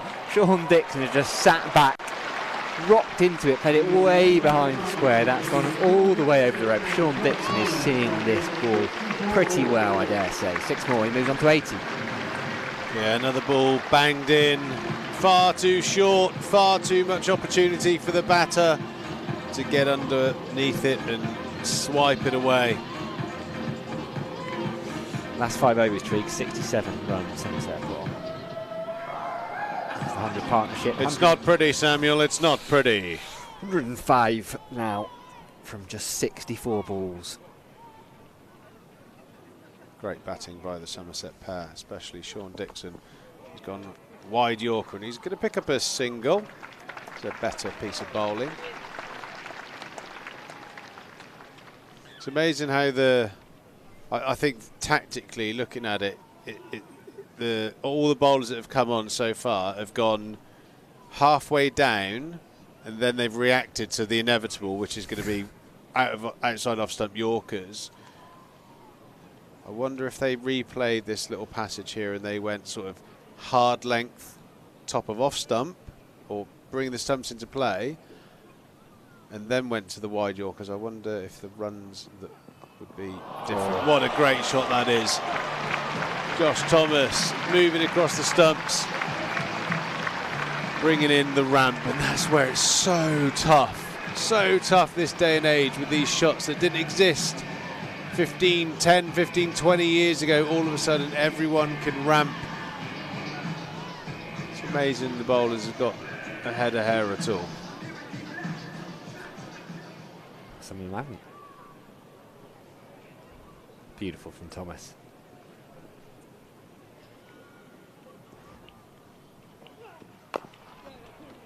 Two. Could take it on. Will take it on. Good piece of rowing there from Sean Dixon. Almost inevitable now that Somerset are going to get in excess of 300. And they've played smart, haven't they, Sam? They haven't been reckless. They've just batted. They've given themselves a good chance to get a feel for it. Natural acceleration from Thomas, and Dixon's just been exceptional from ball 1. Well, like you said, there's the sense you could go too early with wickets in hand. I'm just looking at the overs from 40 onwards. So they had a 9, a 10 without taking any risks, and a 5 to see off Patel. 9, then 13. They picked up the scoring a bit. 15, and it's these last couple of overs. 22, and then just doing maths in the head. Can't do it quickly enough. 18. all of a sudden, Sean Dixon, 81. By the way, he hasn't got 100 in professional cricket since May 2022. Today's a good day. Could be a very good day. Chappell back.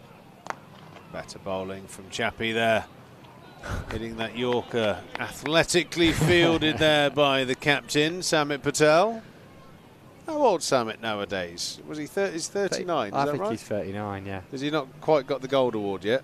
Is he one of those that's straddling playing Masters cricket and still being a pro? I think he is, yeah. He's retired when he wants to be retired, and he's not when he's not. He was playing in that Masters The criteria on some of the Masters Legends cricket is a little bit unknown. Oh, what an attempt of shot that is.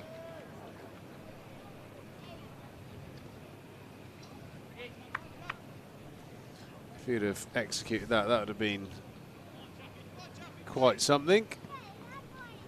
Confidence. He was really deep in his crease there, Josh Thomas, actually, but he had to be careful that he didn't turn around and tread on his stumps.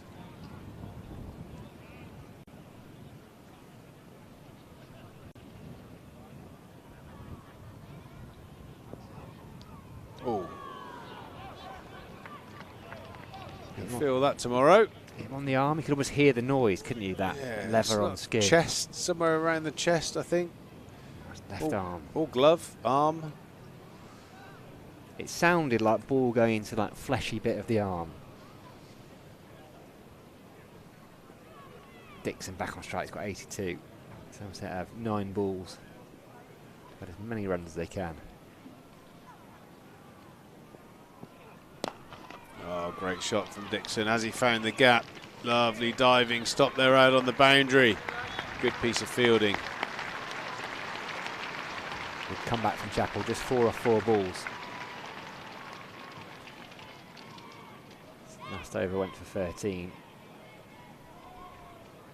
Just a couple of runs away from 300 with 8 balls remaining here at Taunton.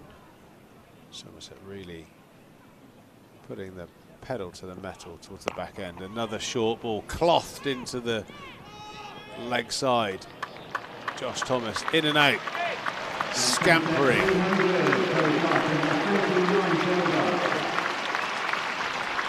Running between the wickets like a couple of scalded cats. 300 up for Somerset.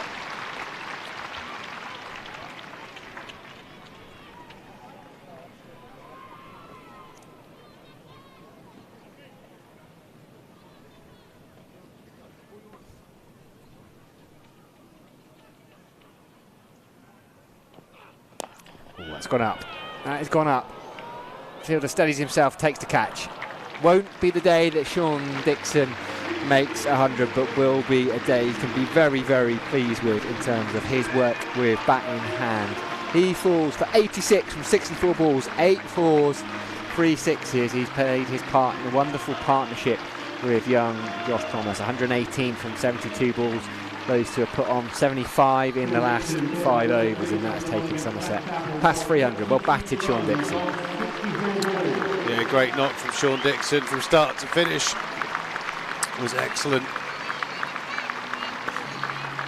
Very clean striking of the cricket ball. He fed off some, at times, pretty average bowling, but you still got to put him away. That was the last ball of the penultimate over, which means Zach Chappell's work with the ball is done. He's been prolific with the bat in this competition this season. 3 for 54 for him. That early wicket, the caught and bowled that squared George Thomas centurion in the last game up. The dismissal of James Reed for 88. Dismissal of Sean Dixon just then for 86. Casey Aldridge out to the middle. The 6 for man, the last game, one of the stars of the show, so he's got plenty of confidence. Hasn't had too many opportunities to swing the willow, and he's got, well, maybe a couple of balls to see if he can clear the ropes. Josh Thomas missing out on that one. He'd be disappointed to miss out on that, Josh Thomas. That was just outside the plate. If you were playing baseball, just faded away, just missed the bat. Very narrowly. You want a thick outside edge there, don't you? Third up.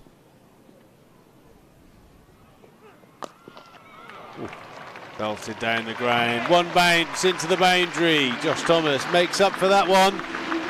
Picks up a 4, takes him on to 45. Their career best this day score for Josh Thomas. Batted really nicely.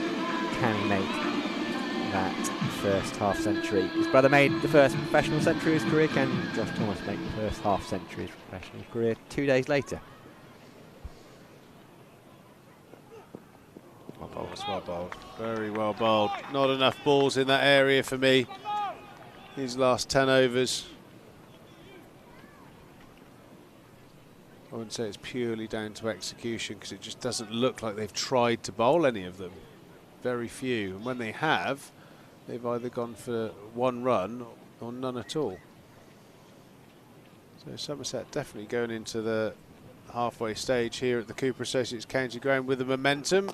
How much momentum are they going to have? Josh Thomas finds Samit Patel at mid-off. He's going to pick up another run. 2 balls remaining. Josh Thomas on 46. Be a little bit more pleased, Samit, than he was 5 minutes ago. The last 10 balls here at the very death have gone for just 10 runs. That's the kind of control, the death bowling he was looking for. Last 8 overs going for 100. Is that about right? Am I making that up? I will tell you. After 42 overs, Somerset with 212 for 4. Yeah, certainly the last 9 overs going for over 100. I'm not sure the captain will be over the moon, but yeah, like I said earlier, Sam's a very confident man. He'll get in there and he'll be telling all of the Derbyshire players they're 50 short at least. That will be absolutely, I'd hang my hat on that exact phrase coming out of Samit's mouth when he gets in the dressing room. Last ball.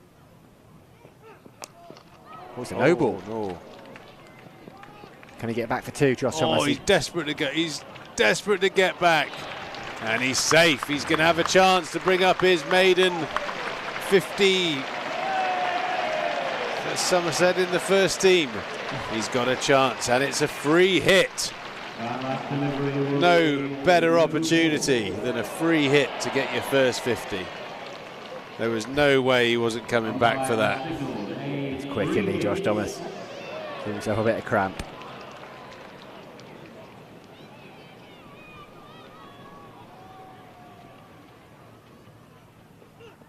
There it goes, in style into the Hildreth stand for 6. Josh Thomas, his maiden professional 50, following his brother George on Friday night getting his 100. Congratulations, young man, what a super knock. And what a great innings, what a great finish. 316 for 5. It looked like 300 was not in the cards today, Sam, but Somerset have played beautifully and they've capitalised on what I have to describe as some pretty ordinary bowling. Not necessarily execution, but the planning. Absolutely belted that last shot. Yeah, we've seen 2 free hits go for 6. You know how often do you see free hits, dot balls, singles. Somerset taking advantage. 193 for 4 was the score 10 overs ago, Triggs. So they've added 123 in that last 10 overs. I mean, that really is about getting momentum at the back end, and like you said, they didn't even take risks. For 4 or 5 overs, they were batting very sensibly, in fact. But that Somerset scorecard. Yeah, I think they were slightly aided by the plans in that 40 to 45 over period. Looked like, you know, Chappell, Moore, in particular, went with the short ball tactic. That just was getting absolutely belted. Connors as well bought a lot of short balls that just disappeared. So have a look at the score there. The standout performers. Umeed steadied the ship. He played beautifully for his 58 off 76. Played the right role after losing 2 partners. Rue, an excellent 88. And I suppose the star of the show, Sean Dixon with his 86 of just 64 balls, but a really lovely bit of catching up at the end from Josh Thomas. His first professional 50 for Somerset, 54 not out. Yeah, lovely looking scorecard. Look at that Manhattan graph. Couple of early wickets, 20 for 2, remember, Somerset were, and people were going, oh, well, not the tail, but they haven't got as many all-rounders, genuine all-rounders in the side as they have on other days. But there was that big partnership we see between Amid and Rue. How good have they been in the one-day cup for Somerset over the last couple of years? Then they lost a couple of wickets, and there was that big flurry at the end. So a relatively fast start despite those early wickets, and then it dipped, and it plateaued out, went up at the end. Pick of the bowlers for Derbyshire, Zach Chappell, 3 for 54. He bowled pretty well. Simon Patel, 10 overs 0 for 52. Poor Sam Connors took a bit of tap at the end, 1 for 86. So just to 5 wickets for Derbyshire. We'll be back in about half an hour's time. We're going to go and race Harry Everett to the food trolley. 317 Derbyshire will need for victory. We're going to show you a little bit of walking cricket on the outfield during the intervals. See you in a bit.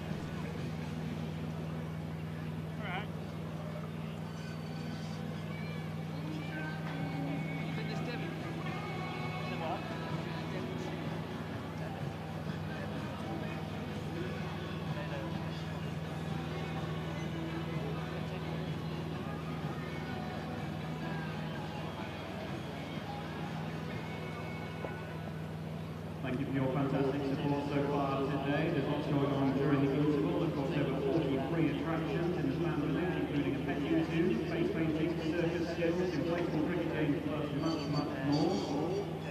Animal encounters with Chris Johnson, I just mentioned that. You can head along to see him. There's snakes, lizards, creepy crawlies, a tortoise, and an armadillo encounter set for 2:30 as well. Not to mention the Somerset Cricket Museum is open now.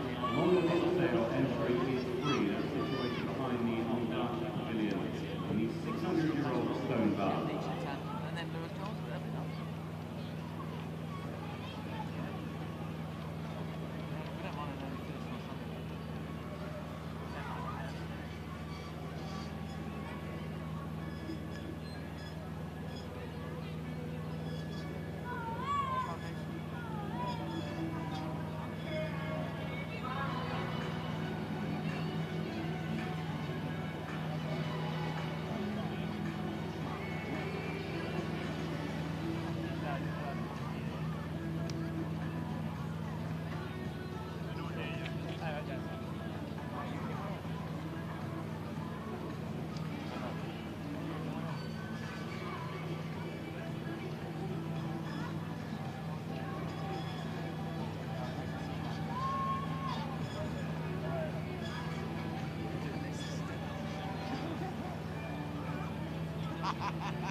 The Devon Cricket Collective Awards are an annual celebration of the hard work and dedication of the volunteers who help make cricket happen across the county.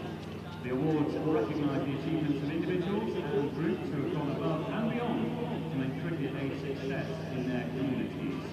We are pleased to celebrate the winners of the Devon Cricket Collective Awards 2024, which were announced earlier this morning on the Thatcher's Terrace. Those involved are currently having their photograph taken on the outfield with Somerset Director of Cricket, Andy Hurry. So let's go to the awards. The winners and the categories are as follows. First one, growing the game. A volunteer going above and beyond to help increase the number of games played. Many congratulations to winner Adam Pullman from the Pottery Cricket Club.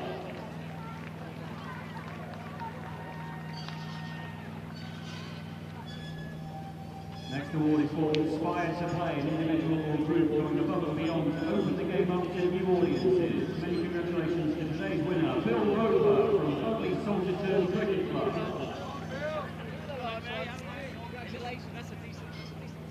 Next for Connecting Communities, the club or community organisation going above and beyond to raise the game and support communities and groups.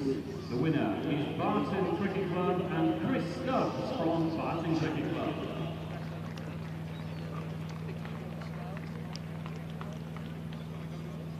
Next is the Coach of the Year Award, a coach who goes the extra mile and is a true coaching hero to their club.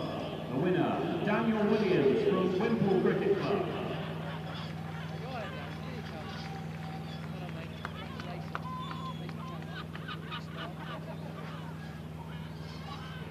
Next we have the Game Changer Award, a young volunteer making a difference in the game for 17 to 25-year-olds. The winner, Ollie Smith from Torquay and Kings Kirkwell Cricket Club.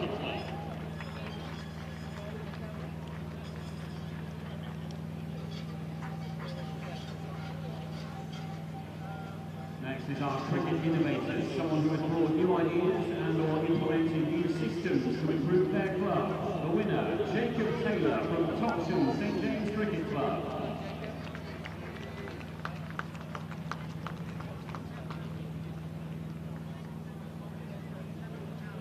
Next is Tackling Climate Change Award, a club making sustainable changes to help tackle climate change. The winner, Bradley Somerset Cricket Club.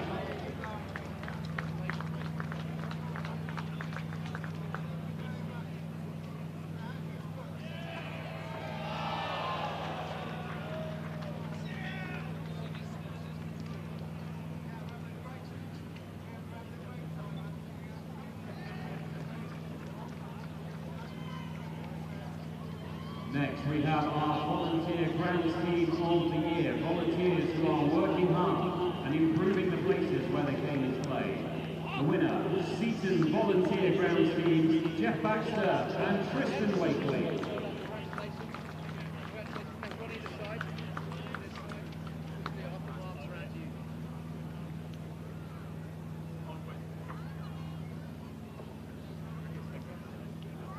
Next we have our outstanding contribution, services to coaching. This person is the life and soul of their club, coaching and making a difference to players. The winner, Nick Harmon from Paynton Cricket Club. I reckon just there and then we avoid them. Right. Feel good? Next we have the Metro-Bank champion of girls cricket, a volunteer who is champion growing girls cricket at their club. Well done to winner, Joe Watson from Exmouth Cricket Club.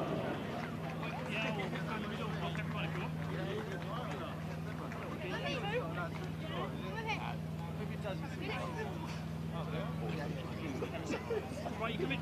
Emily, come in the front. I don't need to. I really don't. Where else? Come in the front, then. Come in front of no one. Next up we have the Arrival Star Award, a volunteer making a difference in the game for 11 to 16-year-olds. Well done to winner, Millie Diamond from East Coast Cricket Club.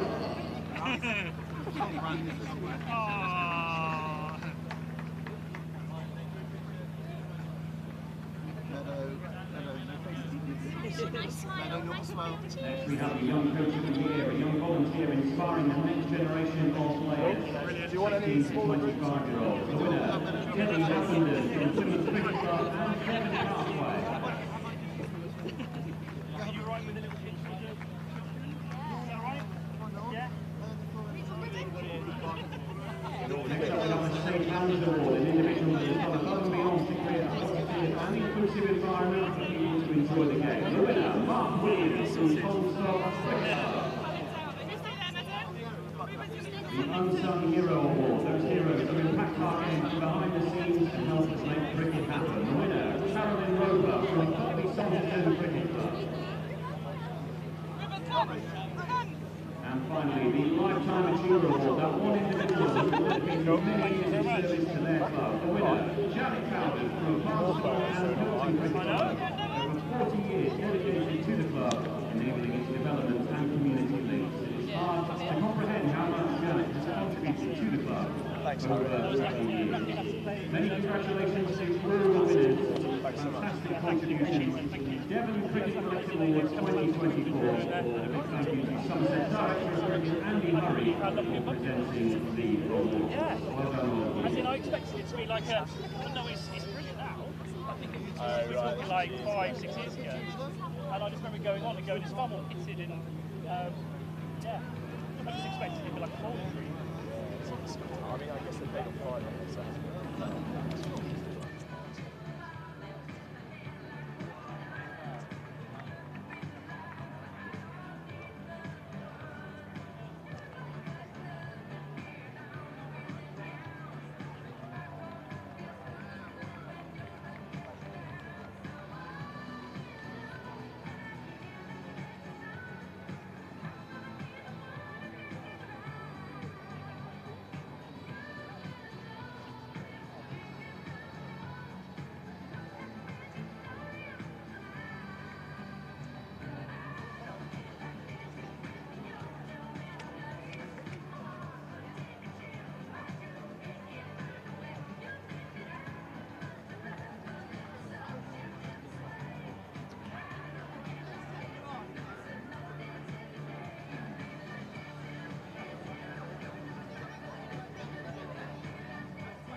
Today we welcome our walking cricketers from across the county.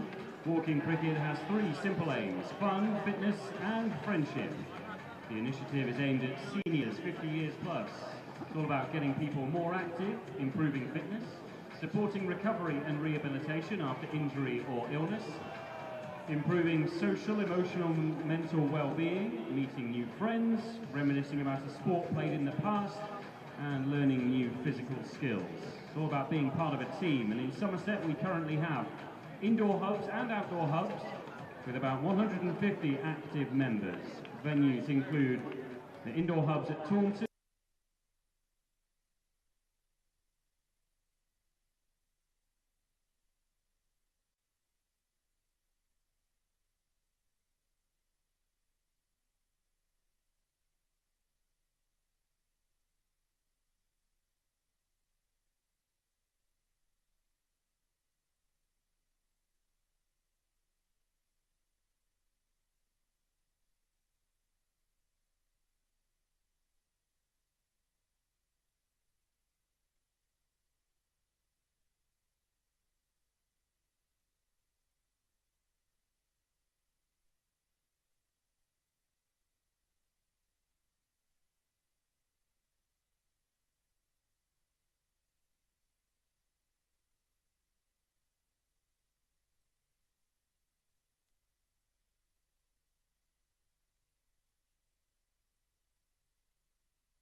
Hello, hello everybody, welcome back to the Cooper Associates County Ground, second innings of Somerset versus Derbyshire Metro Bank One Day Cup action. It's family day. If you weren't here before the interval, you may have guessed by that huddle going on in the middle of the pitch. Somerset are about to field. The Derbyshire openers, Harry Kane and Lewis Rees, are on their way out into the middle. They're going to be chasing a target of 317 if they are to secure victory. And if you've been keeping an eye on this competition, you will know that Somerset started this game neck and neck with Derbyshire, second and third respectively. If you are local and you want to come down and watch the chase, quick, 15 quid will get you in for this last 50 overs. Enjoy a bit of sunshine, hopefully enjoy a Somerset victory, but Derbyshire will fancy it. Samit Patel always fancies a win, whatever the score is. They're in decent form in this competition, won their first three. It'll be interesting to see how Somerset go. Bowling wise, Josh Davey looks like he's going to take the first over from the Marcus Gothic pavilion end. We've got Casey Aldridge, got Charlie Castle and George Thomas as the seam options. 4 spinners, well 5 if you count Andy Ameed, which I do, so I should say 5. Jack Leach and Shoaib Bashir, 2 England test spinners, potentially going to bowl in tandem for the first time in the Somerset first team. Also got Lewis Goldsworthy and Josh Thomas, who made his maiden professional 50. Wonderful hitting from him at the back end of the innings. It was a brilliant innings from Somerset. Just a quick recap, 20 for 2 they were, all the way up to 316. 88 from James Rue, 86 from Sean Dixon, who added some real momentum at the back end. Him and Josh Thomas put on a massive partnership, 100 plus in double quick time. And it was 50 from Andy Ameed, a classy 50 from the Metro Bank King. 3 wickets for Zach Chappell. It's going to be Harry Kane on strike, a couple of slips in. Josh Davey is going to bowl. Nicely timed. Charlie Castle out there at deep square leg does the fielding. Sam Dalling here alongside, well, not quite alongside, I don't know where Harry Everett is. Pete Tree goes here as well. Again, not here. He will be here very shortly. We've had young Bodie on this morning. Lovely to hear him. Somerset fans will know his face. Now they know his voice as well. Lovely to hear all about his cricketing journey.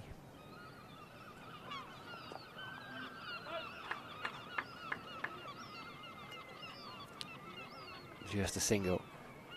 Down to third. And Jimmy at first slip. Casey Aldridge at second. James Rue with those classy black gloves on.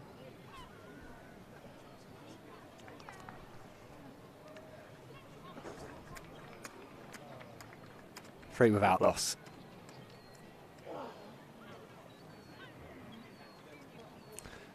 Josh Davey to come around the wicket. Harry Everett's arrived. Good news.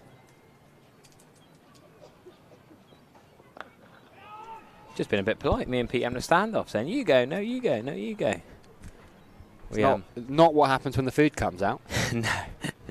Very good curry. Thank you very much to the great catering team here. You know what? It was superb. Both the veggie and the meat option. I like mixing the two together. Oh, I do as well. Well, you put them in this bowl and then mix them up. Yeah, mix up. Bit of extra flavour. Meat and veg, isn't it? Bit of tofu in there. Tofu? Tofu, definitely tofu. Definitely tofu. Just sold another virtual earpiece. That's what it was. I was doing in the lunch interval. Another fan wanting to listen to our commentary in the ear as they walk around the ground. You're a man of many talents, Harry. Someone in the lift then collared me and goes, what's your role? You're in official capacity? And then someone else goes, love your commentary. And he goes, oh, live stream commentary. That's really good. I listen to that. I should know you are, but I only see you from the top half of your head. I said, I'm not sure the camera's quite like that. Normally you can see the whole of us. That was a weird way of putting it. You do tell some tales, H. You cannot move around this ground. Bashir does the fielding up at short fine leg. Yeah. Just a single, good bit of fielding. Just the one off it, so a solid start for Derbyshire. I don't think I've spoken to Shoaib Bashir all season. It's bizarre, really, to have a Somerset player who's just not really been here. Not been injured either, just nice to have him back. I caught a word with him early on in the season. I caught a word with him at Worcestershire as well when he was on loan. I was doing of course you did. the Surrey comms for that. Interviewed him in the winter when he got his England call-up as well. Lovely man. Lovely, lovely man. Yeah, I love the chat between him and Leachy, that they're just happy for each other. It's not the rivalry, not the competition, they're just mates. Ooh, swing and a miss. End of the first over, Derbyshire, 4 without loss. I do like this. Every game of the One Day Cup in this new black kit, James Rue's got chat for having the black pads, the black gloves. James Rue looking like an SAS operative. You'd have to see it. I like it. So I said he looked like a burglar on the Durham stream. Yeah, SAS operator is probably better. I'm calling you Durham Dalling. You Somerset Sam or Durham Dalling today? Durham Dalling. Or Derbyshire Dalling today. Yeah, you could be either, mate. Time for an afternoon snooze for the half an hour nap. Was that the idea? Well, now we've come back on, or? Well, yeah, I was just trying to work that out. Is that comment saying now we're on, or I think hopefully it was before the end. There's no timestamp on that chat. Anyway, no Ned Leonard, no Alfie Ogborn, so I reckon it's going to be Charlie Castle to open up alongside Josh Davey. Scotland from either end. Scotland. My brother and sister know nothing about cricket, but now live in Edinburgh. So I'll tell them they'll have to watch their Scots.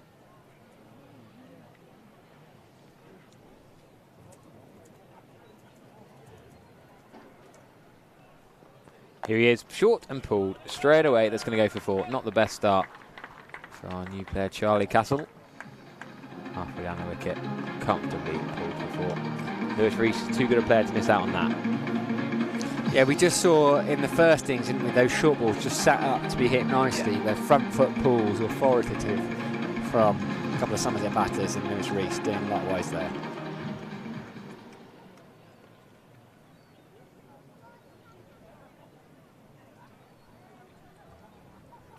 Round the wicket again. This time he's more back of a length than short. Dot ball.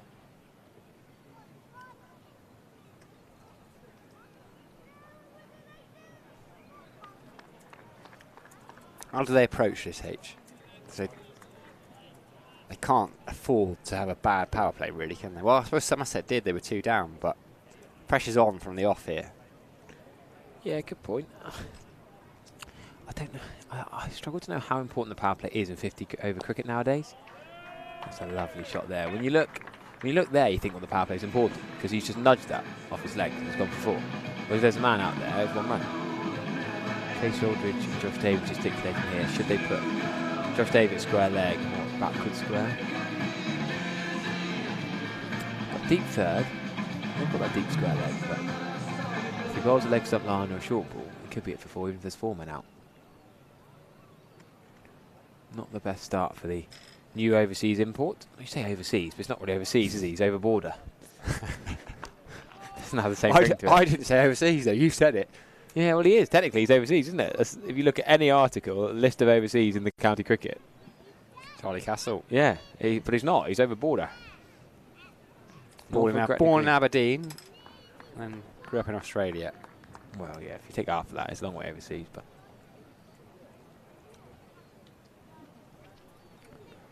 so, can he get his line and length right to the left-hander? Casey Aldridge doing 2 slips work, really. Should be a single there. Good. Oh, unlucky. Just gone through for 4. To be fair, he did make good ground to get round. He dived from mid-on. I wouldn't call that a tumbling bridge because he made good ground to get there. He's not far away from stopping that. Mr. Thomas at mid-on. It's well timed, wasn't it? It was well timed. He looked a decent bowler, Charlie Castle, up at Durham. He only bowled 3-4 overs, but they talked about him being similar to Josh Davey in the way he operates. He would have known Shane Berger, I assume, from their days. Well, he hadn't made his debut, but Shane knows the Scottish system quite well from his time as head coach. Yeah, it's improving as a Scottish system. Getting a better line and length there. Derbyshire keen in the field since his England days. Derbyshire has got that real buzz in the field back in the Somerset shirt. But yeah, an expensive first over. 4.4.4. I'll write that on my scorecard. I slacked a bit on my scorecard in the end of that first innings. I'll have to get back up to date. Gordon Avery reckons the spin twins will weave their magic. Well, do you mean Leach and Goldsworthy? Twins. Yeah, which spin twins does he mean? There are 4 spin bowling options, and Andy Mead, he's probably a part-time spinner. Josh Davey. The Trescothic Pavilion end. Oh, False start. Josh Davey was almost in. He'll be fuming. What a waste. And well, I think it's the fact the music is still going. Ah, see, I've been asked to do that job in a couple of weeks' time up at Gloucester. Have you? So that could be me disrupting the whole game by playing a song a bit long. That is not going to go well, I tell you. Which game's that? I think it's Gloucestershire, Leicestershire. The next 2 Wednesdays I'm up there. I think I'm doing the stadium announcing for one, over the mic. And then either stadium announcing or music for the second. Interesting. Bold. Slightly different talk about cricket job. Not done before. Yeah, I've been asked to do the announcing once or twice, so I'm a bit hesitant about it, to be honest. Yeah, I don't know. Family I coached the kids of earlier on said, "Oh, Harry, can we get a shout out for happy birthday?" I said, "Well, yeah, we can, but if I do it, you can only hear it for your Virtue Motors earpieces." And there are 3 of them, between 3 earpieces between 7 of them. I said, "Oh, can we get it over the tannoy?" I said, "Oh, yeah, we're going to ask Rob." So at some point they'll get. I guess that'll be me in a couple of weeks doing the happy birthday shout outs, the sponsor shout outs. Flick through the leg side. Close the face nice. It's going to be chased by Josh Thomas. He just can't quite get there. Quick outfield here at Cooper Associates County Ground. And he's pretty quick, Josh Thomas. Young man from King's College. He can get between the wickets with the bat. We saw that. And Jimmy comes across then from short cover into probably a catchy mid-wicket. I think he's going to go. He was at first slip, but not for very long. Sean Dixon just waved him across. Jack Leach at cover, moves a little bit squarer. Goldsworthy's a backward point. Bold just cramped him up for room there. Just reflecting on that first innings, I think perhaps myself under-egged Sean Dixon's part. When you look at the stats, 86 off 64 balls, that's a hell of a knock. I thought it was brilliant. He was the standout. Yeah, I always thought of James Rue batting through the middle, knocking it around, and I thought of Josh Thomas's fireworks at the end, but Sean Dixon almost got to 40-50. You know, they always say about the best players, Trott, Bell, well, Root more recently, they get runs without you realise, and you look up, suddenly they're on 40. I feel like he did that, and then he went big towards the end. Good batting by the skipper. But he was well under run and ball for his first 25-30 runs. Exactly. Well, yeah, he was brilliant. And he doesn't get to bat much in this competition, because the top 4 do a lot of the work. Casey Aldridge facing 1 ball seems a slight waste, but... Well, he didn't need to face the ball, exactly. did he? Exactly. Can't really argue with a 300-plus score, H. Indeed. Take that, I said. Cooper Associates County Ground, get over 280, then you look at 300, and they boost that up to 316. 19 extras helped a bit. Dabbed. Derbyshire at short third. Swoops in. Brilliant to see him named in the test squad. England series against Sri Lanka. We probably expected it, to be honest. It would have been a bit of a surprise had he not been named in the test squad, which is a surprise in itself, because if you think he will soon, by the end of the season, probably have played more test matches than first-class county championship matches comfortably. Yeah, the one I'm not quite trying to work out is Dan Lawrence and Jordan Cox are both middle-order batters. Does Stokes open or Duckett, and then one of them come in the middle order? You don't shove one of those 2 up to open, I don't think. I think Dan Lawrence plays. Yeah. I think they are weirdly hierarchical in the sense that if the person is the next batter in, which Dan Lawrence is, he will get the go. Jordan Cox deserves it. He's been injured, hasn't he? He started the season brilliantly. Really well. Him and Dean Elgar seem to keep having big partnerships. Well, and it's, you know, a sign of what they've done. Derbyshire 21 without losses. Essex have lost Sir Alistair Cook and Dan Lawrence and barely noticed it because of who they brought in. And very like-for-like replacements. Yeah. I couldn't think of a more like-for-like middle-order right-handed bat and a gritty left-handed opener. Yeah, Cox has got his keeping, so he's almost throwing a backup keeping option. Loads, does he? We'll see. It's yeah, I think Lawrence will play. I think Lawrence could well open, actually. I know he doesn't do it, but that doesn't stop England. I'd like to see Stokes do it. He's got the technique for it. Yeah, I like to see him, and then whack Lawrence in the middle order. He could bat 6. 1 slip again, Casey Aldridge to Charlie Castle. You sound very northern when you say it. Should be a 1 there, yeah. Sounds a bit Welsh, to be honest. Yeah, okay. You went very Welsh there. I can't. You've got the Cheshire and Durham accent in you. I haven't got that in me.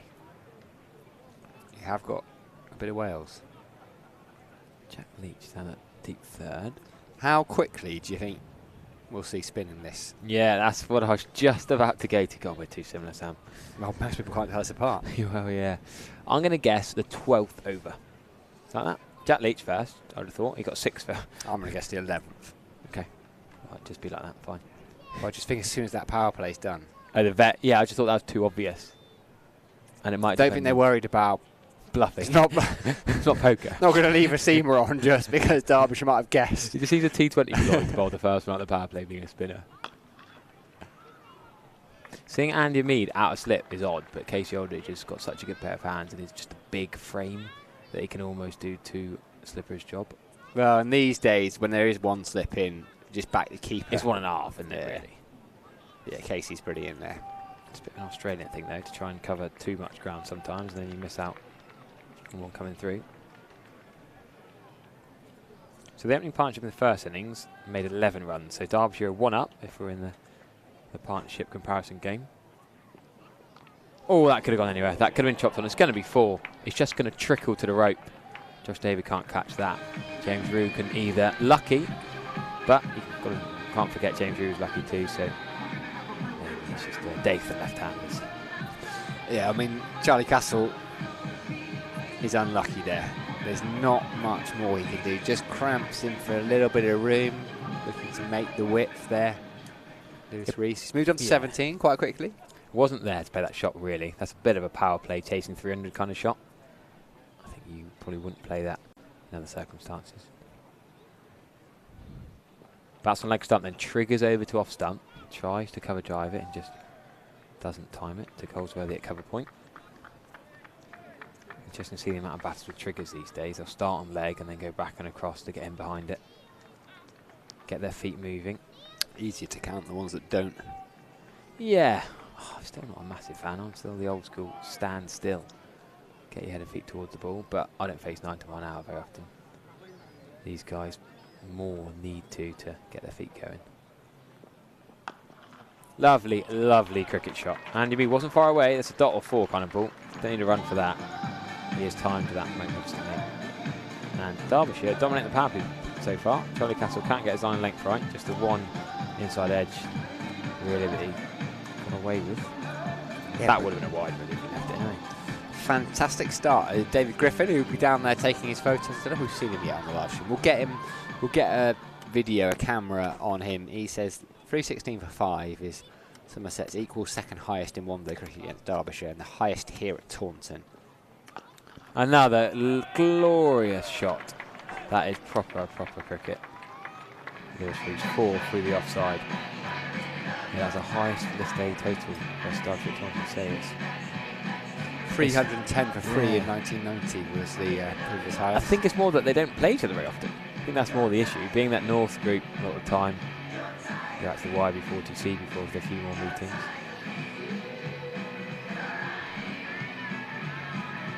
What we're seeing at the moment is a potential Scotland new ball pairing, isn't it? Josh Davey and Charlie Castle. So it could be the first of 2 international pairings we're seeing in this Somerset bowling. I've just tried that line to my family WhatsApp and my folks just don't have a clue what's going on. Huh? I was like, are you watching your 2 Scots? They're not having it. Well, your brother lives up in Edinburgh, doesn't he? Yeah, both of them live in Edinburgh. Brother and sister. Josh Davey.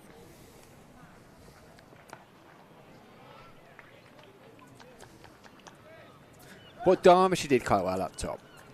They had 2 different types of bowlers. Josh Davey and Charlie Castle are both fine bowlers. And fine, I mean as in very fine as opposed to, fine, okay. yeah. But they're quite similar. And what Derbyshire did was had Zach Chappell and Moore at one end, tall, bit of extra bounce. And then the slightly skiddier Sam Connors and then Anuj Dal. It just looks like these 2 are quite comfortable against what is similar bowling from both ends. Yeah, I'd really like to see Alfie Ogborn play again. That's a lovely pushed shot. For a couple, Sean Dixon will chase it. I don't think they'll come back for free. Nothing against Charlie Castle, who I've not seen enough of and been around long enough to have a relationship with, but I just think Alfie Ogborn's bowled really well. Lovely left arm, line and length. I don't think he needs a rest. He's fit, he's keen. Yeah, he's had, all bowlers have some injuries, but he loves his cricket. He'll go and field for Bridgewater even if he's got to manage his bowling workload. I just would have played Ogbourne instead of Castle today. Maybe Ned Leonard out for Derbyshire was fair enough. You're going to play at home, it's going to turn a bit. But my only thing is I just think they're going to be careful of Ogbourne. I know it's only 10 overs, but there are actually quite a lot of games, and for a young bowler who hasn't played that much first team cricket, the last thing you want to do when you've got options, you brought that extra seamer in to manage workloads. I just think you have to be a bit careful. yeah, so that's why I would have rested one of Ogbourne or Leonard, and then not in both at the same time. Well, but So I'd have taken Leonard out for Bashir in this game, say, and then Ogbourne could miss the next game for whoever, depending on whether they want an extra spinner, depending on the next game and the weather conditioning. I just don't think you need to rest two seamers in the same game. it's good from Josh Davey. Especially aggression. when, Josh Davis had his illness and injury issues of late and not played many. I think that's why they brought Charlie Castle in. They're still waiting on the official line with Miggy Pretorius and Riley Meredith both being, well, Riley slightly mugged off and, being sent somewhere to not play and then brought back here. Can he play? And is it the Hundreds decision or is it Tasmania's decision? I feel for him, really, because he just wants to get on the park and play cricket. He's been in the gym, he's been training, he's been doing his hard work, but the poor lad's here to play cricket. Let the man play.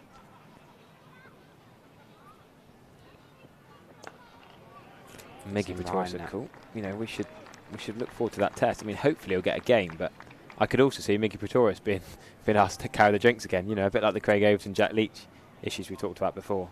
How many times has Somerset players been called up to just carry the drinks? Yeah, but it's a wonderful... to come from where he was, probably not in the thoughts at the start of the season. I think it's brilliant for Miguel Pretorius. I think it's very different for Pretorius than it was for Overton and Leach when they did it for 3 years.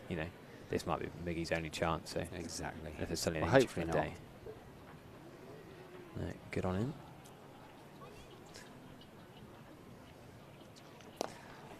Nicely timed, but it will just be the one run out there to deep square leg, and that is the end of the 5th over. Just a slight misfield by George Thomas. Doesn't cost a run. 37 for 5, been a bright start for Derbyshire. You can see our first change of bowling, I think, H. Oh, wow, it's George Thomas, isn't it? Yeah, it looks that is a wild card. Kay Shoulders got 6 for. Yeah, we're going to George Thomas first. Now that's a ballsy call from Sean Dixon. We did the same though on Friday. Yeah, but then he didn't bowl George Thomas in the games before that. That's why I'm just slightly surprised by it. You're upset James Rew hasn't found himself a black helmet yet?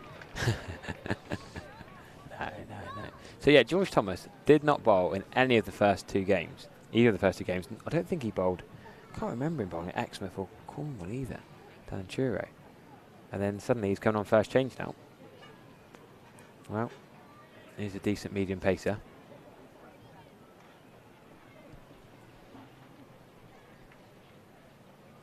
He's going to have no slip in place, which I don't mind. Short third, short fine.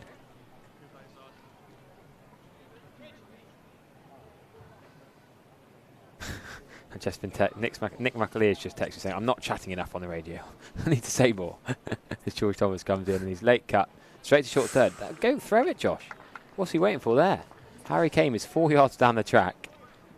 And Sean Dixon was perfectly in line to back it out. I don't think you've ever been told you're not talking enough, have you? No, I don't think so. I think you're talking quite a nice amount. Just letting the game breathe a little bit. Taking the cork out, just allowing it to breathe, see what happens. George Thomas, this time is short and wide. Well placed. Lewis Goldsworthy at point, picks it up nicely on the bounce. Lewis Goldsworthy for me is the perfect point fielder. Oh yeah, left-handed. Left-handed, low centre of gravity, good footballer, and that helps. A bit of agility, I suppose. Similar traits. Can move around, dive around. Short, quick, athletic. Yeah, just like that left-hander, isn't it? That pick up behind point. Pick up and shy. That's the better. Just in 2 minds, wasn't he? Little fiddle. 2 minds. Little dab and then withdraw. I've had my line for when Harry the Derbyshire opener goes. We've had the obvious commentary line has been set up for every time he gets out. It's a trap you can't help but fall into. You could. You're aware of the trap now. If you were Dave Fletcher and you're the Derbyshire commentator every week, you probably wouldn't. But when we don't get to commentate on Derbyshire very often, We'll wait for it anyway. He might get unbeaten 150 or 200. And you think how many Somerset double unders there's been? You just flip it around. Yeah. Anyway. Okay, see Aldridge on screen there.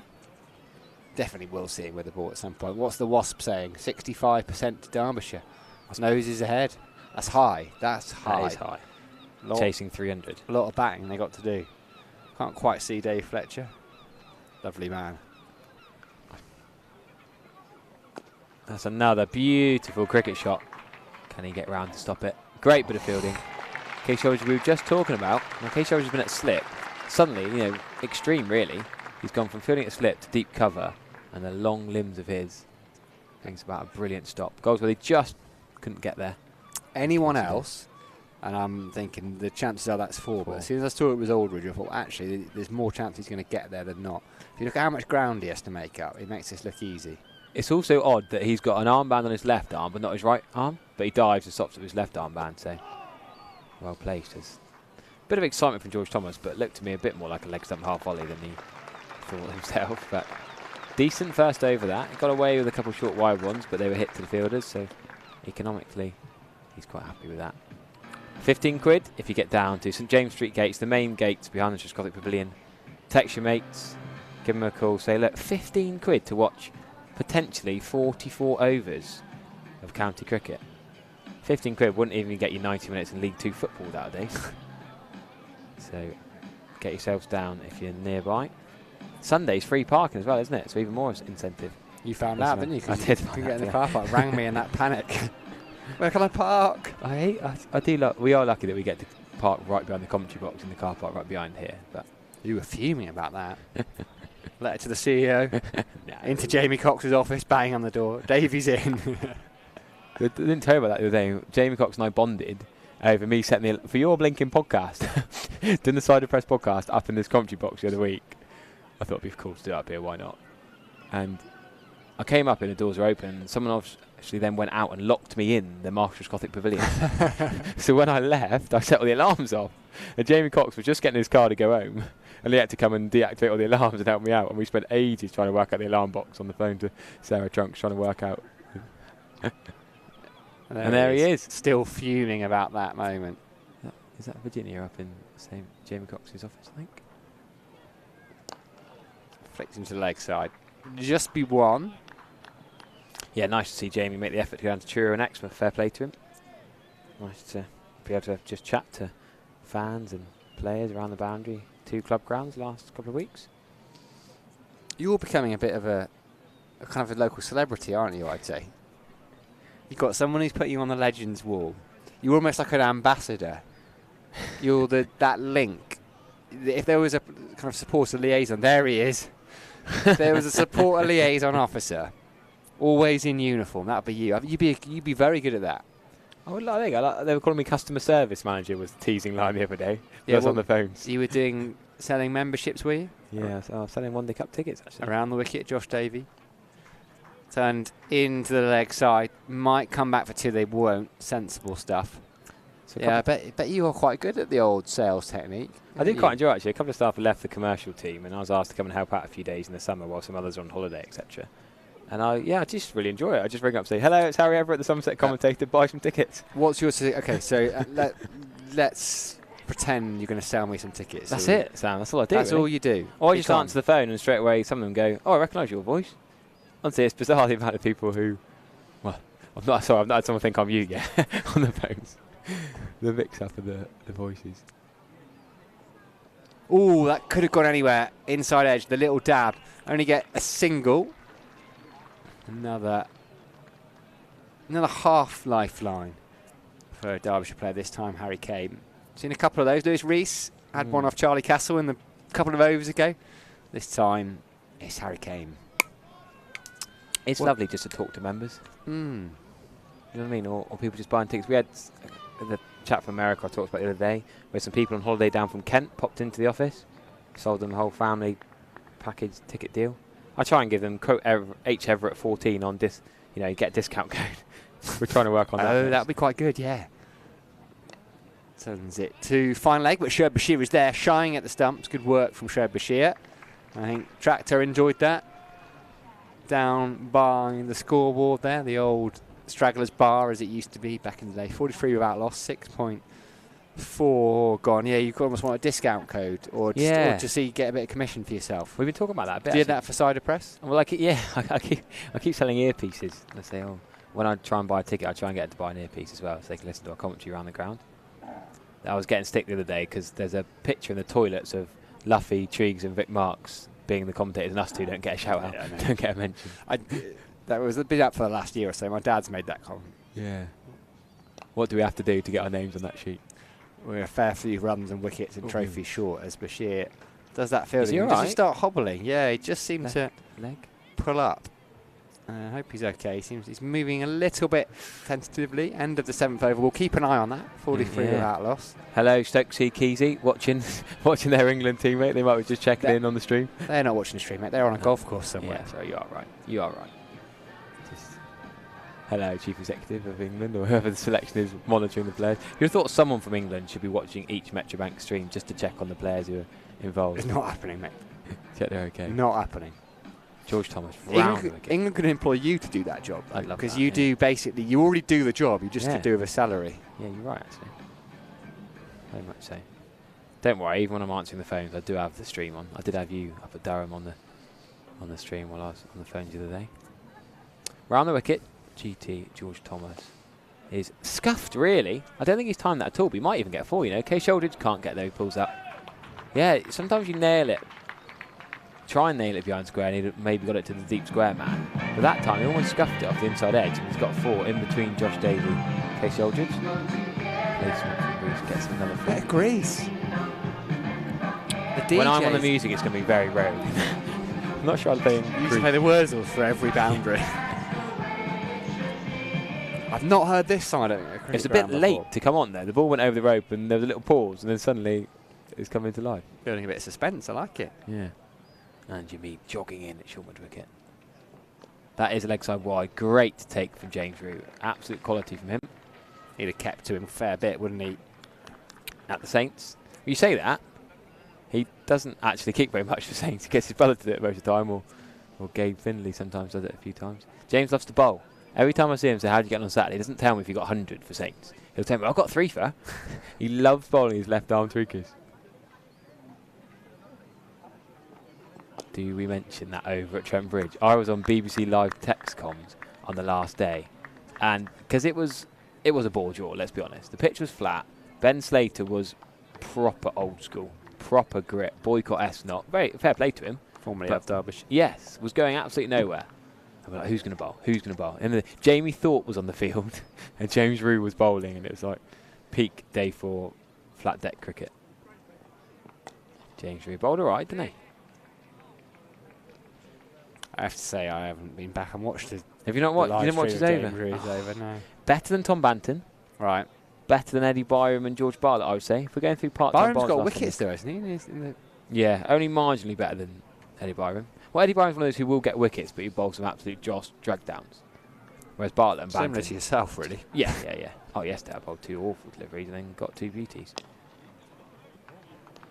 I somehow only 10 overs only went for 30 odd yesterday, and I'm sure I bowled worse than that. You were a bit disappointed that the 50 up for Derbyshire, that single. You're a bit disappointed, given your coaching Whipple cricket, that when the Metrobank Cup comes around, you haven't been given the tap on the shoulder for an assistant coach's gig. You know all the lads, you've got a good relationship with them. Yeah, I'd fancy a little flu epidemic. I'd fancy a little 12 duty or something like that. Are you good on the sling? I'm all right actually. I tend to sling left arm. Right. Because my car crashed 10 years ago, and my sort of slight dislocation to the right shoulder. I'm always a little bit wary. I haven't got much of an arm, as people will know. So I do sling left arm quite a lot, but I think at this lot I'd have to sling right arm, because it'd have to be a bit quicker, wouldn't it? I think my left arm Meadows that might be whacked by George Thomas and Andy Mead particularly. I just think if I was slinging, I'd be scared of the ball being whacked back at me. I'd have to wear a helmet, I think. Hit the ball so hard. Oh, look at that, that's perfect straight shot. And the 12th man for Somerset, the 3 stumps, saves it going for 4. You probably didn't have the power to go for 4. It wasn't going for 4 though, was it? Should have left it at the line though. They'd never know. Exactly. 8 gone, 50 up. Nice little start this from Derbyshire. Dave Fletcher looking like a happy man next to us. Josh Davey into his 5th. A couple more overs, I'm certain we'll see spin in 11. I think because Charlie Castle's not bowled well, Josh Dave will bowl more. Do you know what I mean? He might have to bowl more than you expect. I don't think they'll go 2 spinners in the 11th and 12th. I love it, they did. Round the wicket, it's going to come to Lewis Reese. He's got 32. We say they. What do you reckon? Sean Dixon and Andrew Mead? Who's his, like, I say vice captain, but who's he listened to most in the field? Maybe James Rue, you know? He got Leach and he got Leach out there. Rue, on Friday it was Rue, Dixon and Derbyshire. Rue, Dixon. Wasn't the music that time? What's upsetting? Probably us still talking. The bowler's right here. He's got his earpiece on. Did you say how Lewis Reese? Yeah, Blackwell knows his earpiece. I don't think Jack Leach gets involved much with the field setting, you know? I think he's quite happy just chill out, concentrate on his own game. Might be that gentleman stood. He might have just come out of the window. On his phone, oh no. Get out of the way, son. Yep, you. The camera's on you. We're shaming you in the blue shirt and the grey trousers. And with an earpiece nearby, just poke him. Thank you. Just starting social media pile-on, really.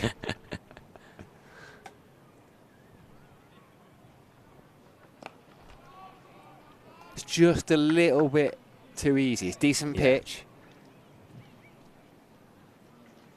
Somerset needing to find something. There's not been much by way of alarm, apart from those couple of little inside edges. They've looked pretty comfortable, these two.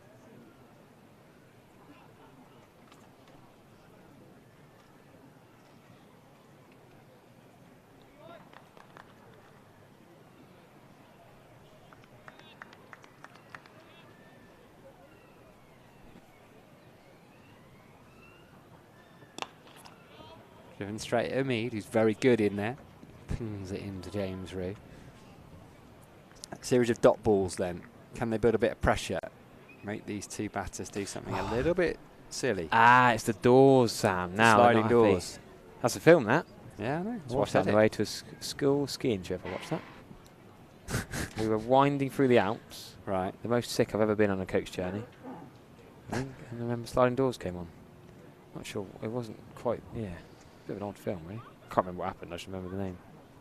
There's some doors closing. A little interlude from you there.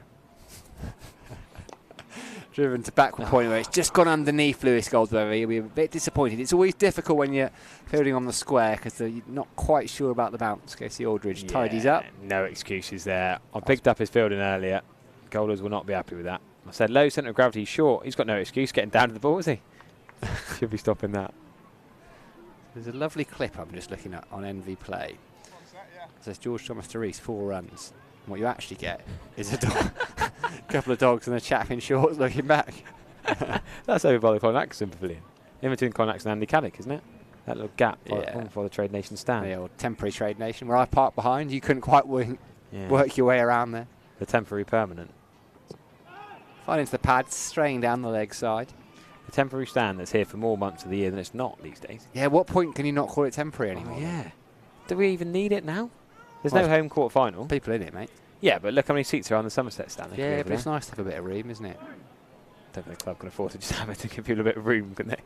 Well, they're using it. I love it when there's a gap that you can just stand up. It's really nice. When people want to go and get their last train and they want to miss the last couple of overs of championship action to go and get the last train home or get home for dinner, whatever it is, and they go and stand there for a few overs. It's a good little spot. So we should take down an entire stand just so you can stand. And to save a few grand. Flicked into the leg side. Well, might get to. Will get to. Pretty comfortable. It did. Well, you say that, but I mean, your cost of putting it up and assembling and disassembling are probably the same. I mean, yeah, maybe there's an elongated higher cost. We could volunteer to go and disassemble it, can we? Maybe they had to commit before they knew if they had a home quarter final or not. I think that is more the issue. Yeah, we've worked it out. Nothing gets past you and I, does it? No. What was he calling us last? Bert and Ernie, that was it. What's that from, the Muppets? Something like that. Bert and Ern. Nothing gets past us. Are you volunteering to take it down there? Yeah, if you like. It's a bigger job than you think that, Harry. Ooh, bit of swing, bit of width. That's the first time, really, we've seen one move and a false stroke. Was that a cutter? What's your replay of this? I think that's a cutter, I think it's a leg cutter. Pitched and then gone. Fair. Would make sense. Yeah, really well bowled by Josh Davies. Surprised he's gone to that in the 9th over. One more over, and then we're going to bring Treeks back in. I'll nip off. Casey signing autographs. What a man. Another look at that delivery. Yeah, you might be right, H. Because it's gone a long way. James Rue's dived well to stop that. You occasionally are. Occasionally, right. Picking a leg cutter from Josh Davey. Yeah, that's double bounce before James Rue died on him. Well bowled. Scotsman number 1 in this game. Good crowding, by the way, now. It's always hard to tell on these fun days. Yeah. You don't know who's behind the stand. The car parks for the games. Shot for none. All sorts going on behind us, keeping kids' attention span of children this day and age. 100 overs of cricket could be a little bit too much. So there's, what's there, a bouncy castle, there's throwing balls and sacks. Have you been petting down there, any zoos? I haven't actually, no. I'm sure Pete's going to come in and tell us he's petrified of an armadillo or something in a minute. But we'll wait for that. I've not been to the petting zoo. I'm not sure I agree with just tapping animals. I'm not sure the petting zoo thing seems very good, like cruelty. Does this armadillo really want to come in and be tapped on the head by 27 different kids? I'm sure they do it. I'd imagine no. I'm sure they'd rather be kept at home. A trip to the Cooper Associates County Ground. You get therapy dogs. I've had them in my work in London. Have They you? get these young puppies in that come in, and you just sort of sit in this weird area that has to be. Lovely shot. It's going to be at least 1. Case Shoulder's done well to go on. There could be 2. Yeah, good. Grazing in the long grass. It's not that long. That deep cover by Case Shoulders. Is that a London thing then? You don't get much countryside and places to walk your dogs. Well, so people don't have dogs. It's meant to be kind of good for the heart and mind and soul when it's this fake grass, because the little puppies are urinating everywhere. So it has to be wiped down. So there's a strange smell of. You're telling me they bring grass into the office? Well, they bring like a fake bit of astro. Yeah, it is basically you sit down and you pet these puppies that are only a few weeks old. Brilliant. Oh, is it? Oh, leg buys, I reckon. Can he get there? Diving stop? No. It's gone all the way to the boundary. Ned Leonard on the field as a sub. Couldn't quite get there. Oh, and then James Rue's not happy with Ned's throw either. I was filming yesterday at mid-on with a big drain right in front of me. I did not like that at all. Shout out to this child groundsman. Please could you cover up that drain with some grass? I didn't want to drop a diving catch going for it. Andy Mead does well to stop that. Nice on the cover drive is Harry Kane. He just keeps hitting fielders at the moment. Sesame Street, not the Muppets. There's Garrett H. There he is. Just gone off to what? Get a bit of gel in him. Didn't eat enough tea. Get that shoulder loosened up. Just getting some tips from Archie Vaughan maybe. He's having a brilliant tournament. 6 for up at Durham. Really tidy spell. It's Lancs. It's a big appeal for LBW and it's gone. George Thomas gets another crucial breakthrough. Harry came and went. Derbyshire 60 for 1. Right at the end of the power play. Derbyshire done pretty well. They dominated the 10 overs really, or the 9.5 overs.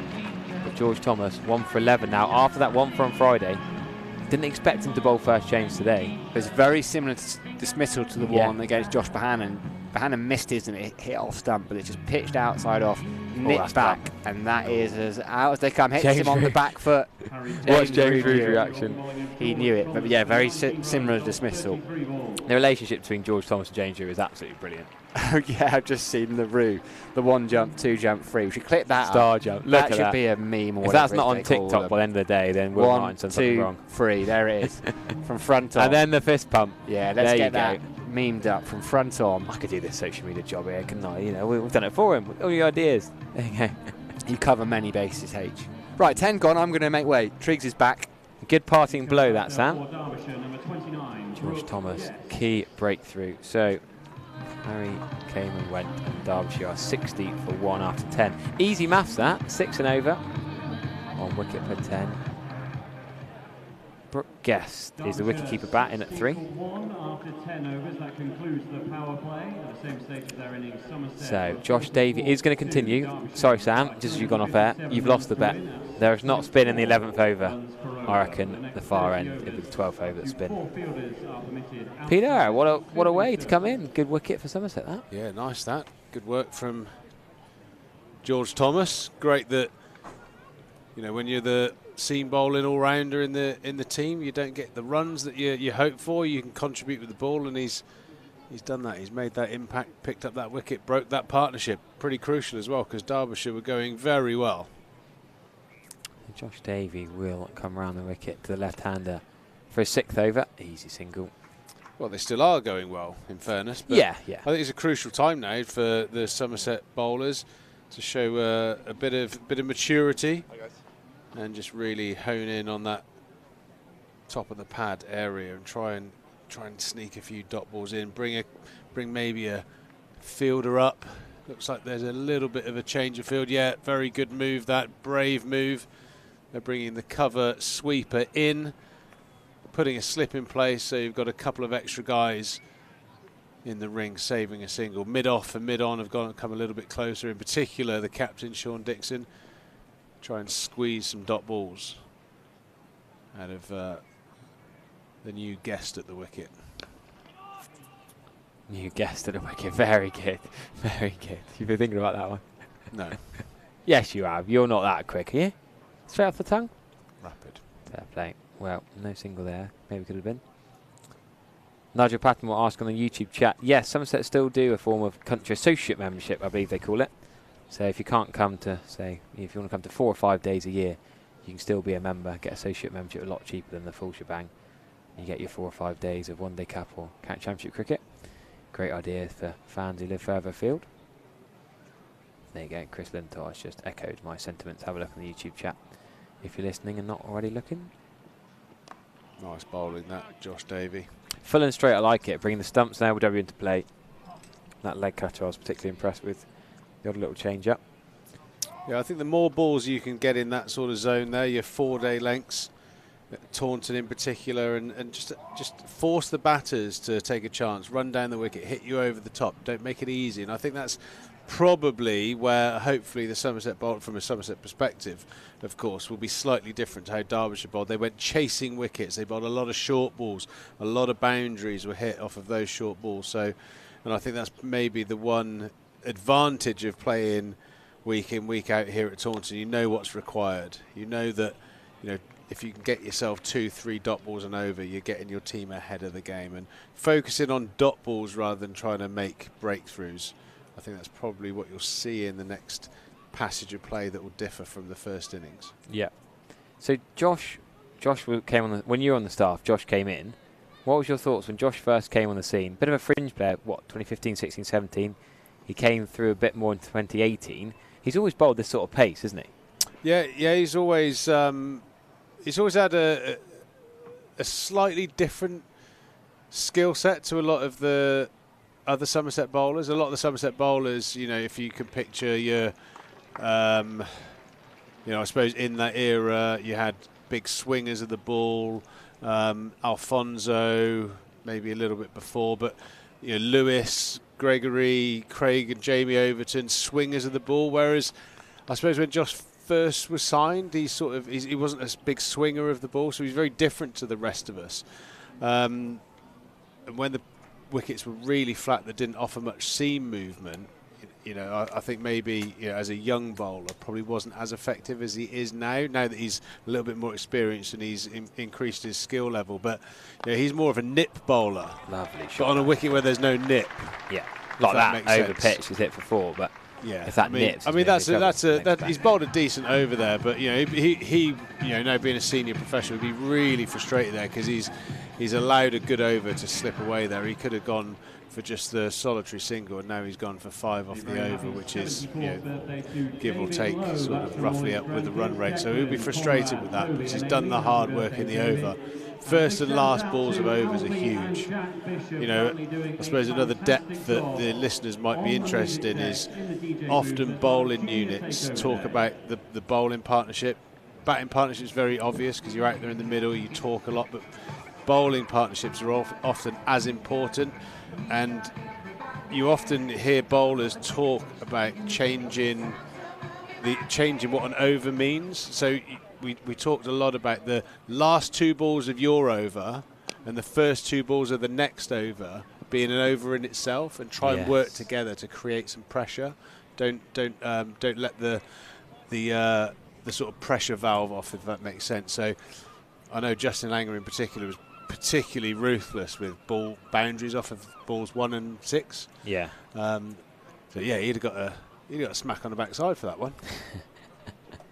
I guess my perspective would have put you, Timmy Groenewald and Josh Davey in a similar bracket. Maybe that's a poor perspective, just maybe similar sort of medium pace.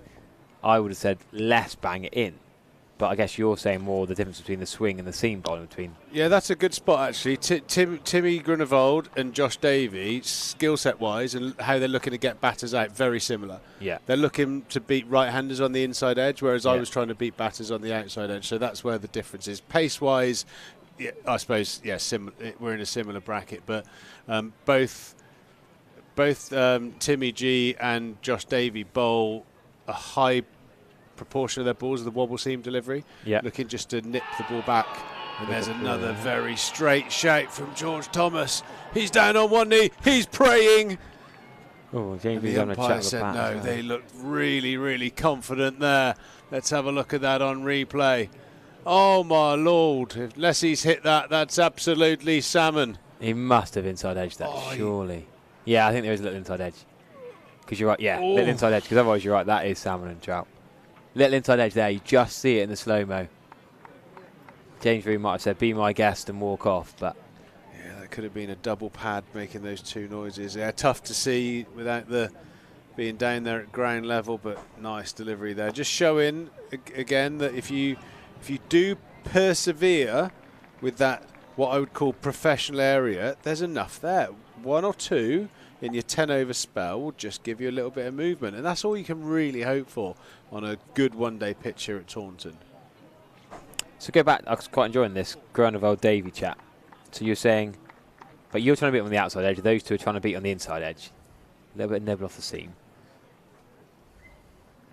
Oh, that's a cheeky single, by the way. Derbyshire, unlucky. Couldn't quite get the run out. Well, it's almost, it might be a dry subject, but it's the opposite game plan. So I would load my slips. I would bowl a high proportion of balls moving away from off stump, trying to catch the outside edge, and my change-up ball will be the one running into the pads. Yeah. Whereas Timmy G and Josh Davey are line bowlers. Yeah. And they get the ball to quite consistently just pinch back towards the pads, pinch back towards the stumps, trying to get the LBW bowled. And then their natural variation was the one that would catch the other side of the seam and nip away, bringing the quite often 2 slips into play. Yeah. So it's just a slight opposite way of trying to set a batter up, if that makes sense. Yeah, so going back to your old point, that's probably why Josh Davey and Craig Overton complemented each other so well in that Bob Willis Trophy year, because Craigo's hitting the seam back of a length, bigger height. It's like different angles and approach, I guess, and Josh Davey with. Oh, am I right? Jack. There you go. Nice wibbly wobblers from George. Well, slower again we're going to go now as Samit Patel comes on screen. Sammy's got the guns out. Look at the gun show. He's going to want to have a look at the left arm spin here. Sam Downing reckoned 11 overs. I reckon 12. Jack Leeds is going to bowl the 13th. Samit Patel will bat in the middle order here. Will be very keenly keeping an eye on the run rate, and I'll tell you what, he will be. Well, it's not padding he will up. be very confident, Samit. Whether he's right or whether he's wrong, he will always give a very positive message to the dressing room. That he would have been quite brazen in the fact that you'd say Somerset 50 under par there, lads. It should be a walk in the park. So why is he not padded up though? Surely he's a good enough player to be 4 or 5 still. Yeah, well, I think he's give the youth a chance. He's batted a lot of his career 5, 6, 7 for Nottinghamshire, and that's probably where you'll see him in one of those spaces today. He's a dangerous player, hard to bowl at, especially here at Taunton towards the back end. I can't wait to see him bat. Yeah, big fan of his. Always remember those Notch years, well, before you joined, when they were really, really strong in the white ball. Not saying it was your fault, but when they had those glory years of Vessels, Hales, Brendan Taylor, James Taylor, Samit Patel, even back to Michael Lum days, you just thought how strong that top 7 was. A few of them retired and they've not done quite as well recently. Yeah, we seem to always play Notts in semi-finals. Yeah, I quarter-final here was good. It was almost like honours even. We We won as many as we lost, but they were always unbelievable games. I remember one game here when, was it Notts got maybe nearly 400 and we... Yeah, I was about to mention that game. We only finished like 20 short. It was Jamie Overton whacked a few at the end, I remember that. I think it's 420, played 405. Yeah, quarter-final that was of this, well, before it became the Metrobank. Royal London a few years ago. Remarkable game. I think Hales was playing, I think he whacked a few that day. Yeah, that was... I always remember that game because young Jamie Overton, who would often have to play like reverse psychology with him. But we had a team meeting about Nottinghamshire, and Hales and Lum, Michael Lum in particular, was so prolific on the short ball. And we had this meeting. Whatever you do in the power play, whoever's bowling, do not bowl short. I repeat, do not bowl short to Michael Lum, which in Jamie Overton planet was hit him in the head. And I think the first over went for like 28 or something, and he bowled faster, shorter, and it went further and further. And we were just stood there like, Goober, what are you doing?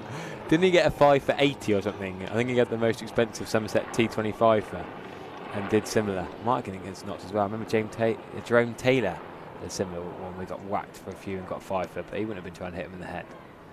I've actually been asked to play at Jamie Overton's home club tomorrow, North Devon, Instoke. They have touring games there all through the summer. Lovely setup. That's a long track, that. But I suppose worth it. I suppose for you, it's a case of how good the teas are, isn't it? Very good teas, yeah. Pasties, hot food often. So you'll be scones, cakes. You'll be there with bells on. Yeah. No, it's a lovely deck to bat on as well. Are you taking a little like takeaway box with you just to fill your boots? I probably won't do much fielding tomorrow. It's amazing you still carry a 32 waist, mate. Unbelievable. Still fitting this medium T-shirt they're giving us today. But no, Jamie Overton came to played one of these touring games there last year, and he's got his time off from playing for Surrey and the 100 and England fringe, whatever. And he's there wandering around the boundary watching touring now. I thought it was cracking. Just loves the game. Yeah, he loves it down there. Loves playing golf at Royal North Devon. Yeah, he gets the ball a long way, doesn't he? He certainly does. Nice little period of just squeezing here. 60 without loss, or for one, sorry, in the 10th over. 3 overs on, only 12 runs. So just starting to drag that run rate down a little bit. 72 for 1 at the moment. Reese on 38, Guest on 9. George Thomas has picked up the solitary wicket for Somerset so far, and he continues from the river end, just bashing away at that professional area that I like to see. Cracking couple of picks. Matthew Cleave has put on the Facebook. Can't be at the Cooper Associates County Ground today, watching his son play against a gentleman of Hempstead at Kew Cricket Club, but not missing out. He's watching on the stream. It's a lovely picture of him. He's got us on the iPad whilst watching club cricket. Enjoying the stream. He's watching us from all over, not just the West Country or just England. Goldsworthy doing a great job there at backward point. James Rue rushing over to give him a fist bump. Well done, pal. James Rue with not money for company. Yeah, it's one of the extra jobs that wicket keepers carry. They obviously got to catch the ball, then they got to take all the throws. But one of their main roles is being the real heartbeat of the team, getting you through your overs, encouraging. Probably a lot of verbal diarrhea as well at times, just getting in the psyche of the batter, lots of nonsense chat, just keeping the noise going to make the batter know that he's in a contest. Nice bowling there from George Thomas, just getting a little bit of movement back in towards the stumps.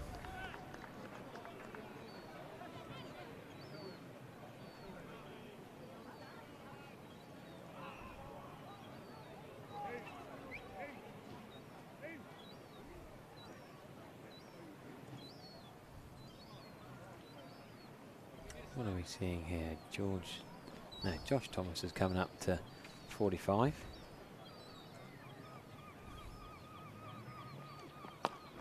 It's going to be 1 down to long on.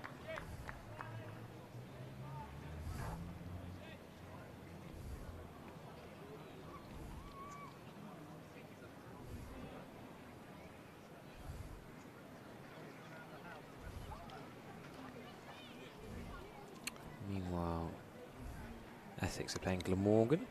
Essex are 21 for 2, chasing 284. Plenty of Metrobank One Day Cup games today, all starting at 11 o'clock.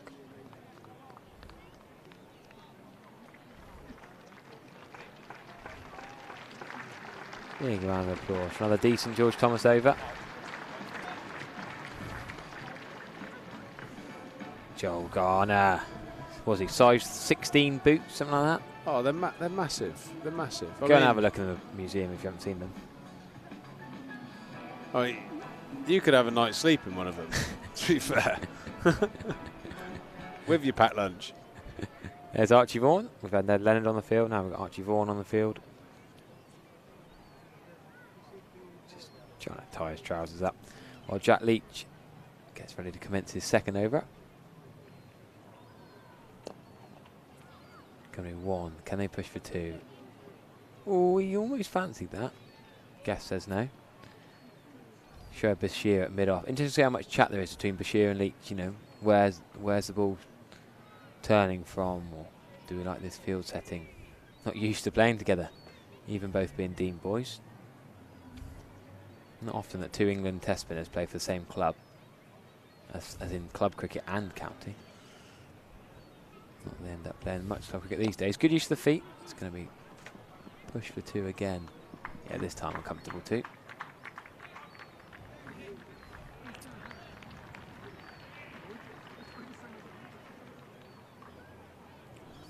Not a massive amount of turns so far, but as Alfie, our junior pitch reporter, said, there's a little bit of a patch to work with. But that was the other end, wrong wasn't end, it? yeah.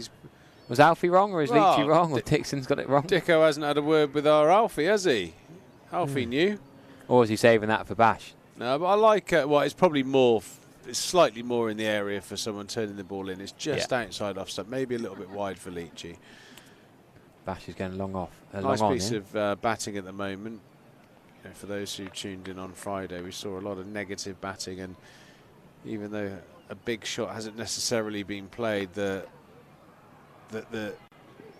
a clear intent of putting speed onto the ball, like that shot there, perfect example.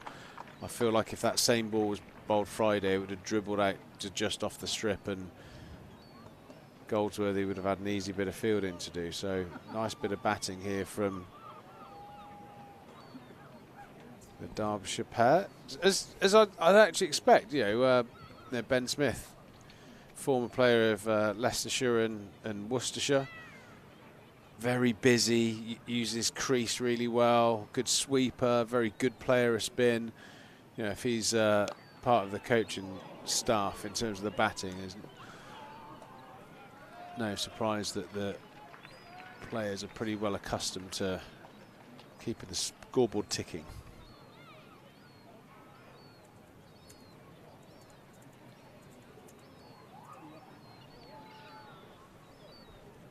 Bit of a slip from Lewis Goldsworthy there.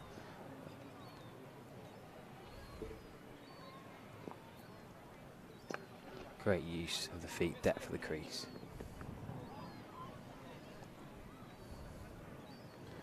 Yeah, and this what in the psychology of the bowler puts the bowler under pressure. When you're good balls, there's no doubt that was a well executed delivery, but when your good balls are going for singles, you know, 3-4 overs into your spell, you look up and you're going at sixes, all of a sudden you haven't done anything wrong, but you're going to feel under pressure, and that's the difference.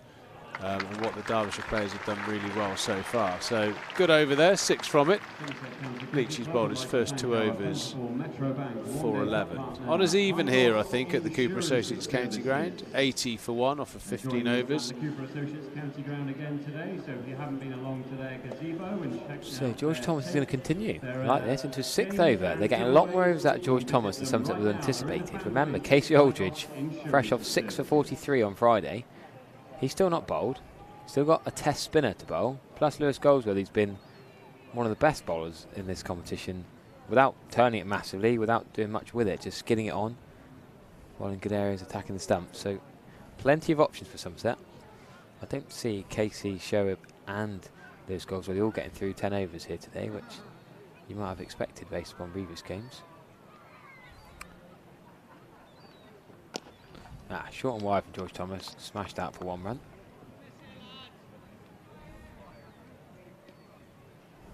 So you faced George Thomas in club cricket, I guess, have you? Playing in the Whipple Prem, have you played against George Thomas? Yep. Yeah, we played against them a few weeks ago, the Thomas lads, and I think they had the full quota. I think they had all the big guns, both Roos, both Thomases, definitely, and did George bowl what, first change? They looked a good team. Yeah, somewhere around there. Do you have a little one-to-one battle, you two? We had a conversation. No, him bowling at you and you bowling at him. Yeah, he's a very, very good cricketer, and yeah, we had a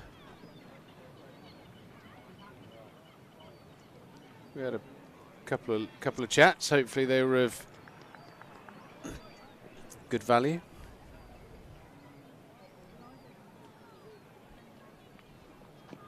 Oh, that's a beauty, Yes, George Thomas. Yes, George. Yeah. But Guest is little nick off to the Bessie. James Rue doesn't make any mistake, and that's a real good wicket there. Guest has overstayed his welcome, and he's off to the pavilion. 2 down now, Derbyshire. Real critical time in the game, and I suppose, without doing an I told you so, Harry, that professional area that the Somerset seam bowler has stuck with has really paid dividends, and he's frustrated. He's made them play good shots, and he's just got the ball to just angle in a couple of times towards the pad, and maybe he's just played that slightly inside line, which has brought the outside edge. If anything, a slightly straightened, gone away from the batter. So a real good piece of bowling there from George Thomas. But the important thing about that is where it's landed. It's the perfect top of off delivery. That's your best opportunity to A, bowl a dot ball, B, take a wicket. I don't think there have been many people put money on George Thomas taking the first 2 wickets for Somerset today. And still, 15 overs in, still no Case Shoulders, still no Derbyshire, but you can't take anything away from George Thomas. 2 for 17 off 5.5 overs, 2 crucial top order wickets. And I've got to say, he's been the best bowler. Jack Leach and Josh Davey haven't done a lot wrong. George Thomas has picked up a couple of wickets. Fair play to him. Don't get runs with the bat today. Just 6 off 11. But he's chipping in with these 2 wickets, and man, he might have worried about his contract being extended before Will Smead got injured. Then he got his chance at T20 Blast. Now he's got a big chance at the One Day Cup. I still remember him get 70 odd in that Sri Lanka development game he played against. I remember playing against Leicestershire in the One Day Cup a couple of years ago. He's seizing his chance, George Thomas. Could be a golden summer for the lad. Oh, that's another misfield from Somerset. That's one slight criticism. And Jamid let one through him a couple of overs ago. Lewis Goldsworthy's let one through him. Even now the skipper, Dixon's cost his side 2 runs. Yeah, tough area to field there. Not the way the ball comes at you, but if you have a look just in front of Sean Dixon, there's a lot of, that looks like a used, maybe even a net wicket. You get some pretty dodgy bounces, and more to the point, it's not amazing to dive on. You know you're losing at least half an elbow for the next 2 months if you dive on that burnt out area. We're just talking about Case Shoulders not bowling. Well, if you didn't know, Casey's 6th on Friday was the best ever bowling in a list day match between first-class counties from a 5th change bowler. How about that for stat of the day, stat of the week? On a Friday. In July. In August. August. And he has covered. If you could probably simplify that. This day match between first-class counties sort of says the same point, but not often a 5th change bowler gets a 6th for, is what we're saying.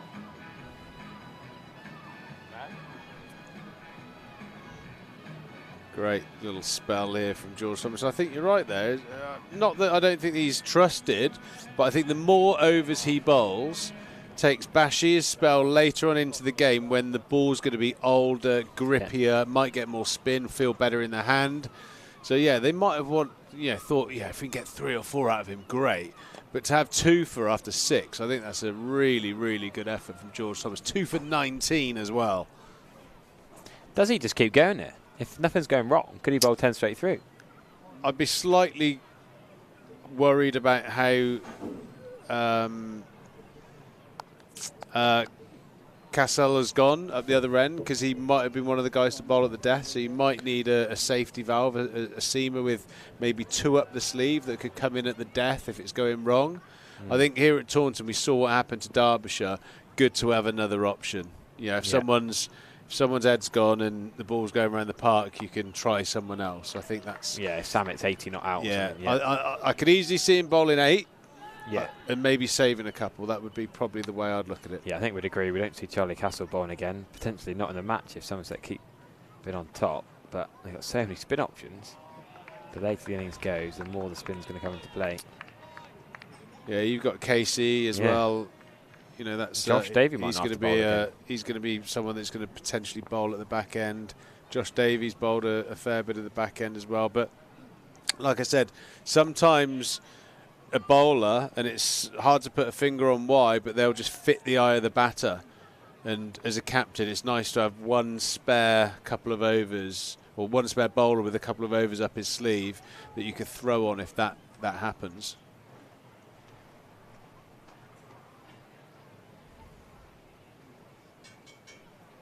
So the left-hand bat facing the left arm spin.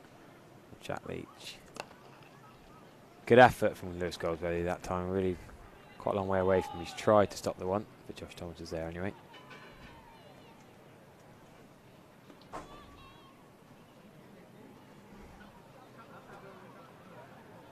Charlie Castle's doing the deep cover roll. But he's coming in like 15 yards off the rope. Interesting. So he's trying to stop 2. They're not worried about Lloyd hitting Jack Leach through the covers for 4. That is a cheeky single. Could pick up and throw. He does get in. I feel like Jack Leach is a guy who quite likes to bowl his 10 overs straight through in this format. I don't think he's going to want to bowl multiple spells. Sean Dixon will have a little chat with him.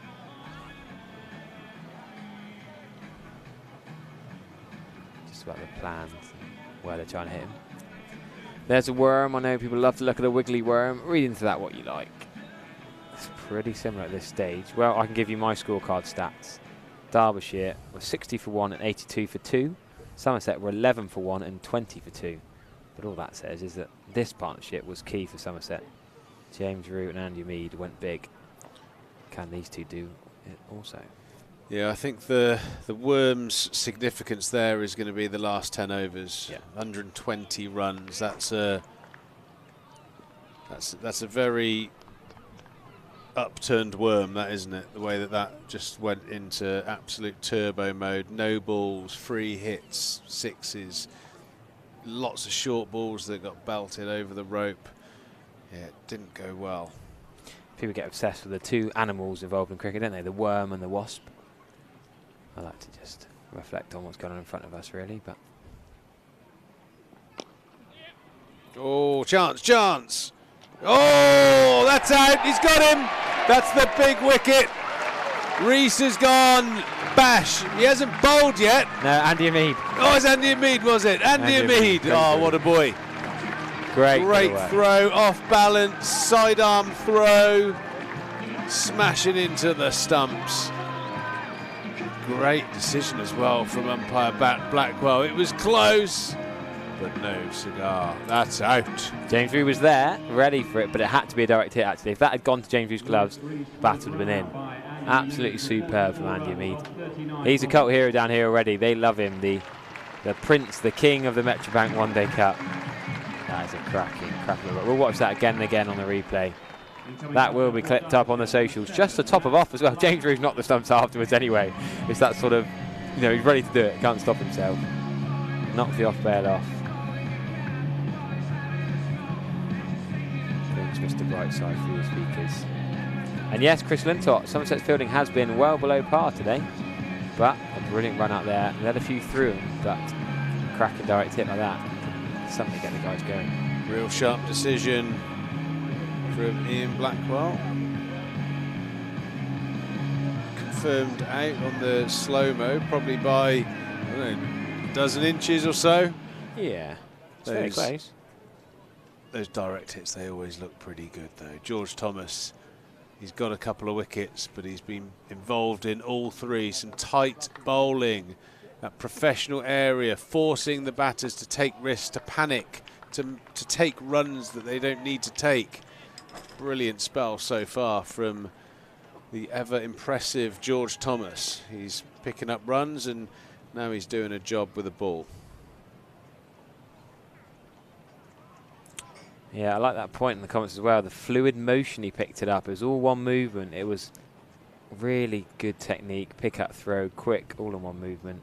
Great work from Andy Mead. You think of him as the old man in the team? You think, oh, Andy Mead, all these youngsters playing. Andy Mead, he's not going to be great in the field, but he ran around really quickly. He's 28 years of age, not as old as you think he is. But here we go. Come on. We'll keep showing you this. I don't mind how many replays we show you. Look at that. Rocket. Bang. Top of off. Yeah, that's always a bonus. Getting a run out in a tight game can often be the difference. And I know it will particularly please head coach Paul Tweddle, being on the fielding side of things for the last few years. That'll certainly be something that will bring a smile to his face. All those thousands and thousands of scenarios that would have been exactly like that in practice finally come off in a game. It is a big wicket because Rees is a very dangerous player. So David Lloyd in at number 4. No Samit Patel yet, although surely he'll have his pads on ready to come in. Anish Dowell, Matt Lamb still in that middle order. Zach Chappell can bat. They got some batting to come, but is that the David Lloyd Glamorgan? Yeah, I think so. That David Lloyd tennis player who owns some gyms. Yeah, Glamorgan. Di Lloyd. 32 now, David Lloyd. All right, Di. I won't try and do a Welsh accent. Got 14 against Worcestershire. Did not bat against Lancaster, won by 9 wickets. Also didn't bat against Middlesex. And then 21 and 20. And there's 2 knocks before that, the end of the T20 and the start of the List A comp. Another top over there. George Thomas 2 for 20 at the moment off of his 7 overs, going at under 3 and over. That's a top effort, that, when the required run rate is just a bit over 6. Superb work from the Somerset all-rounder. Leachy's on fire. What a great little bit of cricket this is. He's gone for some sort of shot over extra cover by the look of it.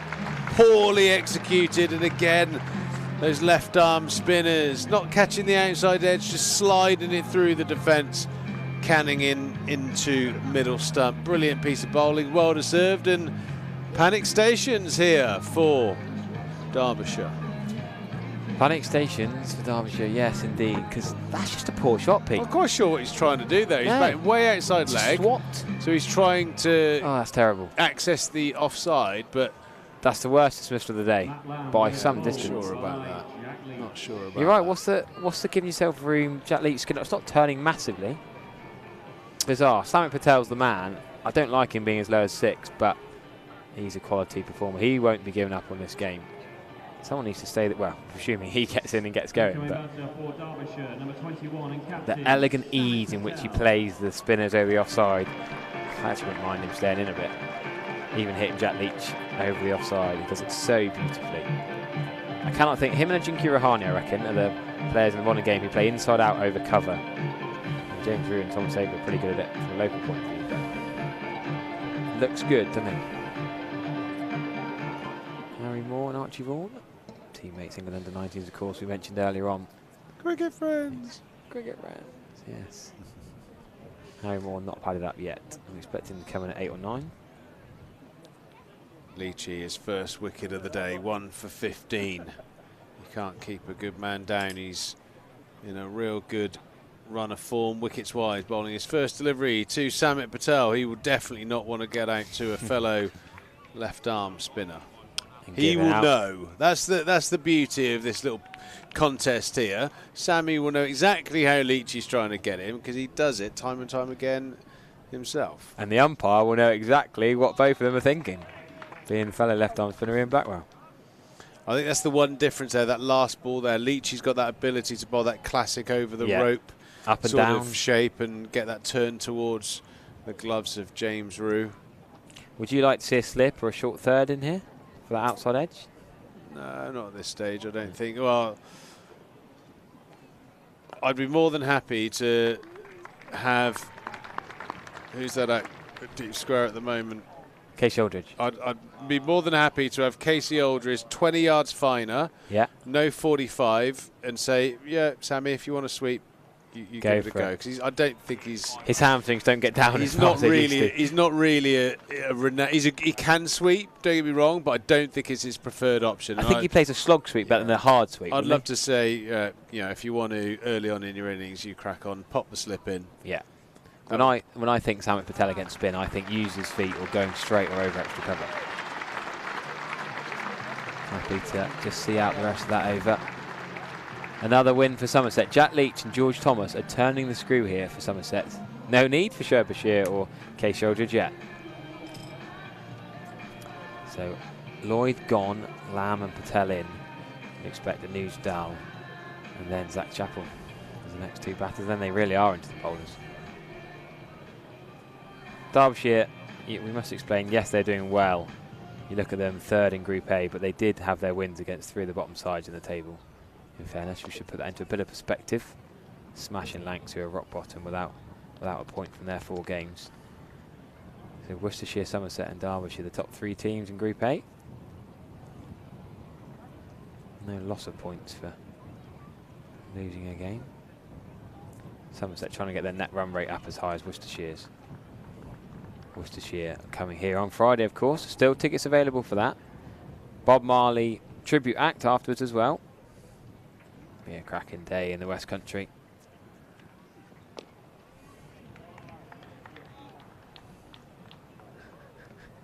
Lots of word puns on the Derbyshire lineup. We got Harry Kane, Brooke Kest, David Lloyd, Matt Lamb. Now to slay the lamb, says one of the comments.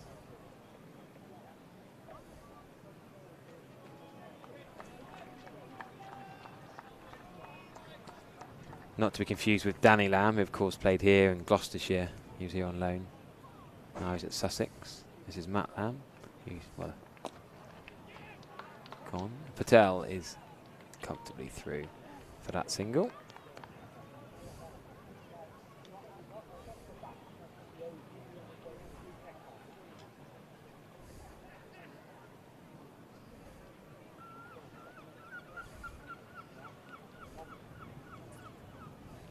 Lloyd, the man out there. Lamb, the man that went for 1 off 4. That poor shot off Jack Leach.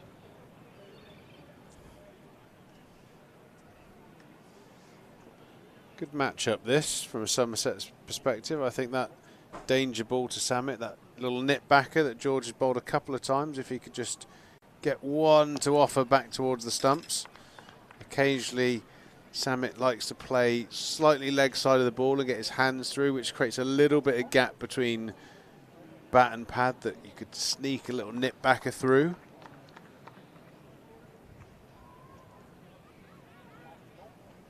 But the side story will be that every time the Derbyshire batters meet in the middle, Sam will be saying, it's easy, this ain't going to be a problem. You leave it to me, Chief. Oh my word, what a catch! Today is not going to be your day, Sammy. George Thomas is on fire! You cannot do that. George Thomas, outstretched left arm. Samit Patel's hit that pretty well. That was going like a tracer bullet, straight for 4. And George Thomas, nonchalant, casual.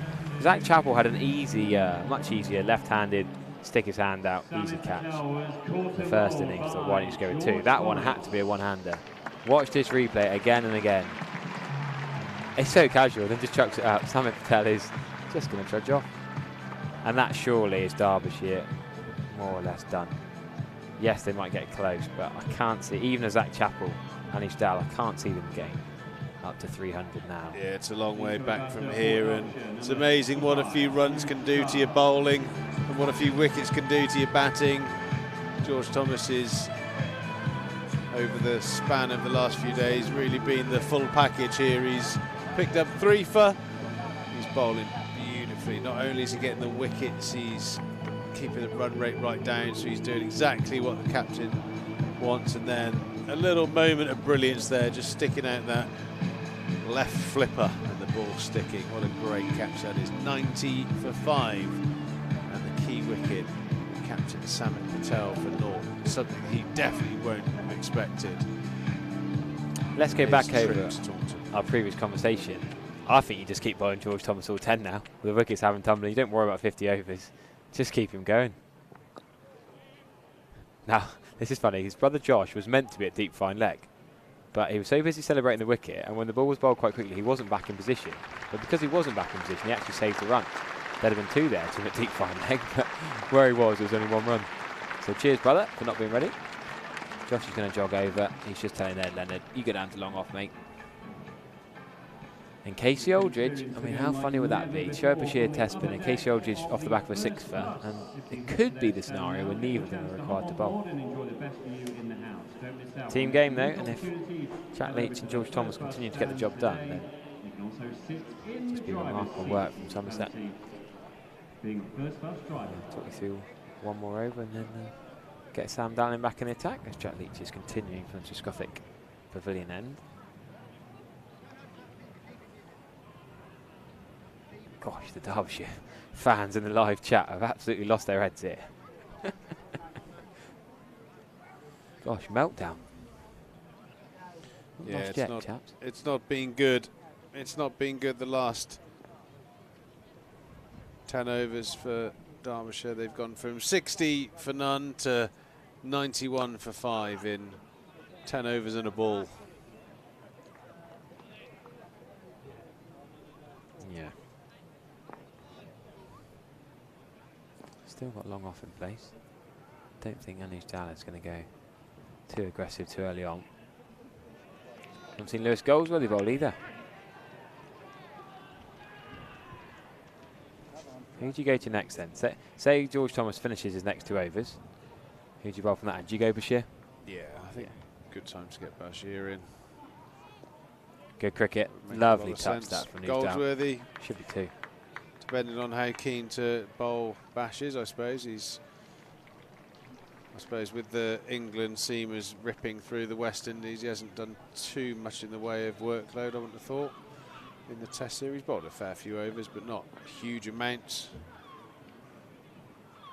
If they give the lad a go, then Goldsworthy had a bat, so give Bashir a bowl. Another great shot. Or could he have dived on that? It's going to be 2. Can he stop the 4 even? Oh, it's gone for 4. I think, if I'm in critical again, I think Goldsworthy should have dived early then. It's a good field, as I said, but that did race away, accelerated over the outfield. Nice touch from Moose a late cut. Twice he's played it, does Leach push Goldsworthy a little bit finer? Yeah, Tell you what we do need out of the live feed. We need someone to keep posting the Olympic golf scores. I have seen that. That's getting interesting, isn't it? I know Rory was on a heater. I was waiting for you to mention that.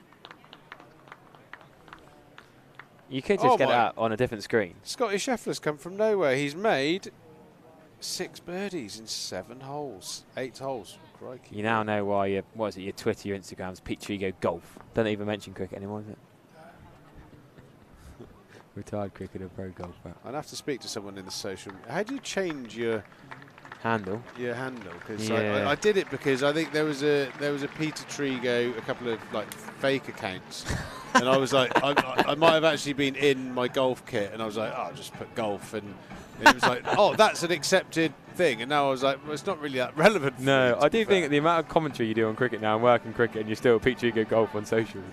Have a word. Right, I tell you what, that's in your 10 overs. In your 10 overs, do some research for me. Get next door and ask him how to sort out me Instagram handle. All right, job done. See you later. Tommy Fleetwood. Scotty Scheffler at the top of the leaderboard on 19 under par. Could be a playoff for a gold medal. Well, the gold award today is going towards George Thomas with this spell. There's nothing to really work with here as a bowler, but the lad's got 3 for 22. It won't be his first gold award of the week either, will it? He's having a decent little couple of days out. Pete Trigo Golf. I tell you what, we can throw that over to the live stream. Someone could take over, could choose your new handle. Please do. As long as it involves something like my name, I guess. Yeah, get a special account for trigonometry set up. I mean, trigonometry. I like it. It's very good, that, isn't it? Yeah, that's decent. That was decent. Could go anyway. As is this from Somerset right now. There's Derbyshire on screen, not being needed yet because George Thomas is 3 for 23 from 8.2 overs. This game is moving along rapidly. Sam, it may well have said that Somerset are 50 light in the during the interval. And it's not. I didn't say he would be right. No. But I'm just saying that would be his attitude. Yeah, I suppose it's tough being a county fan. Just having a look at live chat now about having a couple of older players come into the team. I do personally see it as something that always generally works quite well in county sides, to have a couple of elder statesmen with a bit of experience to get the team gelling together. But obviously that does depend on character type, I suppose. There's a lot of disgruntled Derbyshire supporters, but hard to be overly optimistic and happy when the score is 99 for 5. But there's one way to go past the 100 mark. Di Lloyd just clubbing one down the ground. Nice shot from George Thomas, and really the first person to put George Thomas under any pressure, really. But again, I go back to it. I really like the areas he's bowled here, Sam. He's asked for 8.5 overs players to have to do things like that, have to hit back over his head, take high risks, not bowling a bouncer every 3 balls and slower bumpers and knuckleballs or whatever they've been trying. They tried so many different things and just didn't execute at all. Really gave Somerset a free route back into the game after being 20 for 2. And there's an edge, back-to-back boundaries. Shoaib Bashir at third man's not going to stop that. So slightly having his figures spoiled at the moment. That's 9 overs gone for George Thomas. He's got 3 for. Credit to Anuj Dar for that previous ball, by the way. He had to evade that. It was like a Matrix-style manoeuvre to get out of the way of it on striker's end. So I think he'll have 3 for, what was he on, 23, so 31 now. Still decent from your 9 overs. I'm just having a look back, Triggs, because Jack Leach went for a boundary not so long ago. And that is rare in this competition. I'm just doing a little bit of number crunching for you, because I think this is something that is going to astound you. I'm just seeing how many games I can go back. He's into, what is he, over number? Quick run. Got to be quick at the non-striker's end, just about. That was a bit of a, that was half a panic run there. Anuj Dar is very sharp, mind.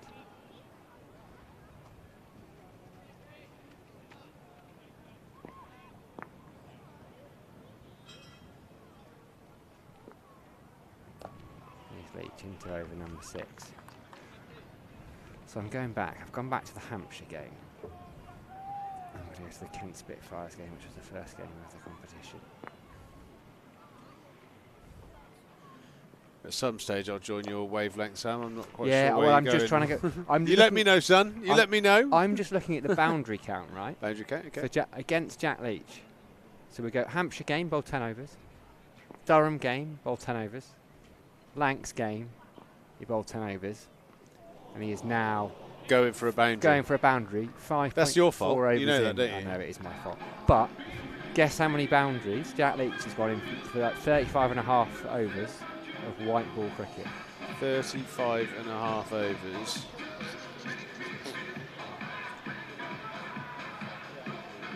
I'll go with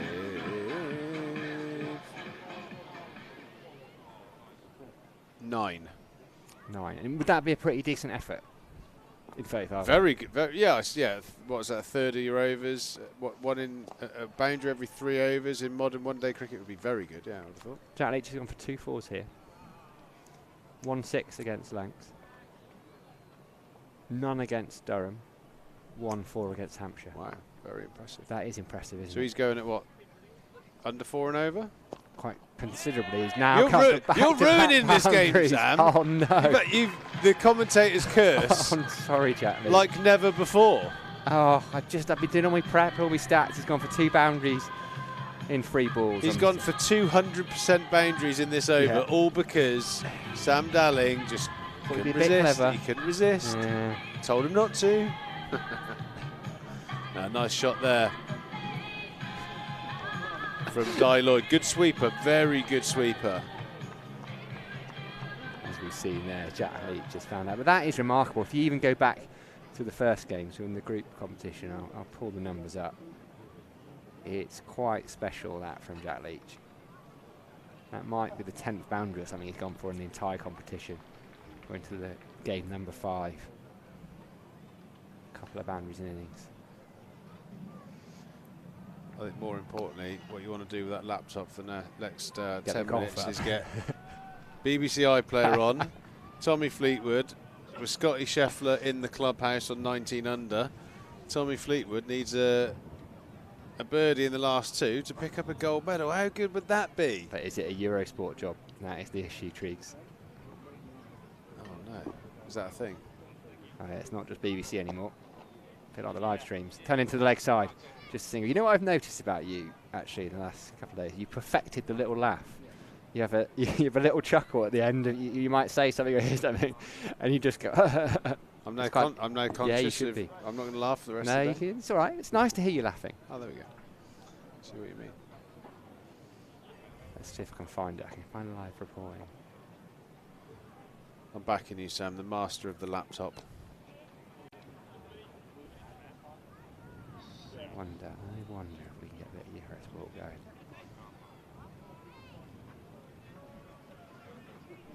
I'm not in charge of our house, so I don't know what we've subscribed to Sky-wise. Anyway, there's Casey Aldridge receiving a drink, maybe a bit of strapping or something. I haven't seen him bowl yet. I need to. Nice shot from Anuj Dal. Clever little cricketer, Anuj Dal. Just flicks that over James Root for a boundary. So a little flurry of boundaries actually for Derbyshire since I started talking about how few boundaries were being conceded. The DJ is very good these last couple of days. There's been some good songs come out. Tunes, I think you might call them. Doesn't really sound right coming out of my mouth though.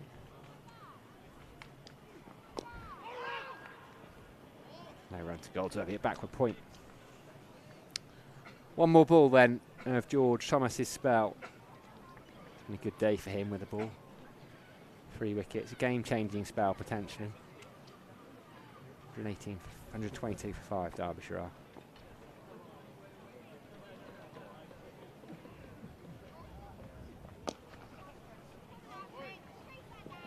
Aldridge can't quite get there.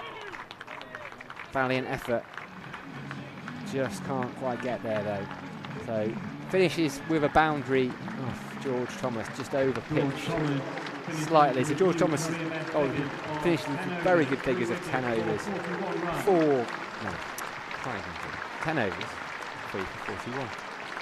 Very nice piece of bowling there from Somerset all-rounder George Thomas, who's really come of age the last 4 weeks since getting that opportunity to play in the Blast side. The injury to Will Smead, and that's the great thing about cricket, always throws up an opportunity when you least expect it, and the young man has grasped it, bat and now ball. Casey Aldridge is going to get his first bowl of the day from the Trescothick stand end. What a great bowler to have coming in. It's the 5th bowler. Goldsworthy hasn't bowled a ball yet. Bashir hasn't bowled a ball yet. Lots of options at the disposal of Sean Dixon. Andy Hamid also could twiddle a few down there. So a real well-balanced side with an awful lot of depth, especially from a bowling perspective.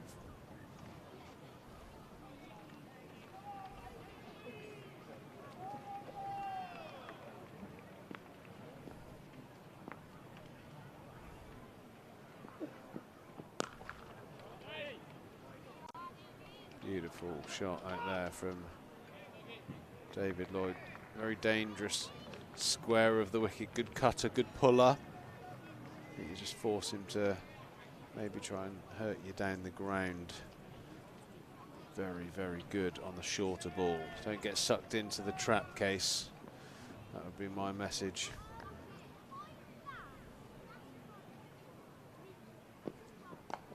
That's a nice length there and good batting from Dahl, who just gets it into that cover point region.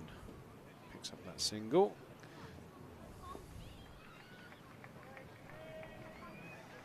Good fight from Derbyshire here.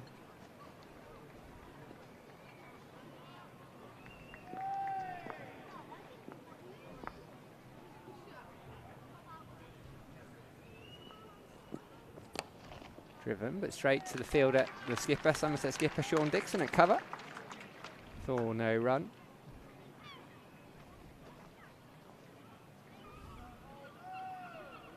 Overs off the reel for George Thomas, not so for Jack Leach today. It's been very good though. Oh no. Tommy Fleetwood has just made a bogey and now he needs a birdie. He needs a birdie on the last hole to get into a playoff with Scotty Scheffler. Surely not Scotty Scheffler again. He's getting boring, he's winning so much. 129 for 5. Is there a golfer you model yourself on? No.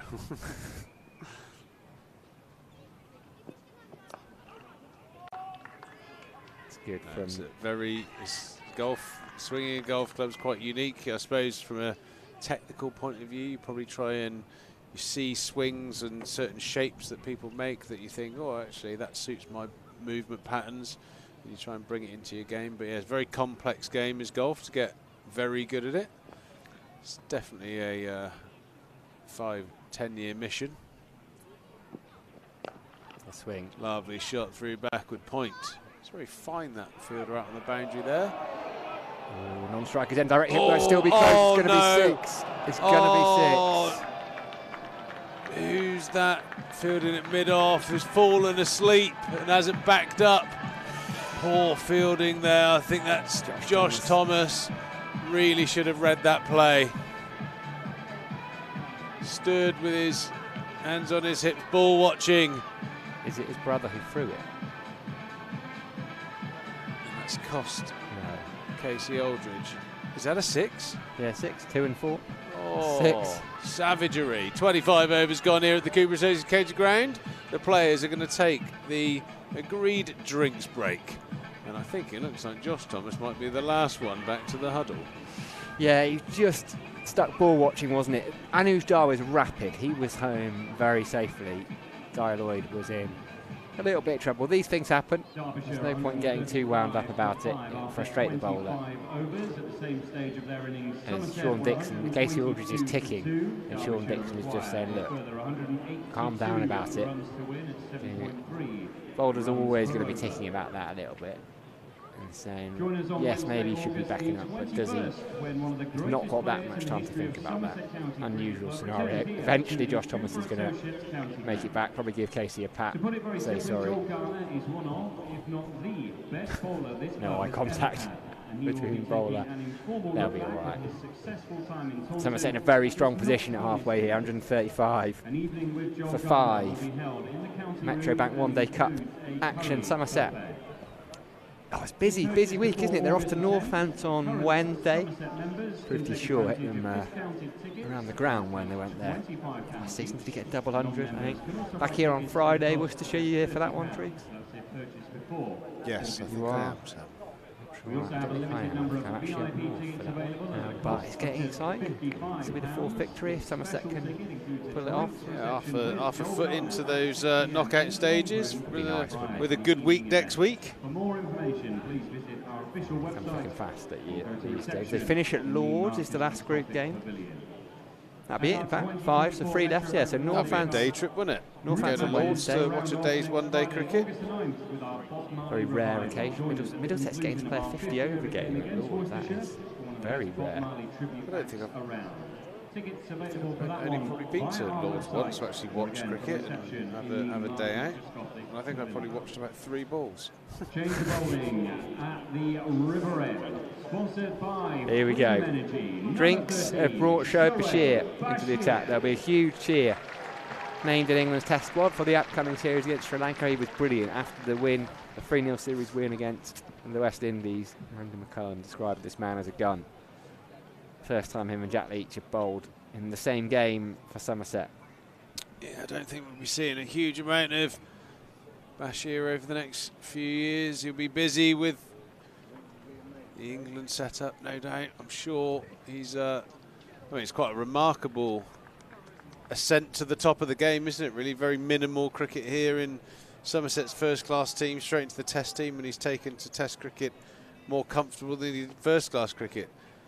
Remarkable, but yeah, you always saw Shoaib when you watched him bowl. He's got all the attributes that you need at the top level of the game. He's got a nice amount of unusual about his action, but he delivers a beautiful ball. The seam presentation, it's coming down from about 18 foot as well. He's a very tall, long, lean lad, so plenty of action on the ball. So yeah, you can see why he's had success, and with a couple of subcontinent tours over the winter, him and Leachy are going to certainly do a lot of bowling together. Yeah, they're great mates. Enjoy each other's successes. Probably by the end of the winter, Bashir will have played considerably more Test matches than county championship games. Yeah, it's hard to really fathom that, isn't it? Di Lloyd taking a chance, smacking it through the covers. Beautiful shot. Particularly for a spinner, because all the talk is always, oh, you know, it takes spinners. They're actually the ones that really need to bowl, and you might take 5, 6, 7 years of playing red ball cricket to turn themselves into international quality players. You know, 10 games where he's looked okay, turns one past Sir Alistair Cook. The beauty of social media. Well, it's just not the nature of cricket now, isn't it? I think there's a lot. There's a lot to be said for and against, like you know, talent spotting attributes. The old way was you had to score 3,000 or 4,000 runs at an average of around about 50 before you'd be considered for selection. You'd have to force yourself into selection through performance and performance alone. Whereas, you know, I suppose in some ways from sort of the, you know, Vaughan Trescothick onwards, where Duncan Fletcher picked their attributes ahead of their records, and you know, that mentality has started to evolve over the past, you know, 15, 20 years, where actually, you know, you look at like a Mark Wood, and you know, there's a couple of bowlers that have been jettisoned up to the international squad just because they're 6'4" and they bowl with pace. Touch tongue. Yeah, there's plenty of scope for that. You know, there's enough success stories to think it's not a bad way to go. So you're saying there's hope for Harry Everett yet? Just see his attributes. His record won't matter. There is hope. 50 partnership between Lloyd and Dow, starting to frustrate Somerset a little bit. When does hope become like, sort of like, what's the next stage? Miracle. Hope to miracle. What's the leap that has to be taken? Ooh, sliding down leg by. Yeah, there's got to be a step between hope and miracle, I reckon, Triggs. And Harry is that man. He is a man that can bring together hope and miracles. I'm led to believe that Wemden, his club, are right up there towards the top of the tree, pushing for promotion this year. Whether that will mean, might they, I don't know. He's their pro, isn't he, or is he coaching? Player coach, I think he is. Yeah, I do believe that is the description. Player coach. Probably tries to sell tickets on the phone as well. Hands out some Vertimotors earpieces. Man of many talents, Harry. I always look forward to him coming back on comms to ask him where he's been, because he's never just sat at the back of the box. He's bumped into various different people. He's talked to someone's mum and dad. Where did you eat last week, Harry? Aldridge continuing. Lovely shot. Bar an absolute miracle chip in from Tommy Fleetwood. It looks like he's going to come up a shot short. Chasing that gold medal. Scotty Scheffler looks like he's got it pretty much draped around his neck. For those who are interested in the Olympics. Casey Aldridge bowling here. He looked like he could be javelin throwing or high jumping or something like that, the size of him. Good athlete, Casey. Opens up the face. Just a single. You golfer, Casey, do you know? Yeah, he's a nice golfer.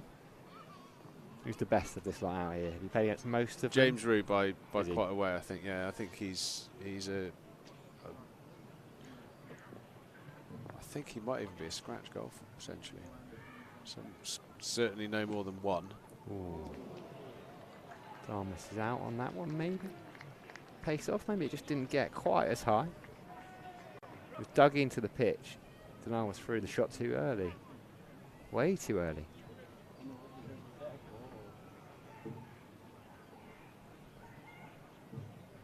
I'll keep going, these two. Tall order might need, we're somewhere in between that hope and miracle stage for Derbyshire, but you never know.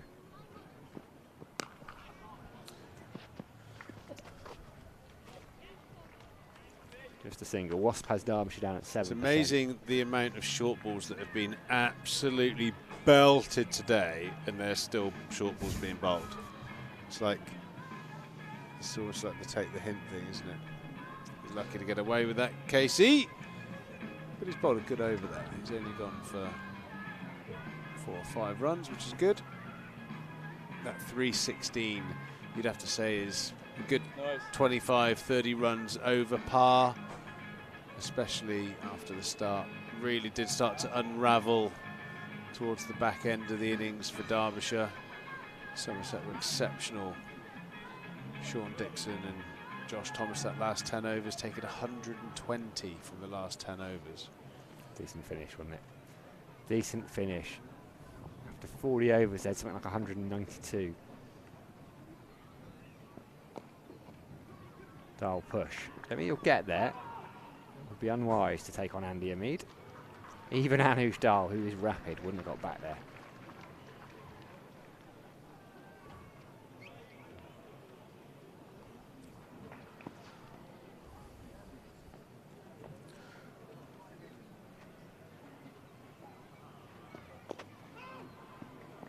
Bashir into the second over his work. The number of cricketers you hear stories about whose primary skill they always thought was the one that they don't end up doing. So I was chatting to a chap called Sid Lahiri, who people might know the name of, because do you remember Joss Butler recently did an interview about how he changed things around the Rajasthan Royals? He'd been a bit out of form, and there was a guy who he let into his circle and he trusted him. And this guy was Sid Lahiri, who had played a little bit of first-class cricket over in India. He came over here, played some club cricket. Dahl's pushing, but then will not take two there. So played some club cricket, started his own coaching academy, just a school down in southwest London, and he ended up, they linked up with Rajasthan Royals, and he slowly worked his way up. And now he goes on as a main batting coach, and they've got their franchise over in South Africa. So he worked with Butler over in South Africa T20, but he also worked with people like Ollie Pope when he was a youngster. He worked with Joss, a lot of the players that were coming through the Surrey, and one of the players that came to him was Bashir, and Bash apparently didn't want to bowl, just wanted to bat. Sid Lahiri said to him, look, I'll do you a deal. Drop and run. I'll give you the batting session you want, you can pay for that, but you have to also come in and do a couple of bowling sessions with me for free. I'm not going to charge you, but you need to be bowling. And Bash was a bit reluctant, apparently, but he wanted to bat, but it's turned out all right. Yeah, well, now a few years on, can he go back and do some more batting? He's still it's looking a bit ropey from time to time. He loves a good rusty gate swing, doesn't he, old Bash, so from the looks of it? What you're saying is actually Sid didn't deliver value for no, batting. I was like buzzing about, being a batting coach myself. I was like, oh, there's going to be some gems here. I was like, oh, and he coached batting for Bash Hart. He's done very well. His Bash from like I said, coming in at first-class cricket, and then a year on where he is now. All credit to him, but yeah, you do kind of like watch out of one eye when he comes into bat, and those, especially if one of the batters up the other end is on like 90 odd and he's swinging like mad. Who did he cost 100 recently? Was it Craig Overton in a Champo game? Wasn't that Miguel Overton? Oh yeah, no, he did. Yeah, you're right. And it was. I got a message. I wasn't following the game, and I got a message from Craig Overton that evening. We were talking in the dressing room what you would have done if Bash would have done that to you when you were playing. And I was like, what? So I looked at the scorecard and saw that he was stranded on 99 and saw the shot. Yeah. I was like, oh. Tell you what. I think Tom Banton he said, you know, everyone has a brain fade or something like that in the post-match interview. Yeah, you're absolutely right. Well, just a single. Oh, chance with a direct hit. Well, nice fielding. He's deep. They're deep, those two fielders, saving boundaries. He also nearly cost James Roos a double 100 in that Hampshire game, because James Roos said afterwards, I think Bash hit about 44. He was hitting sixes, and James Roos said I'd like nearly lost concentration because I was laughing so much at him.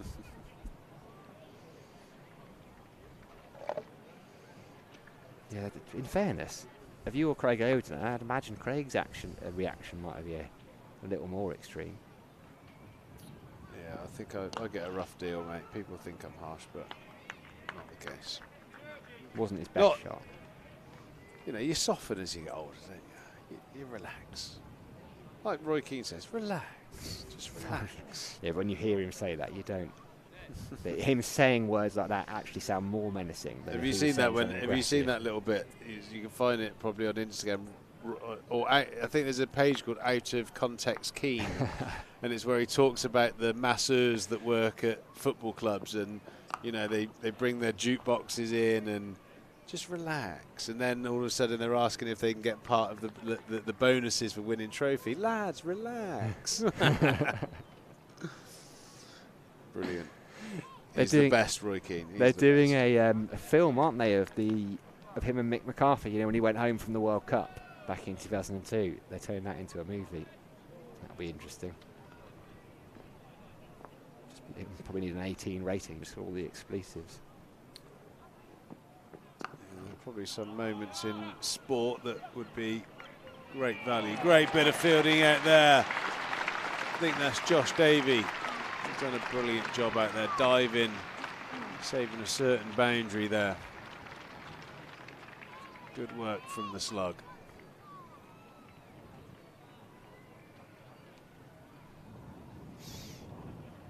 Partnership continues to build between these two.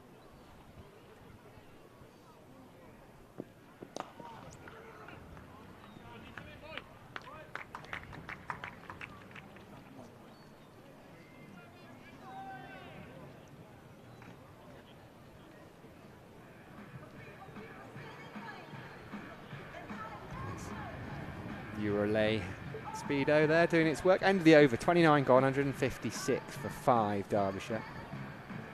We need 161 still. Required rate is 7.67. It's a very tall order.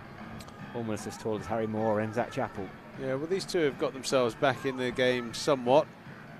Both into the 30s, very busy. Very minimal amounts of dot balls being bowled at the moment. So, as we saw, sevens is not a tall order, but it's going to take these two to do a massive, massive job. Lions, both of them have probably got to get hundreds here, I would have said. Is there enough runs? Yeah, there's enough runs. They need to bat for 15 over. If they used to bat for the next 15 overs. One of these probably needs to put 120 on the board here. David Lloyd is looking pretty dangerous, playing a lot of good shots, horizontal shots. He can sweep. So when spinners come into play, he's going to be dangerous. Dahl looks very hard to bowl at, very busy, getting the ball into angles.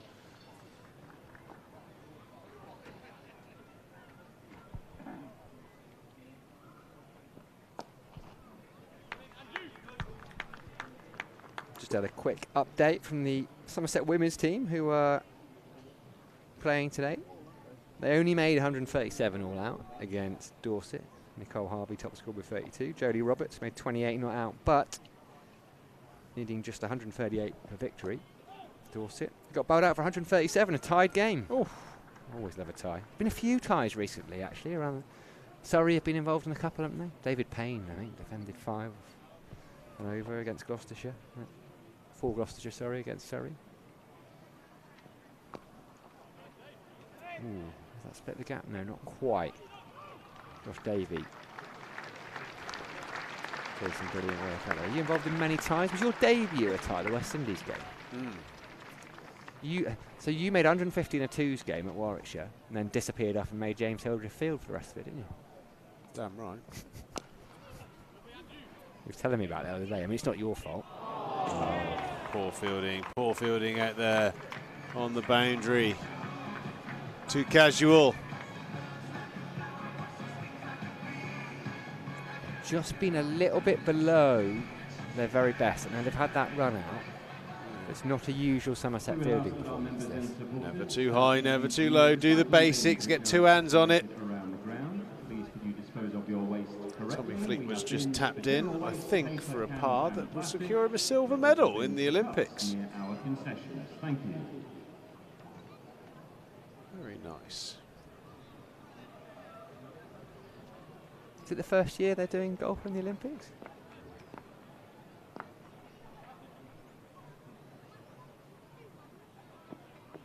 No. No. Justin Rose won one. Is it the first year Xander back? Schauffele won the one Okay. before that, so there were at least 3. All right, ignore me. And then someone, I reckon, the last 4 Olympics. Maybe? Okay. Ignore me then. Partnership's worth 75 now. Wasps up to 9%. It's just creeping up. It was 6% last time I looked. It's alive.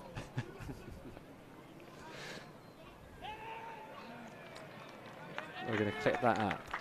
Harry's come back. He's coming back. And he's bringing a guest alongside him as well. Is it? Harry's behind him. Is it the batter? Is it the batter guest that's just got out? No. No. Oh, good. Ah, there he is. Alfie Ogborn's going to join Harry Everett. What a treat. What a word salad you're going to be entertained by for the next however long. If anyone wants to direct message me a please help, feel free. Let's put the lads under pressure. We want good content here at Somerset County Cricket Club. Casey Aldridge in the middle of his over, in the middle of his spell. I told you. Bowling a lot of attempted Yorkers, but going very full at the moment, Casey Aldridge. Harry never disappears and just sits at the back of the box. He's always doing something. I told you, I'd said about 5 minutes ago, I'm always excited about what Harry comes back with or who he comes back with. Sometimes it's food, sometimes it's a lot of the time it's freebie stuff that he's managed to wangle. He's badgering around, isn't he? He's scraping around, he's trying to find something. If it's not food, it's people. He's been loitering under that changing room, just chucking stones up at the windows until someone came down to him.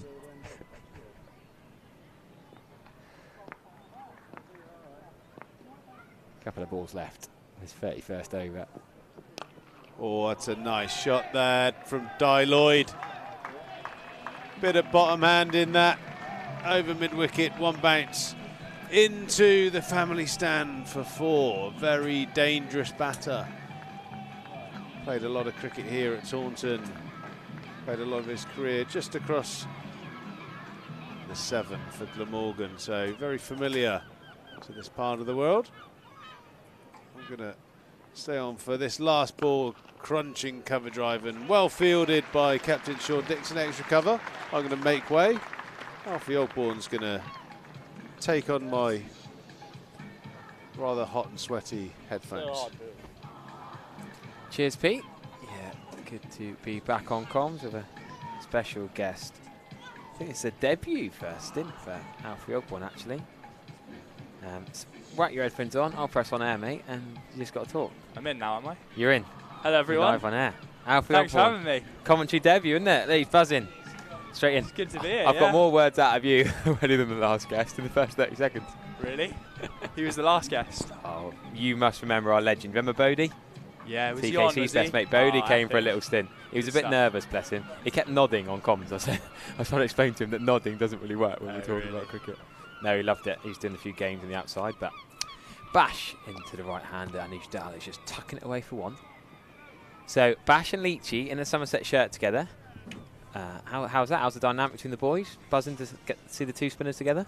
Yeah, I mean, it's pretty exciting, isn't it? These 2, best 2 spinners in the country by a long way, in my opinion. So it's a bit of a privilege to see them both playing together. I think Leachy's shown in all these games so far his quality and how he's head and shoulders over, not only a lot of the opposition, but a lot of us in this team, to be honest. How he's consistently going at 3s and taking consecutive wickets. It's yeah, he's been huge for us so far. We shouldn't forget, quite a good mate of yours, a personal mate of yours, before he hit stardom, before he hit the big time of England, you were one of his OG Somerset mates. I think I came in yesterday and shocked him because he was just cooking up some food and hadn't seen him for about just over a month, I think. So it was good. I just crept in round the corner and gave him a little jump scare. But yeah, it's nice to see how well he's been thriving in that environment. He's come back for 2. He is going to be a very, very, very good cricketer. So do you text much while he's away on England duty? Or do you save it for a Yeah, late we do. It's pretty small talk, to be fair, because we're both just like, I know we both know how it is in the cricket world. It's kind of playing, you're knackered if you're not playing. So when we're not together, we're kind of chilled on each other. But yeah, it's good to see him finally back in a Somerset shirt, and he's bowling all right at the moment. He's okay. Yeah, it's funny. I mean, I kept saying no one really expected George Thomas to come on and do the business like that. We know he can bowl, but Casey's off the back of a 6-fer. Derbyshire's a test spinner, and you could almost argue the game was almost won before those two even came and bowled a ball. Yeah, I think starting to creep a little bit back into Derbyshire's, not their favour, but they're definitely holding their own up here. But yeah, GT's always. I've played with George since I was probably 12, 13 years old. And he's just always, how he bowled today is how he's always bowled, stump to stump, nibbling it around both ways, rarely gives the batters a chance to score, and today was a perfect showcase of that. I mean, what a catch as well. What a catch. Absolutely love that grab. That's going to be all over the socials. There he is, George Thomas himself. Yeah, the last time we had on camera, he did nearly have a meltdown with his brother when he launched overthrows and Josh wasn't backing up. Did enjoy that. They're a good pair, those two. Good value. Bit of banter between them. Epic value, those two. Jack Leach's going to come on and bowl his 7th over. He bowled 6 overs in his first spell. Then Casey Aldridge came on for a 12. Now we're going to see, for the first time ever, I'm right in saying, in a Somerset shirt, right? Jack Leach and Derbyshire in the first team together, bowling in tandem. Yeah. Which seems ridiculous when neither of them are new to the club.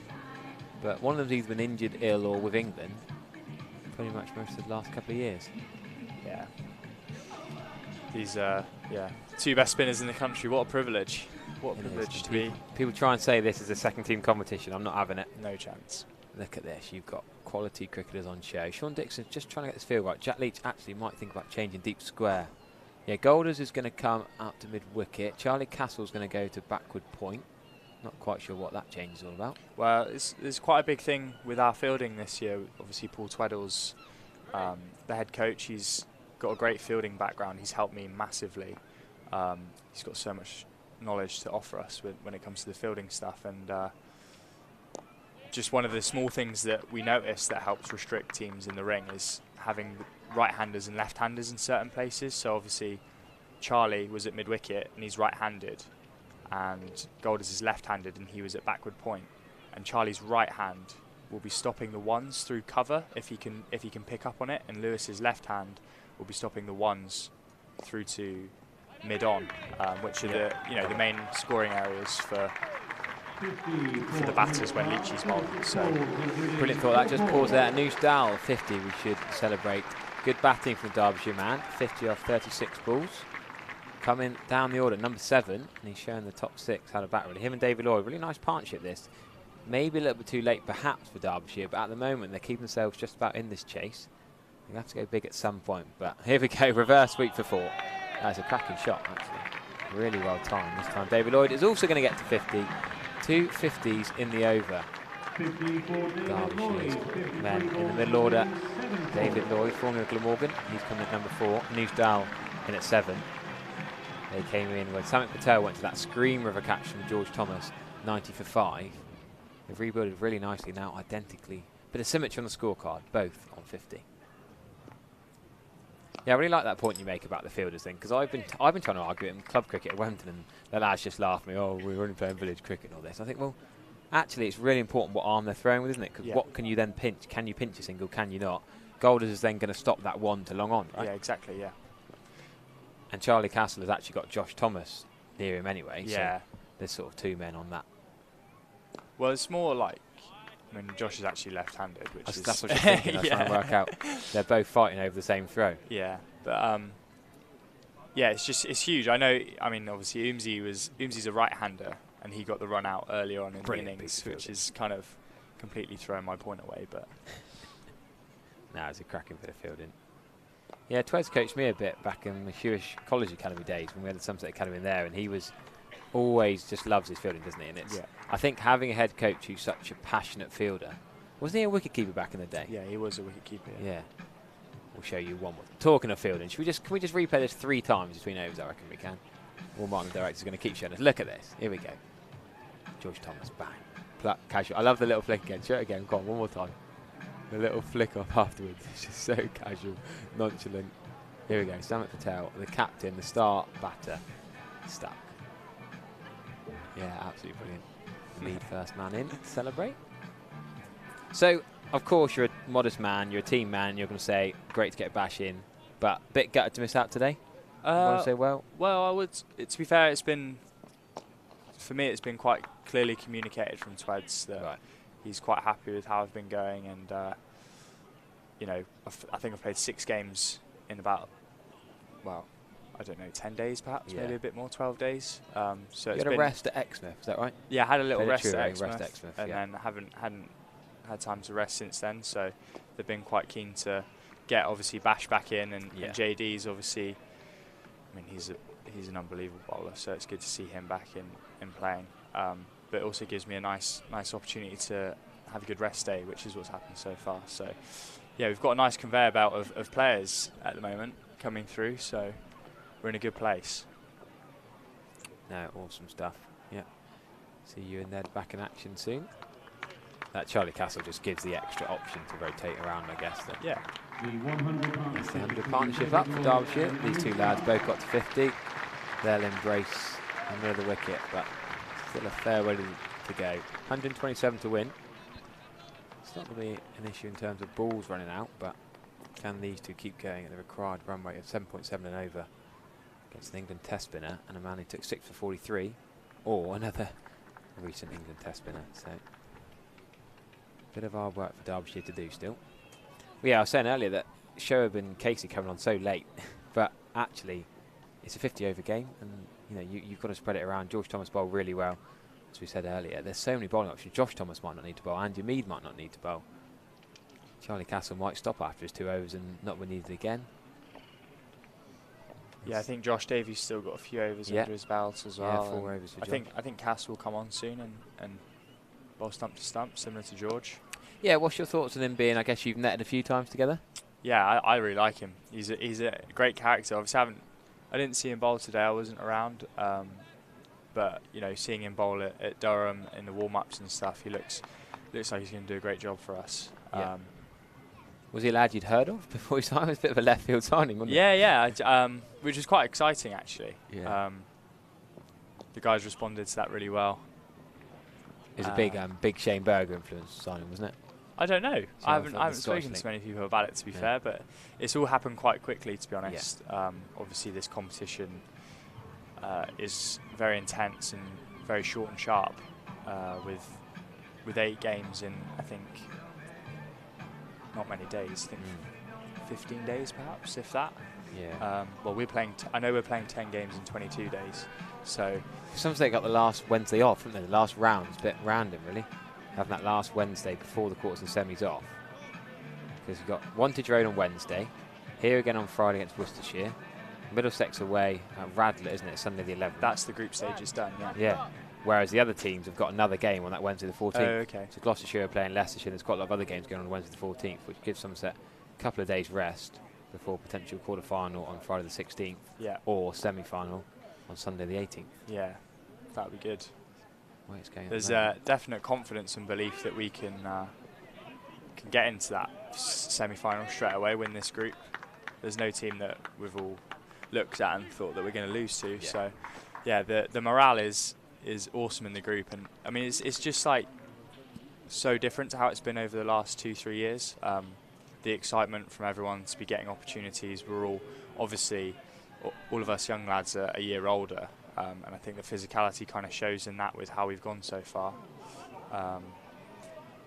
So yeah, it's just been a great atmosphere so far in the changing room, and obviously this atmosphere here at this ground is second to none as well. So it just keeps the morale high, and yeah, even Lancashire on Friday, they had a very strong side out.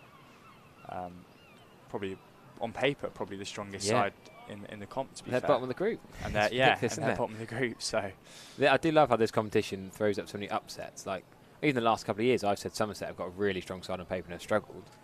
And this year, just maybe, is it the extra year's experience? You think you, Ned, the 2 Thomas boys? Yeah, definitely. A bit more experienced. Yeah, I think even Rui, like he's just turned 20.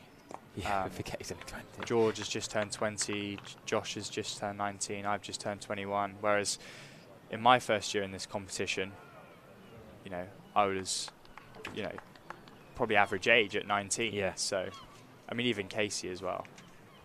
He's 23 now, which is, he's starting to really show people what he's capable of.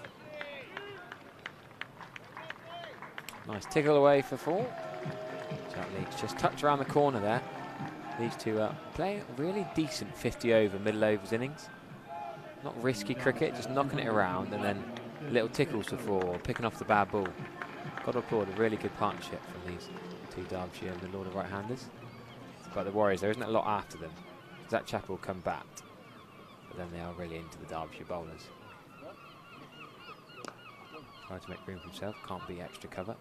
Sean Dixon was really impressive today. The skipper doesn't bat very much. Yeah. So often the top 4 do the job. He put himself at 8 down at Truro, give the other lads a go, but nice to see the skipper whack, what, 86 off 64 balls.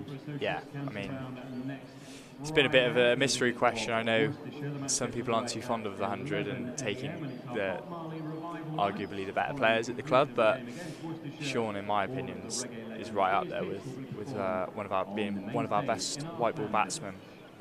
So to have him playing for us and captaining is huge, and today kind of showed the level that he's at compared to a few of the other lads and what he can do when we need him. So, like you said, the top 4 so far haven't really given him an opportunity to take his time. Yeah, exactly. So it's good that he really didn't have that long to bat today, to be honest, and he still, he only faced 60 balls, and he still took some bowlers down and put a total on that looks strong at the moment. You look at that top 4, Amid and Thomas have both scored hundreds. Rui's had a couple of 80s. Golders had 90 up at Durham, should have got 100. You think that's even off the top of my head, just the runs those 4 have scored. Nice to see Josh Thomas get a go today. Yeah. You know, to really provide for the far yeah, edge, that's another 41. One, yeah, exactly. That's a big win. At that 6 over long off to finish the innings in style was quality. Yeah. Get him to 50. If that doesn't tell everyone what you need to know about this club and the depth that we have, then I don't know what else really can, to be fair. Casey Aldridge, Josh Davey and Jack Leach faced 1 ball between the 3 of them. Yeah. Wow. People worried about the slightly longer tail today, but the top order did their job. And you'd like to think it should be enough, but you never know. Derbyshire say hanging in there. So yourself, you'll be at Radlett next Sunday. You'll miss the Major Cup final. You could have been playing for Bridgie against Bath. Is it at Radlett? Is it Radlett next Sunday? You thought you were playing at Lords. It's not at Lords now, is it? I thought it's at Radlett. I could be wrong. Is it not at Lords? One fixture I said was Radlett. Oh, great! If it's you want to play at Lords, don't you? Yeah, don't tell me that it's not at Lords. One source I saw said Radlett, but you never know with the listings of the One Day Cup. They still call it the Royal London One Day Cup when you search it. Sure. So that shows how much the internet pays attention to it all, sadly. Well, Lords Cricket Ground. Yeah. They're saying it's at Lords, but the ECB website said Radlett, so it might change. change. Lords. It might chop and change, but I hope not. You want to play at Lords for the stake? Yeah. Is that what it is? Yeah, for everything. Quicker ball from Bash. Just going to be one run to the leg side. So, yeah. You didn't plan to play the rest of the group stage then? You'll be right for now. Yeah. That's the plan, I think. But then when it gets to quarterfinals, how does resting work then? If it's quarters, semis, finals, that's a bit more tricky. Isn't yeah, exactly. Yeah, it's the work. we're taking it game by game at the moment. Yeah. But I think today, to be fair, my resting today, I didn't feel like I necessarily needed. I had a good chat with Tweds about it, and I still feel really good. And I just think it was more the luxury of the players that have come back. JD's back and fit, Bash is around. We signed Cass. you know, we've got that luxury of rotating high quality players. Why don't we do it? And as you can see, we're second as it stands in the group. And if we win today, I think we'll be first. So yeah, yeah. Net run rate of Worcestershire is pretty good, but Somerset doing very well. This is Group A of the One Day Cup. Worcestershire, Somerset, Derbyshire, top 3 sides, all with 6 points. But Derbyshire potentially get no points out today. Somerset win it. I think Worcester have lost, or are they going to lose? Or yes, I was trying to check the scores earlier. There's so many games going on today. It's hard to keep up with them. Everyone's playing from 11 o'clock today, which is usually there's different different times to start. Bevan watching her first Somerset cricket game. Yeah, Worcestershire playing Northants. They need 168 from 22 overs with just 4 wickets remaining. So it's possible, but they're going to struggle. Jake Libby's still there, is the difference. If Jake Libby goes big and is there at the end, then maybe. Yeah, Taylor's gone for 57 is a pretty big wicket. But Worcestershire's lower order, pretty inexperienced with Harry Darley, Fatih Singh. Not much batting left. It's on Libby's shoulders, that game, really. Northants will fancy that win. Northants are pretty strong mind. Don't forget they've got pretty sure. Yeah, the fact they've lost every game so far as well, which is remarkable. Some really. funny old scores going around in this One Day Cup. Anyone can beat anyone. Jack Leach continuing from the Scottish Pavilion end. So what's it like in the nets? Have you had Smeedy netting with you at all, Riley Meredith at all? Those guys been around about? Yeah, a couple. You know, when they both were just getting ready for the T20 comp and they'd both come over, we were netting with those guys. I don't think. I think Riley only bowled in the nets at the batters once because he's express pace. He's banned. He's a bit too fast. Do you pick up some tips from him though? Do you have a chat? Does he? Yeah, I just think some people are just born to bowl express pace. Every bowler tries to bowl as fast as they can, but you know, only some can do it at the pace that Riley and Sonny Baker, and you know, for what we've got now, can do. Casey. Big slug sweep attempted, missed, not caught behind, not stumped, but that's a win to Jack Leach. They're trying to slog sweep him against the spin. Almost looked like a panic sweep, that. Yeah, I think now, you know, looking at the run rate, it's 8. All it takes is two maidens or 2 overs that go for 2, and Derbyshire, you know, that rate will just climb and climb and climb. And like you said, they've only got 5 wickets, and obviously Zach Chappell's bowled. Oh, he's gone again. I think it's inside edge. Whacked that onto his leg. Stifled appeal from Jack Leach. Zach Chappell's batted really well so far. Yeah, good player. Underrated batter, isn't he? Yeah, so. And he gives it a big whack, so that run rate could easily drop back down if he comes in and gets a few underway, but still full faith in this Somerset side. 2 balls remaining in Jack Leach's 9th. So Jack Leach surely bowls another 8 deliveries from this end. Then who do you go to? Do you go Rowe? Do you go Josh Thomas, Andy Mead, or do you go back to one of the seamers? Yeah, I think you just, like, the players that are already in the game, I think you keep them in the game. Not even Goldsworthy? His bowled not even bowled a ball, mate. Yeah, Golders ridiculous. Needs to bowl. Surely Golders has got a bowl. He's bowled so well in this tournament. We've had Davey, Castle, George Thomas, Leach, Aldridge with 37 overs in, and Lewis Goldsworthy, who's got a lot of wickets in this comp. Yeah. I wouldn't be surprised if Golders did have a little twist. Yeah, I'd like to see it. Just see how it goes. I can't remember a Somerset white ball side with as many bowling options as today, to be fair. A legit 9 options that, you know, who in the team's not going to bowl? Dixon and James Rue.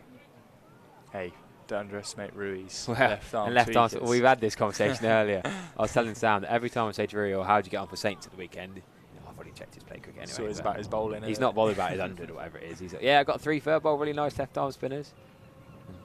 Yeah, always gets young Thomas to keep, doesn't he?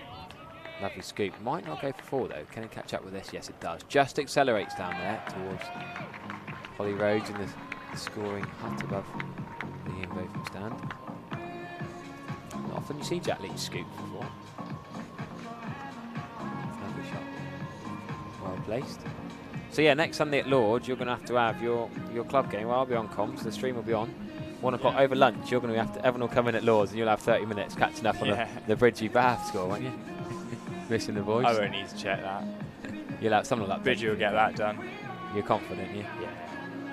You reckon you got any more club games in you this year?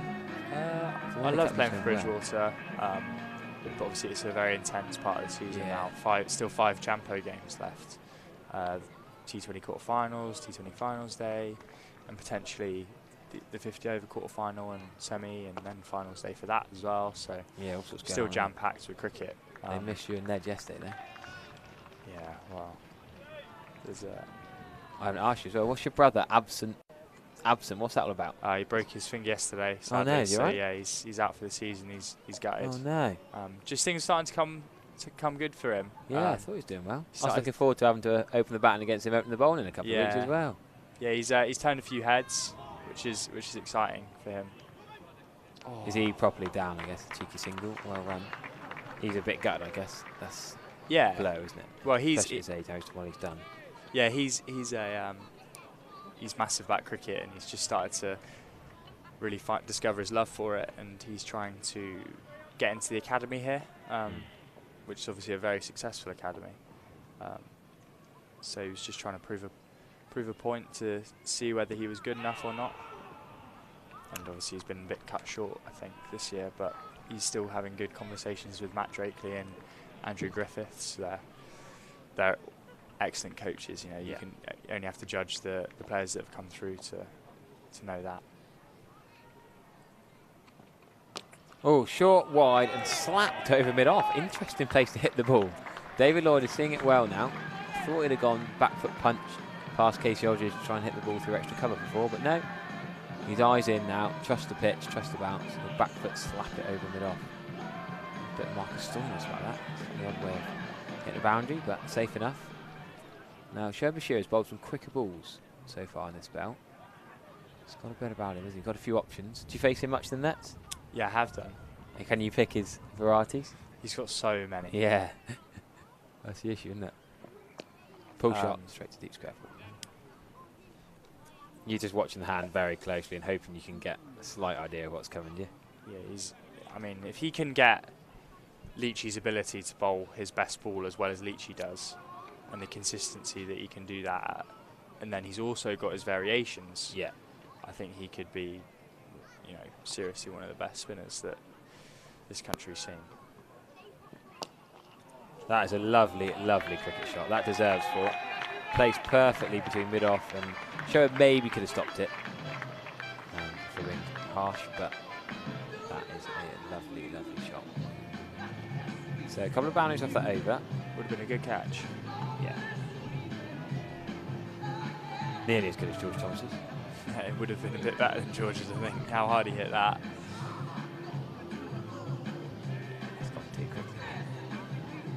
So Zach Chappell's still in the hutch. These two, not miles away from hundreds. If these two both turn up, you think this could be a hell of a win for Derbyshire. But they're still needing 8 and over. You still say Somerset just on top. But I'd love a bonus wicket from Casey Aldridge here. No, Jack Leach is going to, he's just teasing. One more from Jack Leach, of course. Then I reckon Casey Aldridge will have another bowl. But like you say, you can't not bowl Lewis Goldsworthy, can you? I can understand Andy Mead and Josh Thomas maybe need with them bowling, but Sean Dixon's just got too many options. A positive headache to have. Lloyd on 64. Alfie Osborne with myself, Harry Everett on comms. Great to have a bit of insight from within the dressing room. I've been nagging you for months to get on comms. You've finally given in. You've had to be rested to come on comms. Yeah. No, good stuff. Oh, that's an edge. Cheeky run. Bowler's end, throw. He will make it. I think one thing that Derbyshire have done quite well is run to us in the ring. It's not something that we've really struggled with this year, because obviously I think we fielded really well so far up to this comp, but leaking these singles to point and backward point and 45 have been tough for us so far. Do you think that's what they're trying to say now here? Dicko's just trying to squeeze a bit more? Definitely. But it's hard because then, when they've squeezed, they've then swept hard and swept over the top of them. So, yeah, credit to them. They are batting well. So if you're playing in this lineup, who's 10, 11? Are you batting ahead of Castle and Bash? Yeah, I'd imagine so, yeah. Not that, We're trying to work out with you, Ned, Castle and Bash, who would be where in the lower. You'd probably, with the guys who aren't probably described as all-rounders, you're probably saying JD's the best batter, then Leachy. Yeah.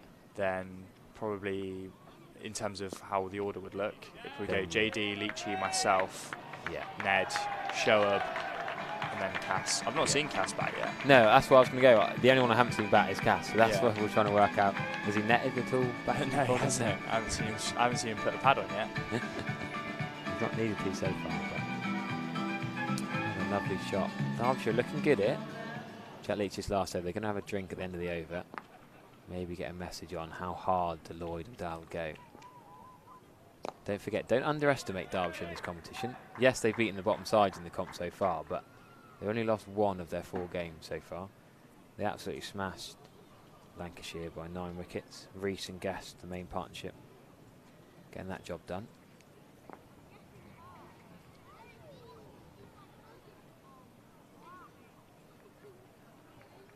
Jack Leach, good bit of fielding off his own bowling. Another dot ball. So that's a good spell from Jack Leach. He's got through his 10 overs. Jack Leach, 10 overs, 1 maiden, 1 wicket for 1 maiden, 59 runs. 1 wicket. Under 6s for an economy, that's pretty decent.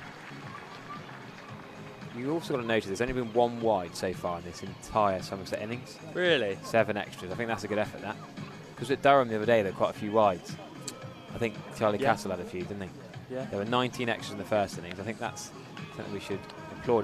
Did they mention that in your post-match chats, that, you know, keeping the wides down, or is that sort of just a given? Yeah, I mean, it's definitely a given that everyone in this team's trying their hardest. So Yeah. to bowl a wide is definitely not deliberate. So yeah, I mean, we've probably been a little bit expensive with the extras actually throughout this comp so far. So it's nice that we're Returning seems at that the we've cut them down Woodlands, a bit number so far. 25, Charlie. So here we go, the Scotsman himself. We're just talking about him not batting much, but the right arm seamer spent a bit of time in Aberdeen, a bit of time in Australia. Now he's down in Taunton. What's he got? Only bowled 2 very expensive overs early on. 2 for 25. 6 boundaries of his first 2 overs. Just struggled to get his line and length right. Always reset for a few. What do you think his plan here is now? Does he go slower balls? Does he go Yorkers? He probably goes into his death mode fairly soon, doesn't he? I don't think he'll look to move off of top of the stumps. I think that is the notorious 50 over ball, isn't it? I think Triggs apparently calls it the Andy Caddick hoops. Yeah. That's got in the box. So yeah, we as a unit, the main thing that we've spoken about is trying to hit those hoops, as Triggs would call it, for as long as possible. Don't move. Stay in those hoops. And then if you start to get taken down, then change your field to how the bat is hitting you and keep bowling that ball. And if they continue to take you down, then have a conversation with the captain and a few of the other guys and see what we can do. We've got some great analysts who provide us with good information on the batters and stuff, which helps for separate plans. Good fielding by Lewis Goswell at point. Key stop that, safe for ones. So you involved in the chats when you're not playing still? You involved in these chats about the plans to batters? Yeah, a lot of it's just sent via a group chat. Yeah. What, read a document kind of thing? Yeah, we read documents, and I think if the guys on the sideline like Steve Kirby is quite big on it. Yeah. Well, he's got links with Derbyshire as well, hasn't he? Yeah, so exactly. If he thinks that we're not, doing something obvious that the analyst has said that we shouldn't be doing, then they come down out of the dugout and get the message across quickly, and that saved us a couple of times, this comp, believe it or not. So. There we go. Just talking about only being 1 wide so far. There's another one. But so if you're straying away from that plan, you should quickly be told get back on that plan. Yeah. So Chris Green, the other day when we were here, started to run away with it a little bit. Yes, played a few pull shots, didn't he? Yeah, played a few pull shots. We were going into the wicket, bowling slow balls and stuff. And Steve Kirby came running down just before Casey bowled and said, "You need to bowl slow and wide." Right, make him reach for it. And then because you saw how well he struck them when we weren't bowling there. So yeah, that was the first ball Casey bowled at him, and it went straight up. So. Yeah, 6 for 43, Casey Aldridge. Fair play to him. List day best for the tall man. Only bowled 4 overs for 29 today. But only went for 1 boundary in those 4 overs. The least boundaries of any Somerset bowler so far today. Essex 128 for 6, chasing 284 against Glamorgan. Now we're seeing long off go back. So we're 3 balls away from the final power play, remember? So in 3 balls time, they're allowed to be 5 men outside the ring on the boundary. That's a lovely ball. That's what you mean, isn't it? That's just the stock delivery, isn't it? Yeah, good line and length.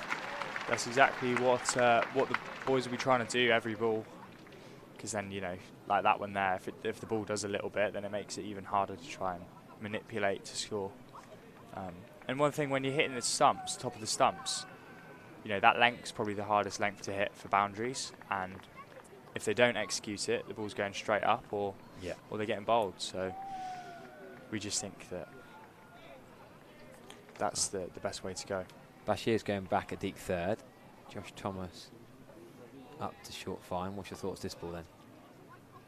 I think he'll just stay. Read his mind. Read his mind. What's that field change all about? Oh, great stop. Could be a run out. Keeper's end. Could be a run out. Oh, a bit slow turning and throwing. Wasn't a great throw in. I don't think he realised how far Newsdale had come down. The other 10 Somerset fielders were all willing him to throw it, but Charlie Castle stopped it so well. And Newsdale was already halfway down the wicket. Look how far he'd gone. 3/4 of the way nearly. Oh, he was nearly back as well. Just a bit slow to throw, but great stop. Still saved some runs there. Yeah, these tiny little changes with third fine coming up and back. Do you think that's more bluffing than changing the plan? I think it's more just affecting how the batsman might be thinking. I don't think, again, I don't think Cass will change. I don't think any of the bowlers will change from hitting the top of the stumps. It's more just, can you play with the batter's mind a little bit, make them change their thought processes, make them try something different. And yeah, I mean, you saw there, he's nearly created a run-out opportunity just by bowling a few dot balls there. I don't think, was there a boundary that over? I don't think so. No, just 3 off the over. So yeah, really good. Just little wide and 2 singles. Little pockets of play like that where you get that run-out opportunity, and that's what we're going to see a few more of, I think, now. Yes, Bashir bowled 7 overs, not 45. Orange has still got 6 overs in hand, but Josh Davies, the man Sean Dixon goes to, only went for 24 off his first 6 overs, 21 dots. The other Scotsman, the 2 Scots back in tandem. Andy Mead will probably go back at long off. They'll probably go long off, long on now, we'd have thought. 5 men came back on the line. Oh no, is he going to go deep third and deep fine? Just trying to make his mind up a bit. Dixon might come up in the ring at mid-on. So Andy Mead's having an influence. Is there an official vice-captain? Or do you guys... Yeah, Rui's the vice-captain, yeah. But when he's that far away, will Dicko go to a Josh Davey, go to an Andy Mead for I think expertise? There's faith in all of us, like, to contribute. Dicko and I consistently talk between every ball, really. We're both quite impatient, so one of us is normally nagging at the other to try something different. Should we take a slip out? Should we put a slip in?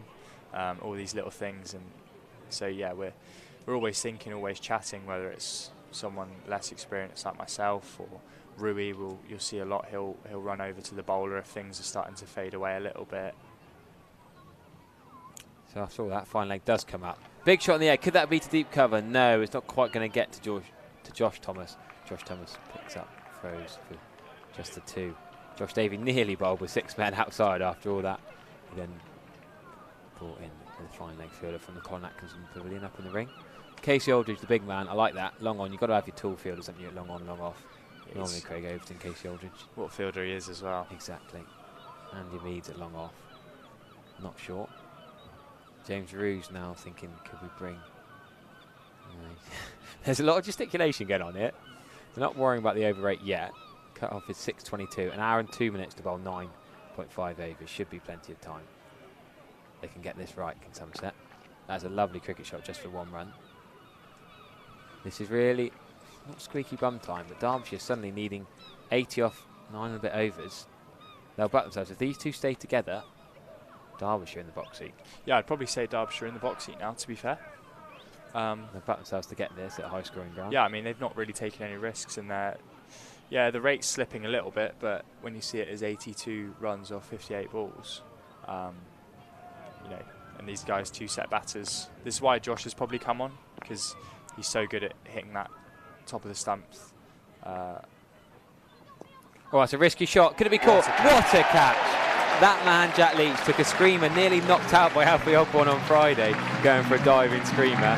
And has Mr. Lloyd David Lloyd giving the game away for Derbyshire.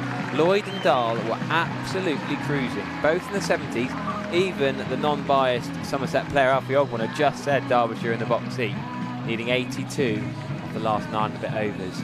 And I think that could be the pivotal moment. That could be the moment of steel, which we will mention at the end of the game, the Ken Hill moment of steel. Josh Davies, pretty normal ball, really. He's gone for that reverse. That's the thing that we're talking about. Normal ball. Brain fade? No, not even. Well, that he's gone for 4. There's 2 men there, but to get it over them, he's going to. Ollie poked Tom Banton very good at that shot. I don't see that's the best option. But that's exactly what we've just been talking about. That's why Josh has come on, because his economy will be excellent. He'll consistently bowl top of the stumps, and he'll force the batter to try and play a shot, and that's exactly what he's just done. We should say hell of a partnership between those two. 90 for 5 they came together. 235 for 6. That's a quality list A partnership. Yeah, but they only need a bounding over. Bounding over or a few, they get 5, 6. The required run rate was 8 and a bit, but you get a boundary, then you get a few singles, and you've done it. Yeah, I mean, the odd extra, the odd double O, boundary, the double boundary.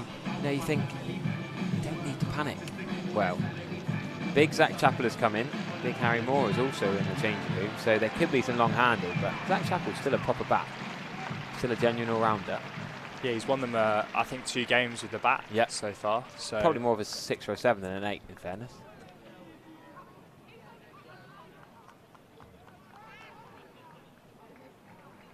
I don't remember the England under-19s. Moore, who's called up to England 19s and played that Youth ODI series against Sri Lanka. Well, Zach Chappell has swung so hard at that. Josh Davey did not appeal. Ian Blackwell is not moved. Yeah, Harry Moore was called up for the under-19s Youth ODI series against Australia in 2023, but he was ruled out through injury. And got a chance in these recent games. Played with Archie Vaughan, of course. He was the youngest ever debutant for Derbyshire at 17. When he made his List A bow against Worcester in August last year. 2-1 they cut wickets last year, but did also score 64 not out in the second 11 championship, so he's got some batting pedigree, but he's not needed yet. Zach Chappell straight to Derbyshire at short extra cover. 2 wickets in the over. Josh Davey has swung this match back in Somerset's favour, just as Derbyshire were looking good. Pretty standard, easy catch for Derbyshire that, after the pretty difficult one for Jack Leach. But you still got to take him. Josh Davies, as you said, he's just put on the spot, Nick. And the Bassett, both of them got themselves out there. Yeah, but that's, I mean, bit of pressure. In fairness, another conversation that we've had in the dressing room is, have we actually seen a batter get outdone by a bowler in this competition? Don't think so. Maybe obviously Leachy at Durham obviously was exceptional, but in terms of wickets on good pitches, batters have just been getting themselves out, and that's why dot balls in our eyes are just as important, and the economy is just as important as anything else. Because this also comes from Charlie Cassell's previous over. He goes for 3 runs, and then Josh has gone for 3 runs at the start of his over, and then batsmen have got to start playing shots. So yeah, very quickly things change. All that chat about Harry Moore, bigging him up about coming into bat next, it's not even him, it's Mitch Wagstaff. Mitch Wagstaff, the much smaller young leg spinner, who's going to come in to bat. Thought would be the big man, but Wagstaff, the 20-year-old, left-hand batter, right-arm leg break bowler. He was initially a top-order batter, in fairness, in the Derbyshire Academy. His leg spinner's on the Redbridge side. The first Derbyshire player to take 2 wickets in his first over of first-class cricket. Did get a maiden 50 in that same game. Career best of 78 in Cardiff. That was in the first class format. High score of 36 in List A cricket. Dicko, slug. Whoa, what are they saying? I'm hearing in the effects, Mike. Dicko, slug. Something's wrong. It's good from George. Oh, he's just saved a no ball. That George Thomas saving the team a run. Yep, saving a no ball. Cool, that was close. Very good from George Thomas. That could have shifted the momentum of it. That could have been game defining. And I wonder if Wagstaff would have realised first ball could have almost had a free hit. No chance. 3 men on the leg side, 10 yards off the boundary on the leg side, mind. Trying to stop 2. Wide ball apple, that anyway. When batters come out there and they count the 11 fielders? Yeah. When they go around and they point and count. I wonder if he was actually doing that. wide from Josh Davey, known as Slug in the Somerset dressing room. Andy Mead and long on. Quite a square mid-wicket. Lewis Goldsworthy's 10 off. Josh Thomas at deep square is also 10 off. And don't want to give him 2. Yeah, with Dicko on the ring, I'd imagine they're trying to give him the 1 here. Keep Wagstaff on strike for as long as possible. Dow's still striking at over 100. So batting really well, isn't he? Yeah, I'm sure he's going to start to maybe go a little bit harder. Now the rate's almost at 9s. Might start to play a few shots, which again, that could be make or break.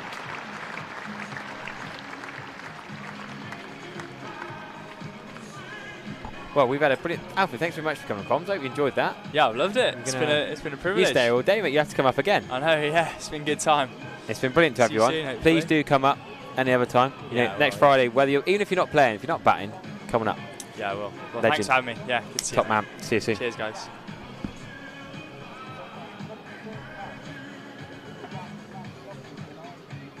Thank you very much for the left arm seam. I was just about to say, do they need a left arm seamer in the attack? Just when it was getting squeaky bum time, but Charlie Castle come on, bowler tight over. Josh Davies got those wickets. Thanks very much to Alfie Ogborn. Also appeared on our Side of Press podcast from Bridgie CC the other week. Great bloke. So a lot of time for Alfie. We'll see him back in a Somerset shirt bowling sometime soon, I'm sure. Hopefully the next game. Well, that shifted things rather quickly, didn't it? It did. He was absolutely right. Derbyshire were in the box. I'm with you. And you know what? You're never going to get a fellow professional cricketer to be too critical, which is completely fair enough. Yeah. It was just a daft shot. And you could shot, see Di Lloyd knew that as he walked off. Yes. And he was down. They both thought, we've done all the work here. Why are we playing a reverse sweep? Both on 70s. They keep playing as they are, they'd get 7 and over. Yeah, they could have just batted. If they'd have kept doing what they were doing, another 10 overs. And when you're both past 100, you can probably get 10 and over at Taunton without really having to do anything rash. Now there's a lot on Anuj Dal's shoulders. He's capable though. He's a very, very good player. Yeah. I like him. Charlie Castle from the River End. Pulled. And there's a fielder down there. It's going to go way over his head though. 40 was in the money for a little bit, Lewis Goldsworthy. Anuj Dal may have lost a couple of partners, but he is not going to say stop. Way of Red Sound. Watch this field. I don't think that is way of... Lewis Goldsworthy's short and he's 5 yards in. Do you think he comes in? He was already in. Back. I think if he's on the rope, he was in for the new bat to stop 2. I think you've got to have your players on the rope here. It's a big boundary though. No, I can see why they did it. He has hit that hard, Anuj. Moves into the 80s. There's the pressure off in the over. That one's pushed out into the offside. Casey Aldridge will keep it to a single. Dial, you'd imagine, it's going to have to get the majority of the 74 runs required. If that's... You're not going to have Casey Aldridge at deep square leg. But if that is Casey Aldridge, he takes a head height, comfortable catch. It's just, you can't have all your tall men everywhere. You can't blame Lewis Goldsworthy for being short. He's a good fielder. But it's just one of those little things. Very gracious of you. It's just... It's a slight frustration for Somerset there, because he's hit that like a tracer bullet flat, but not particularly high. George Thomas seems to be very... It's interesting, saying to Alfie, we know James Rew's vice-captain, but Ogborn goes to so many... sorry, not Ogborn.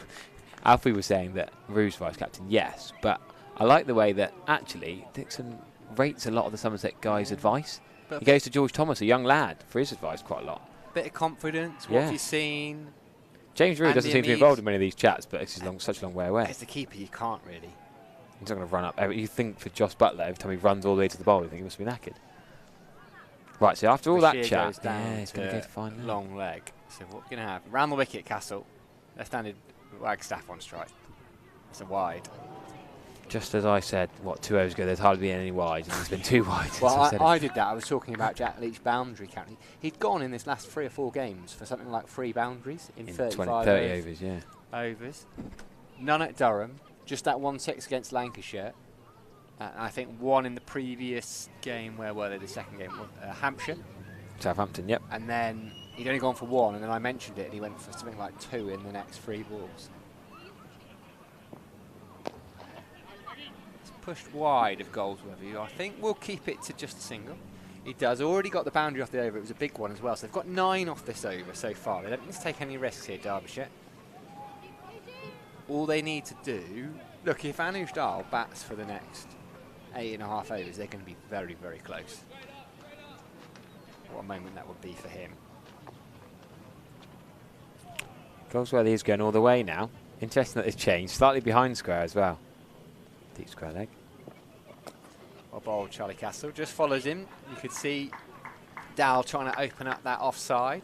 Bit of a leading edge, just single. So left hand, right hand as well. This is more for Somerset to think about as well, that left hand, right hand combination. They can't just set a field. And George Thomas, having opened the batting and bowled 10 overs, is getting some serious miles in. Right, left hand, swapping over. Got a list 800 previously, Anuj Dowell. But they could have both turned up and both won the game comfortably, Lloyd and Dowell. We're thinking that right now. Good Yorker, but flicked away on 1 foot. Very, like almost Flamingo. like a flamingo. Devon Exactly Conway-esque, yeah, I was going to. Just a single. I was going for flamingo. Taunton and Wellington and former Somerset man Devon Conway. Not sure he invented the flamingo shot, but has played it very effectively the last few years. Remember that magnificent T20 knock against Australia. Flicking it around the park. Well, 11 off the over so far. Deep mid wicket is 20 yards off the rope still. I'm not sure I like that gamble. Oh, shout for LBW. Darwin had moved a long way across. Never I don't LBW. think it was LBW. If Darwin had got any bat on that, he'd have flicked it over. Or any proper bat on it, he'd have flicked it over. He plays it very well, to Drew's be fair. Head. He does. End of the over. 2-4-8-7, 42 gone. It's not, okay, I said it's a terrible shout. It's not out. It's not. I've probably seen worse. Anish Dowell just plays, I talked about the Danny Lamb frying pan scoop. Anish Dowell plays the more trademark scoop to leg. Does play it very well, but that time couldn't get any bat on it. I've been looking all day at Blackie's shoes, Ian Black with the umpire. I can't work out what it is, and Shoaib Bashir has just pointed out the exact same thing I'm trying to work out. I've left my binoculars in the car. It's a bit late to go and get them now with 9 overs to go. They're comfies. I saw him down by us earlier when I was waiting for you. You were slightly tardy to do our video. There they are. They're just very comfy. They're just trainers, aren't they? Yeah, they're just a pair of trainers. But they're comfies, Blackie. He likes comfy. They could be footwear. Spike Doctors trainers almost. They're like, what's the really, really comfortable shoes? Oh, I can't remember the brand. Skechers. They're probably Skechers. But anyway, we're not mentioning all the brands here. I like the way that most umpires sort of pass the ball to someone. Ian Blackwell loves a big underarm. It was like the ruler, likes to big drop underarm. it a little bit short as well. Right, Josh Davey in again. Andy Mead at long off. Lewis Goldsworthy deep cover. And then 3 men out on the leg side. The standard, 3 men out on the leg side in the last 10. 8 overs to go, 69 needed. This game is going to the wire. Anish Dowell has cracked it for 4. Not much. I'm sorry, I don't need to moan. I don't like fielders being 10 yards off the boundary. On a good batting deck, short boundaries in the last 10 overs. If Sean Dixon's on the boundary, you might stop that. He's 10 yards in and he can't get to that. Moves into the 90s. So the last innings of Anuj Dowell in List A cricket, Harry, was the last time he played in this competition. Yeah, last year, wasn't it? 110 against Somerset. Up at Derby. Anuj Dowell made 110 off 109 balls. They fell short that day. Could be a 2 here. Could be a 2. Sean Dixon. See, that's the gamble. So with my tactic, that is 2, but the ball before wasn't 4. Whereas with Somerset's tactic, they've saved the 2 there, but he's got the 4 the ball before. So I win on maths, but I get Sean Dixon's point. To a longer bound, I think it's different, but the short boundary right under this side, I don't like it. Just cover the boundary. 111 he got in the 2s. In June, did Anish Dowell. So Leach and George Thomas have bowled out. Casey Aldridge has still got 6. Charlie Castle still got 6. Lewis Goldsworthy still got 10 though. Bashir still got 3. Do you try and bowl to the left-hander, the off-spinner, moving it away from the bat? I'd like to see Lewis Goldsworthy have a bowl. I think they lined up. I think Anish Dowell lined up Bashir a bit earlier. I think he was pretty comfortable. I just think it's something different, a different bowler. They might go Casey Aldridge, you know? That's a gamble. I think Casey Aldridge is a gamble button. It's hard to judge it. I think you bowl Josh Davey, his remaining 3 straight through now. You try and win this game. And they've got to think about it a little bit later on, but the issue is that Davey can't bowl off this end. But I think you win this game in 47, 48 overs. By bowling them out. Yeah. And Derbyshire did. Yeah. If Anuj Dowell is there in the 48th over, they win this game. If you get Anuj Dowell out in the next 3 overs, Somerset win this game. I think, if I'm making it very simple. It's obviously not that simple. Sam Connors is a bit of a tail ender, but Harry Moore can bat. I don't know. I'm not. That's a good bit of fielding. Oh, that could be gone here. Blackwell gives it. His finger is up. Sean Dixon, the skipper, has got a massive, massive wicket for Somerset. There have been 2 direct hits. One by Andy Mead, one by Sean Dixon. and he has thrown the stumps down at the non-striker's end. It's Wagstaff that goes, not Anuj Dal, but this game has swung both ways. What a family fun day game of cricket, the Metrobank One Day Cup we have here. Somerset against Derbyshire. What a bit of fielding. Wow. They were running on the shot thinking, well, he's got to pick up, turn, and then get his throw away. He was always going to be struggling with a direct hit. They just gambled on Sean Dixon not being able to find the direct hit. He did get it. Wagstaff has to go. Crucially for Derbyshire, Dahl is still there. But, it's a big but, is he going to run out of partners? Is he going to run out of partners? This looks like young Harry Moore to me, definitely from Harry the Moore. height of him. So we've got Harry Moore. And then just Sam Connors at 11. Connors left to come. It's all on Anuj Dal now. Yeah, if you're filling in your scorecard in the ground, there's no Darren Duper-Villan, no Pat Brown, no Yusuf Bin Naeem in this, so yes, Sam Connors. The last two batters, but what a bit of fielding. Should we show that one more time? How many replays can we get away with? I think it's worth it. It's weirdly, we've had some very, very good bits of fielding. I mean, exceptional bits of fielding. Oliver Twist, we want more replays. I'm not sure what's better, you know. Do we compare the Andy Mead or the Sean Dixon? They're both superb. Yeah, I think that's a slightly better one because he's having to turn. Because there's something about the ground, it looks better. They've run a because he had to turn, yeah, I don't mind that. Steadied himself, I like that. They both hit the bail, the top of the stump. It's not quite a moment of steel because it's the 8th wicket. I think the Leach catch is probably still up there for... We've got 3 big contenders for that moment. What's the third contender? The 2 run-outs and the Leach catch. Yeah, but it's about what changes the game. Yeah. The Leach catch changes the game. Yeah, agree, yeah. Although the stupid shot changed the game. Yeah. He did take it well too, Andy. Give the steel to this. molten steel. Meltdown of steel. Is that all right? Molten's the word, isn't it? You have molten lager. Molten lava. You have molten steel as well. You malt steel. Okay. MOL, I think. I haven't been to the House of Marbles in a while. Josh Davey pulled for 4 as a cracking shot. Anuj Dal into 95. He's batting beautifully. That run out hasn't worried him. He's crunched. I'm not sure why he's running today. That was always going to be 4, but he has boosted that for 4. The crowd are getting louder and louder. The atmosphere is building. Family fun day. The kids are getting rowdy out there. There's been a few non-alcoholic ciders drunk today. On Sunday. Not school tomorrow, but completely back to work. Cut off for 6:23. I don't think that's going to be a factor in. Not to get the right amount of fielders in the ring. Andy Mead, I like this. Scotsman to Scotsman. Bit of advice down here. 60 or 43. Very much in Somerset's favour here. Oh, I wouldn't say very much. I think it is. I think 8 down it is. You reckon? Yeah. Okay, I think if Anuj Dal bats through, they still win this game. That's a lovely shot for 1.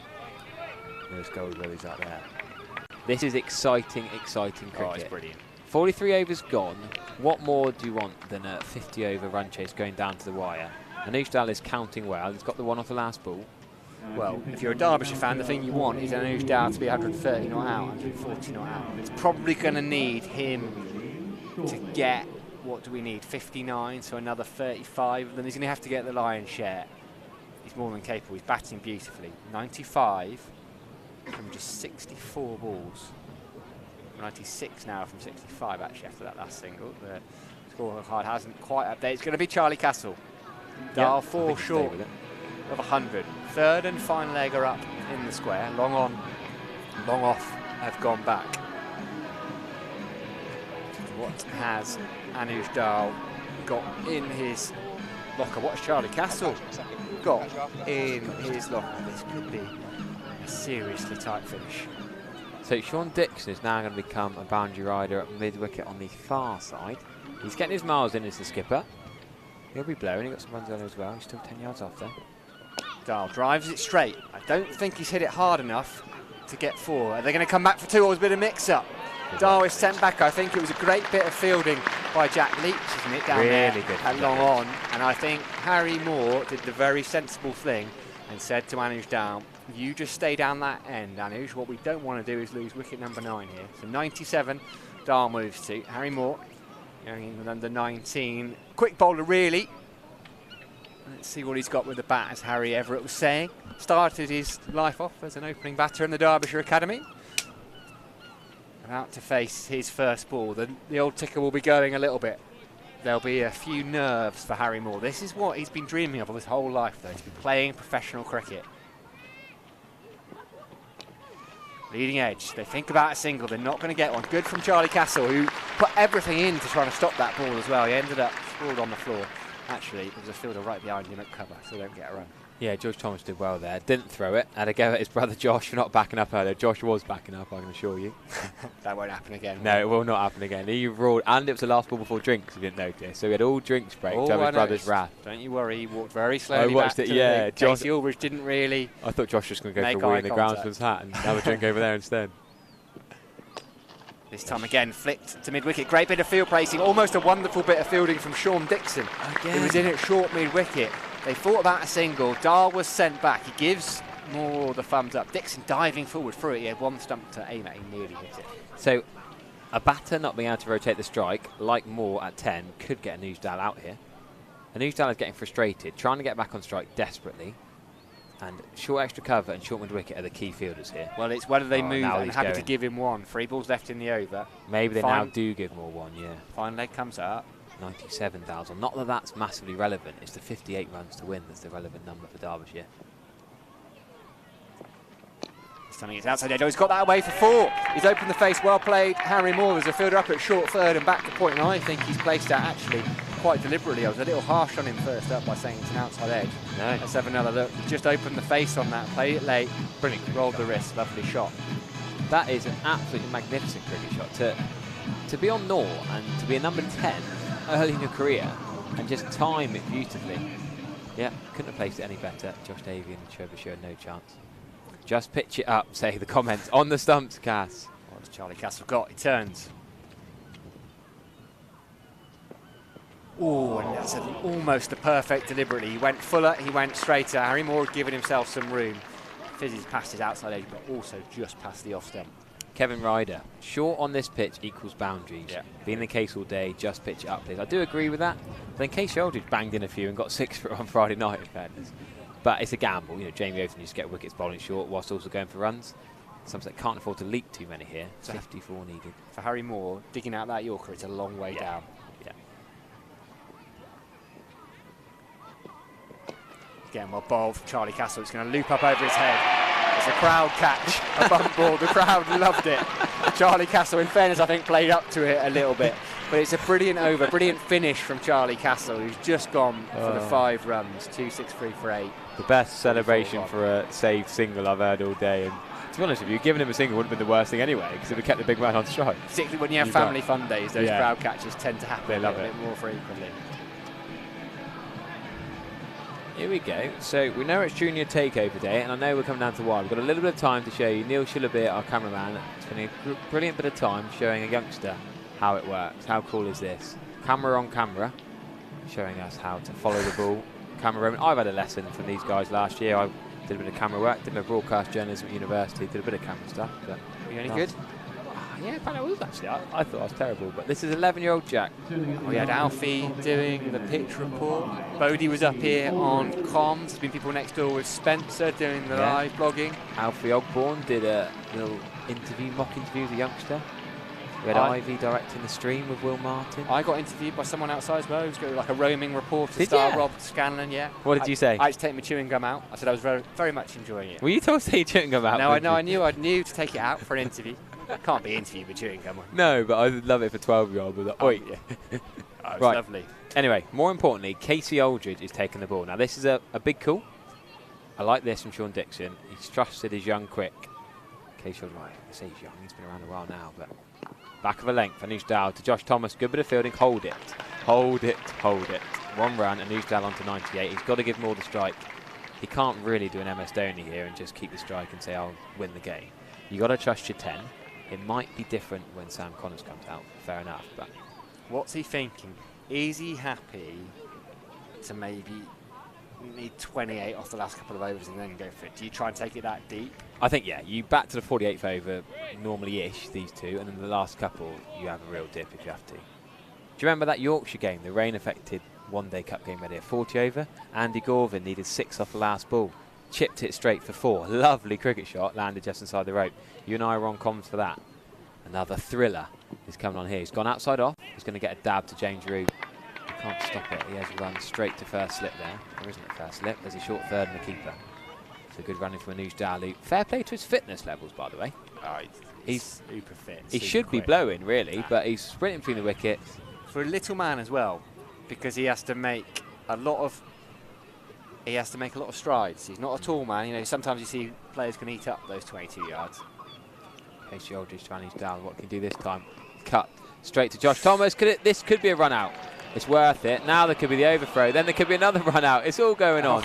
I think he was right to throw it. Yeah. Andy Mead saying hold it, but no, I think that was worth doing because Anuj Dalu was 5 yards down. Then he had to scamper back. Then they ran. I think that was definitely. If that's You hit direct the hit, stumps there, you win the game. So no, I think Josh Thomas did the right thing there. Amazing that Anuj Dalu was alert enough to quickly run that single. Yeah, and George Thomas is not telling his brother off that time. Casey Aldridge halfway through his comeback over. Edge, oh, it's gone for 4. I mean, you could say soft hands, well placed in fairness. Jack Leach is up at short third, so anything fullish outside off, you just have a little dabble at. I think you've got to say, well played. He's done that shot a couple of times now, hasn't he, young Moore? Yeah, he's just opened the blade up there. That's a lovely shot. So there's where I think Jack Leach could be slightly finer. Josh Thomas at backward point could be a bit more gully line. Would you have him down at third, saving the boundary there? Is he going to pull you to deep square leg for 6? I agree. If Casey Aldridge isn't banging it in, then you bring square leg up and lose third. But maybe Casey Aldridge has got a slower ball bouncer in his lot. Well, he has, but is he going to use that? Harry Moore is playing a nice little knock here. He's only on 9, but 2 behind. So this could be caught. Up to Andy Mead. Can Andy Mead get there? No. Can't stop it either. They're going to get 2. He had to go for it and then last minute try and stop. It was overshot. Wasn't far off Joe this year. Just over his head. Little chip. Little pitching wedge in the gap between 3 fielders. In between mid-off, short extra cover and deep cover. Wasn't miles away. Just landing on the edge of the ring. Anuj Dalu is still running down for a chat.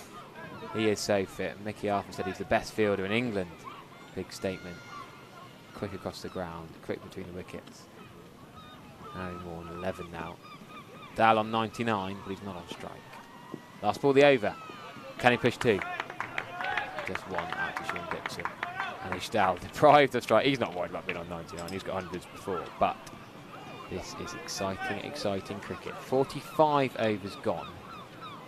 Derbyshire 44 to make 5 overs. I'm excited. Are you excited, H? Oh, you can't not be. If you love cricket, then you just love a 50. That's what I love about the 50 over game, the ebb and flow. Where's Winters? Where is Winters? Well, yeah, I don't know if I trust that sound. Where's Everett Viz? Everett Viz.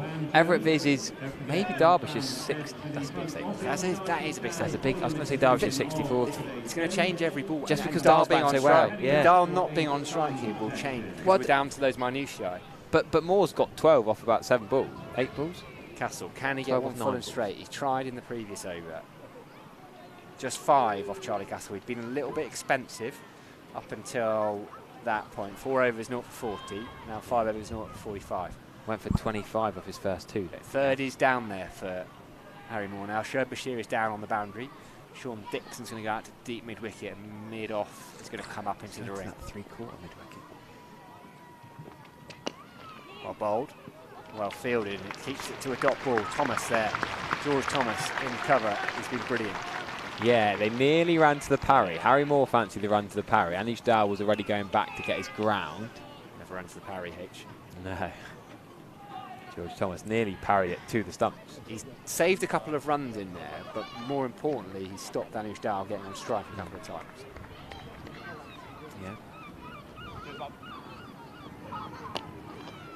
Flick down to Jack Leach, long on. Dahl's looking for 2 and he's coming back. That surprises me slightly. Moore, is he in trouble? No, he's not. That is it's a great bit of work from Jack Leach, who chucks it in to James Rew, gets a round of applause. But Dahl, completely unselfishly, is absolutely showing faith in young Harry Moore. That is what I love about Anuj Dalu. He's on 99. A lot of players would be like, give me the strike. 1, I want to get 100, but 2, I'm going to win the game. But he thought, I can get a 2 here. He's fit enough to run that 2. It's absolutely superb. Really, a lot of credit is due to Anuj Dalu. This time again down to Jack Leach. I think they're just going to amble through for a single. Leach attacks it. It's a bit straight. Moore moves to 15. Dahl on 99. Quite beautiful runs. 99 from 68. Dahl coming in at number 7 for Derbyshire, at which point they were 90 for 5. And most people in this ground, including Derbyshire fans, would have been expecting probably an early finish. Oh, did you see the YouTube comments? I've never seen so much abuse for a team when they were, what were they, 89 for 4, 90 for 5. They were getting absolutely rinsed. Start the car early, we're rubbish, da, da, da, da. The team have done pretty well in recent games. What we're getting is something quite wonderful. Bashir is up at third. Jack Leach drops down. It's a long on. Well, Charlie Castle just loses the ball. I think he was going to roll his. He was going to roll his fingers out the back of the hand. It rolls along the floor, and Anuj Dow just shimmies down towards Charlie Castle, as if he's going to strike it. Big smile on his face. Actually, for Castle, that probably means it was better the ball just fell out there because it wasn't coming quite right. You're not allowed to run out and hit them anymore. Do you remember Johnny Bearson in the county championship a few years ago? Ran out and whacked it before, but. Didn't it happen quite recently? Zach Crawley was on 99, yeah, I was commentating here. And he had to face up on 99 again. On 99 now, he moves to 100. Anuj Dow, are they going to come back for a second? Dow wants it. Moore isn't going to get there. Dow's winning on striker's end. We're going to get a huge round of applause from his teammates for his 100. It's been a quite magnificent century. 100 from 69 balls. Anuj Dow, in his last 2 list A innings, has made centuries against Somerset. One came back in August 2023. This one here at the Cooper Associates County Ground has given his team a fighting chance. Super knock. And what I love again there, so many people, they hit a single and they celebrate the 100. He was looking for 2. He wanted to get that second run. Such an unselfish, superb 100 so far. Moore can't quite get that one away. They run through for a leg by. And he's just batted beautifully. I can't remember a chance. I just remember a lot of hard running, a lot of clean cricket shots. Derbyshire, 278 for 8. 39 from 25. It's just tipping that win Viz, the Everett Viz. Anuj Dow, 100 unbeaten. Now he's got that little milestone. He wasn't playing for the milestone, but I think there will be a little bit of relief. He's the kind of cricketer, but it won't mean that much if he doesn't win the game for Derbyshire from here. Yeah.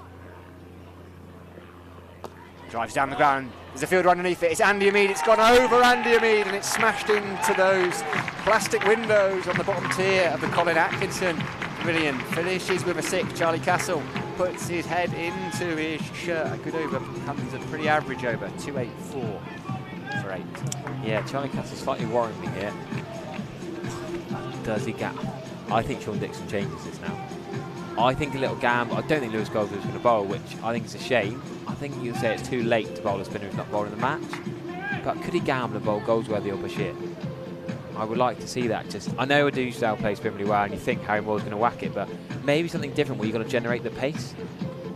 It's a gamble card now. Derbyshire on top now. You back Derbyshire from here. The Win Viz, the Wasp, the Everett Viz, whatever you want to call it. They should be getting 33 or 4 overs, even with number 10 at the wicket. Oh, so Casey Aldridge is going to come in.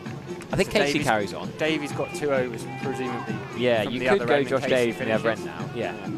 I don't mind that, but I just think, do you gamble with the spin? I think a lot of it depends how this over goes. It's probably going to be Josh Davey as it stands to take over from his young Scotsman at the other end. But anyhow, Josh Thomas is pretty tight at short extra cover. That is a boom down the ground. That's a lovely shot by Harry Moore. He's just smashed it down the ground for 4. Derbyshire looking confident here. It's only wickets now, 29 from 23. What are they going to do? Are they going to bring a fielder up, try and tempt him into a big shot? I don't think you bring a fielder up. Send one back. Yeah, I think a slower ball from Casey Aldridge could be an effort here. Just something slightly different. The pitch is flat enough. Their eyes are in. Harry Moore can hit a ball. Fine legs come up to 45. He's gone for the scoop. Oh, he's pulled it off. What a cricket shot. A gamble. This Harry Moore can bat. Do not forget, guys, he was a batter. He still bats pretty well. You never know. Number 10's in the one-day cup. Because it's young lads making the debut, they often have to start low and work their way up. You never quite know what the tail end is going to be like. Pretty good. Pretty good is the evidence so far. Sam Collins is still padded up, ready to come in, but Anuj Dow doesn't need to worry about keeping the strike. He trusts his partner, who's already on 24. He's moving around now. He's getting cocky. he stood there and whacked 2 4s. Now he tried to move around and he's just scuffed it for 1. But 9 off 3 is, Wow, it's Derbyshire's half over. Derbyshire's over already. Even if it's 3 dots now. Partnership's 40 from 23. Yeah, Derbyshire have won this over already. Harry Moore, the number 10, has won this over for Derbyshire against Somerset. It changes it, doesn't it? Just in a ball, it changes. You're right, though. Wicket is needed, so you try something funky. You try something different. There you go. That's a good ball. Furlong to middle leg. Going to get two there. Going to get two there. Nothing Josh Davis should literally do there. Somerset heads for the first time in the entire match, I would say, are starting to drop a little bit. They're a very good fielding side. They're up for it and they won't give up, but you can just see now a little bit nervy. A little bit like, actually, Derbyshire played very well here. That's been exceptional, hasn't it? Take nothing away from what Anujdal have done here. From 90 for 5 when Samit Patel went.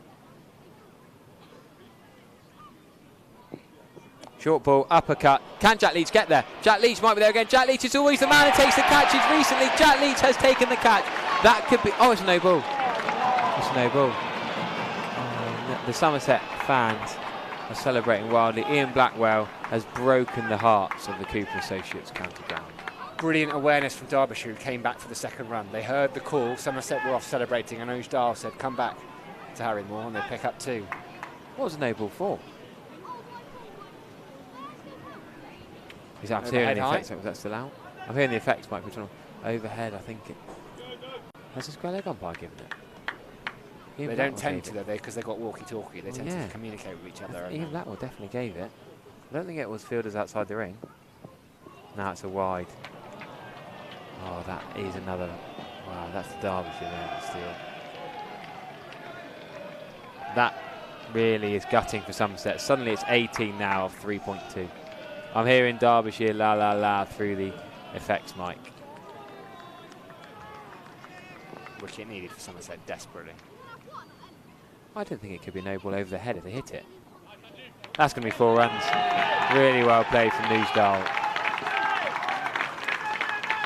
Well, maybe you were right, H. Maybe the gamble from a little bit of spin might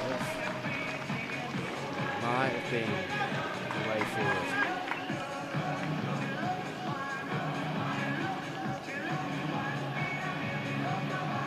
Casey Aldridge bouncer over the head on. Coming together. Them's the rules, H.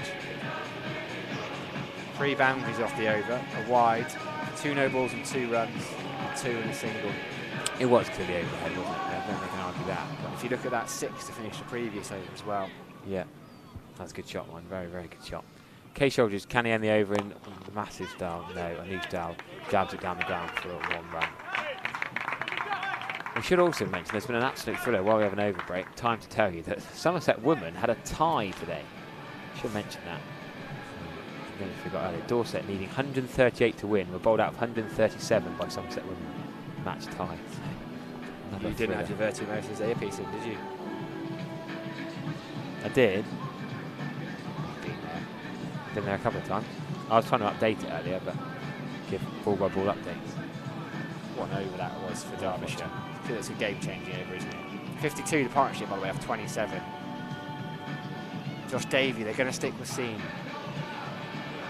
Just one clarification before we go to Josh Davey. Rule 21.1. Ball bouncing over the head height of the striker. The umpire shall call and signal no ball for any delivery which, after pitching, passes or would have passed over head height of the striker standing upright at the top of the crease.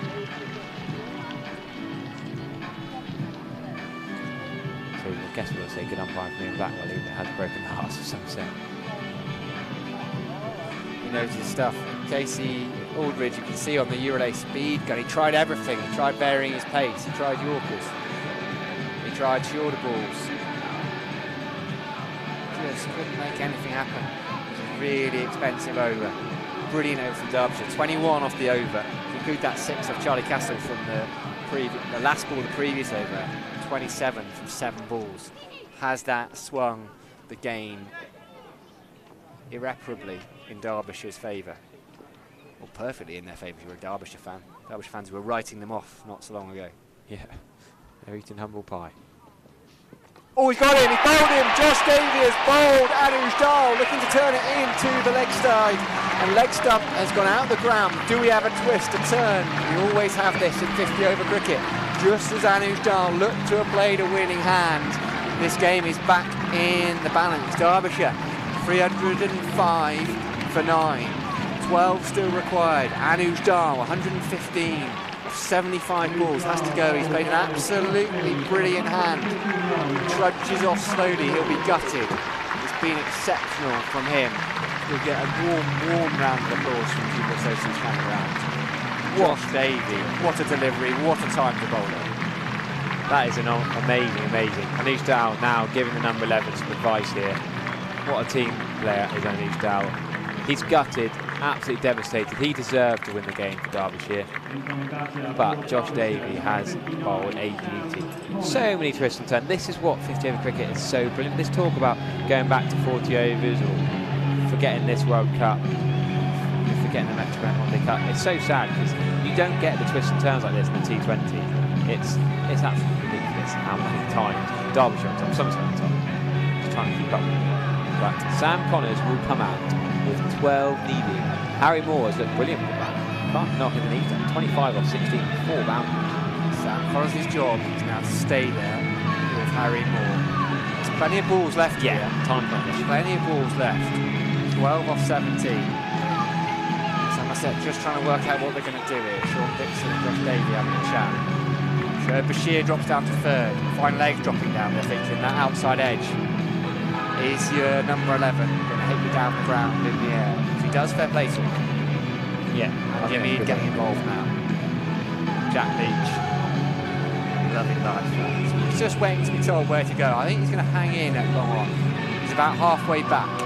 Saving 2. He's going to drop back. No, he's staying there. He's asking the question, where do I need to be? Andy Hamid's up at mid-off. Dixon and Thomas. George Thomas in the covers. They'll be really tight. Not wanting to give away the single here.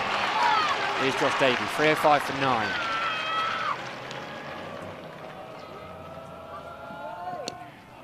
Pushed into the offside. Charlie Castle gets down at back point. They take a single. What a lovely shot. First ball from number 11. Pretty composed, calm. Yeah. Just knock it up. Help yourself. That's enough 16. Oh, H, I love this competition. Oh, I absolutely love it. Trying to keep ourselves together. Oh, it's not good for the old heart rate there. No. I feel like, I was on the watt bike this morning. I think my heart rate's gone much higher in the last 5 minutes than it did at any point over at the gym. There's bowling? One in the car park. What are you bowling here, H? Yeah, there is. You don't need a watt bike in the gym. Pay $12.99 for a session. There's one already here. What am I bowling here? Probably, I think it's a good question. I want to say, I think the 11 you'd bowl full and straight. And let him hit long fielders outside the ring right now. Yeah, fine legs coming up. Does that think he's going wide? There's no deep third. He's probably not going to play a little dab shot, is he? No. Over the keeper. Famous last words. Here's Davey. Well, the bouncer has gone up in the air. Jack Leach is down at long underneath it, but it's gone way over his head into the tarpaulin in the Lord Ian Beaufort stand for 6. What a strike under pressure from Harry Moore. That's a 6 hit. How has he whacked that over? It's like a top edge. He's a big man, he's run that. He's not got hold of that. That's not. It sounds daft to say it's not very big shot, but he's not got the middle of the bat. He's got a long way. Wow. All of a sudden, back in Derbyshire's favour, is it 5 needed? 4 to tie. Tie's a tie, right? Yeah. Wow. The viewers are flocking in. The other county fans are flocking in. The comments are going ballistic. Sorry, we can't keep up with it all. Just enjoy it. Enjoy it while you can.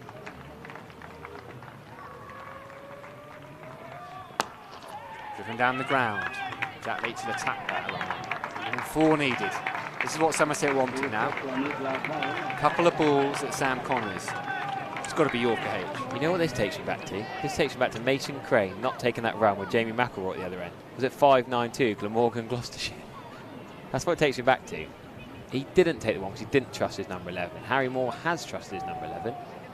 Is he going to be gutted at non-strikers? Got to close in on him here. Fine legs back. I would go fine and deep third. Yes, we have. Good. Derbyshire's back here. But there's also long on. Dixon and George Thomas are key here. Is your number 11 going to whack you through deep square leg or deep long on? Do you give them one? There's 2 years away in the over.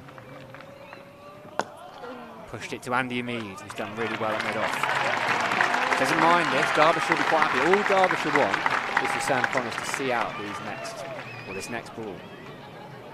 There's plenty of time left. Time isn't the issue. YouTube comments losing the plot to Somerset bowling short stuff. I'd love Alfie to show us the WhatsApp document on what the plan was. So the batter's here. When to bowl short, when to bowl full.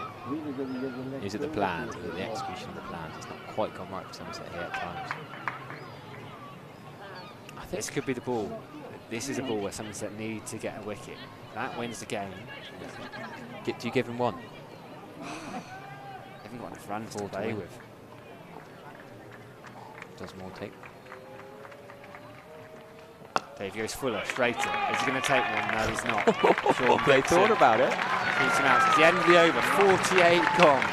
Derbyshire 319 for 9. They need 4 off 12 balls. That's not the issue. It's basically Somerset need a wicket before Derbyshire get 4 runs.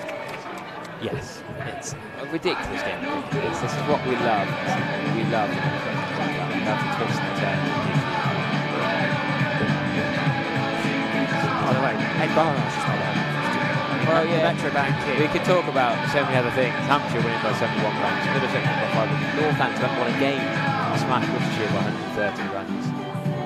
This is a big result for this tournament because of these two sides. Exeter being below Worcestershire. Both currently played for 1-3, lost 1. One of those sides is going to go 4 on that. But it might be a time. So Dixon, the captain. James Rew, the vice-captain. Josh Davey, the senior bowler. And Casey Aldridge, the bowler about to bowl, are in this massive meeting. A crucial chat between the 4.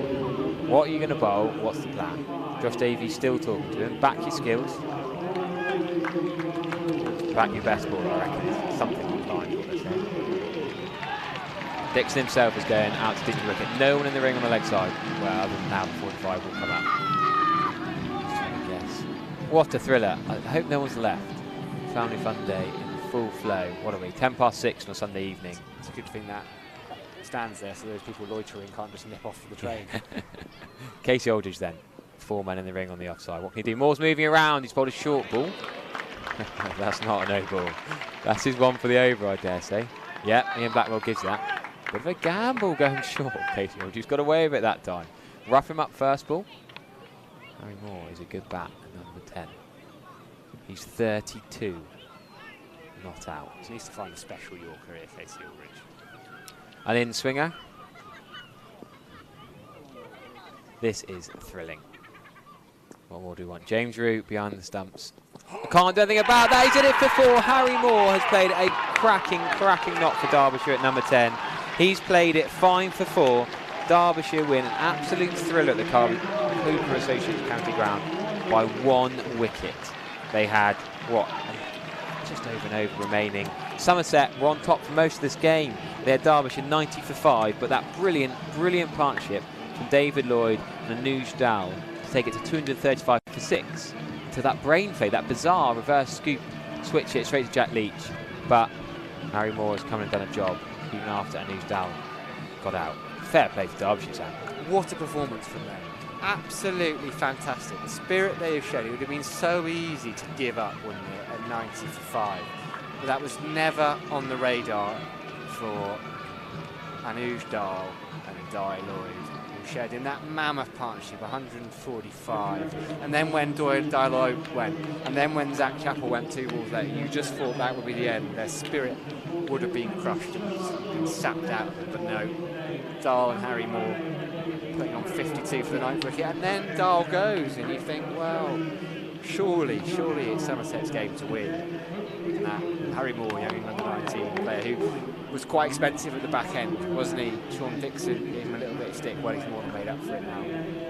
Yes. Funny, you look down the bowling card and it's England's test bowler and the overseas that have gone for quite a lot of runs. Then Casey Aldridge at the death has come back and gone a bit of distance. It's funny who they've targeted and where the runs have come from. Lewis Goldsworthy's not bowled a ball.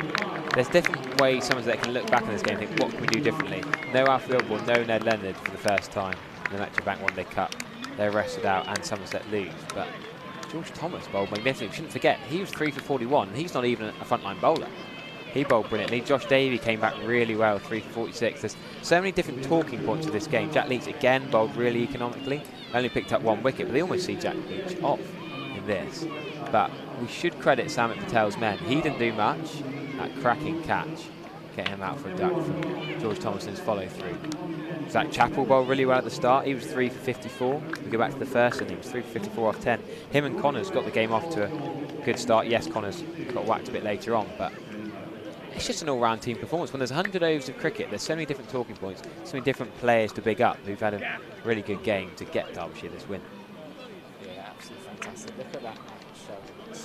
That is as close as it can get. Derbyshire win by 1 wicket. You just saw all the smiles down there. David Griffin, the Derbyshire photographer, down there taking in all the action. What a scorecard, what a game. We've had, what, almost 350 runs, 333 of them, 14 wickets. Derbyshire only took 5 wickets, Somerset took 9. Yet still they've come out on top. George Thomas had another brilliant day, James Rue, Dixon, Hamid, Di Lloyd, 71, Anush Dal, 115. I mean, it's just been absolutely superb. This competition is very much alive and kicking. And now, Somerset have a little bit of work to do for the remainder of these group stages. Funny old game, isn't it? Casey Aldridge, what did he get? 6 for 43 on Friday. And then he's hit a 10 and over for 64, finding the same sort of 5th position the next game. But you don't want to point fingers at any particular Somerset individual. They weren't quite at it in the field. Yes, Jack Leach took a great catch. Yes, there were a couple of brilliant run-outs, but there were a couple of missed fields for 2s that I remember. They'll look back on then. Paul Tweddle is a... Samit Patel was right. Somerset were 50 short. 50 short. Well, I'm not sure 50 short, maybe 5 short. He wouldn't have been thinking that when he was out. Well, I say offered that return catch, it was smashed back. Not off 7 from Samit Patel. Not off 2 for Zach Chappell. Thanks very much to Triggs, who's disappearing. He'll be back for the Worcestershire game. Take your hats back. Put their hats back. Harry Everett's been reminded to take his Thatcher's hats back downstairs. Harry, is that us just about done, do you reckon? We've had a wonderful day there, haven't we? Let's have a quick recap, because family day, right? We've had all the different activities around you've been around there. We've had various kids taking over the live stream as well. It's been great fun. Yeah, it's been a special, special day. Yes, the result wasn't what the home fans wanted, but it was a thriller. You can't argue that was a cracking, cracking game of cricket. Derbyshire deserve the credit, but thanks to all the guys on the YouTube stream, people listening in the earpieces here at the ground, and following myself and Sam on social media and the Side of Press podcast. We'll give you a bit of reaction later on, but we'll be back with you, next Friday? Do follow the Somerset away games as well. And until next time, thank you very much.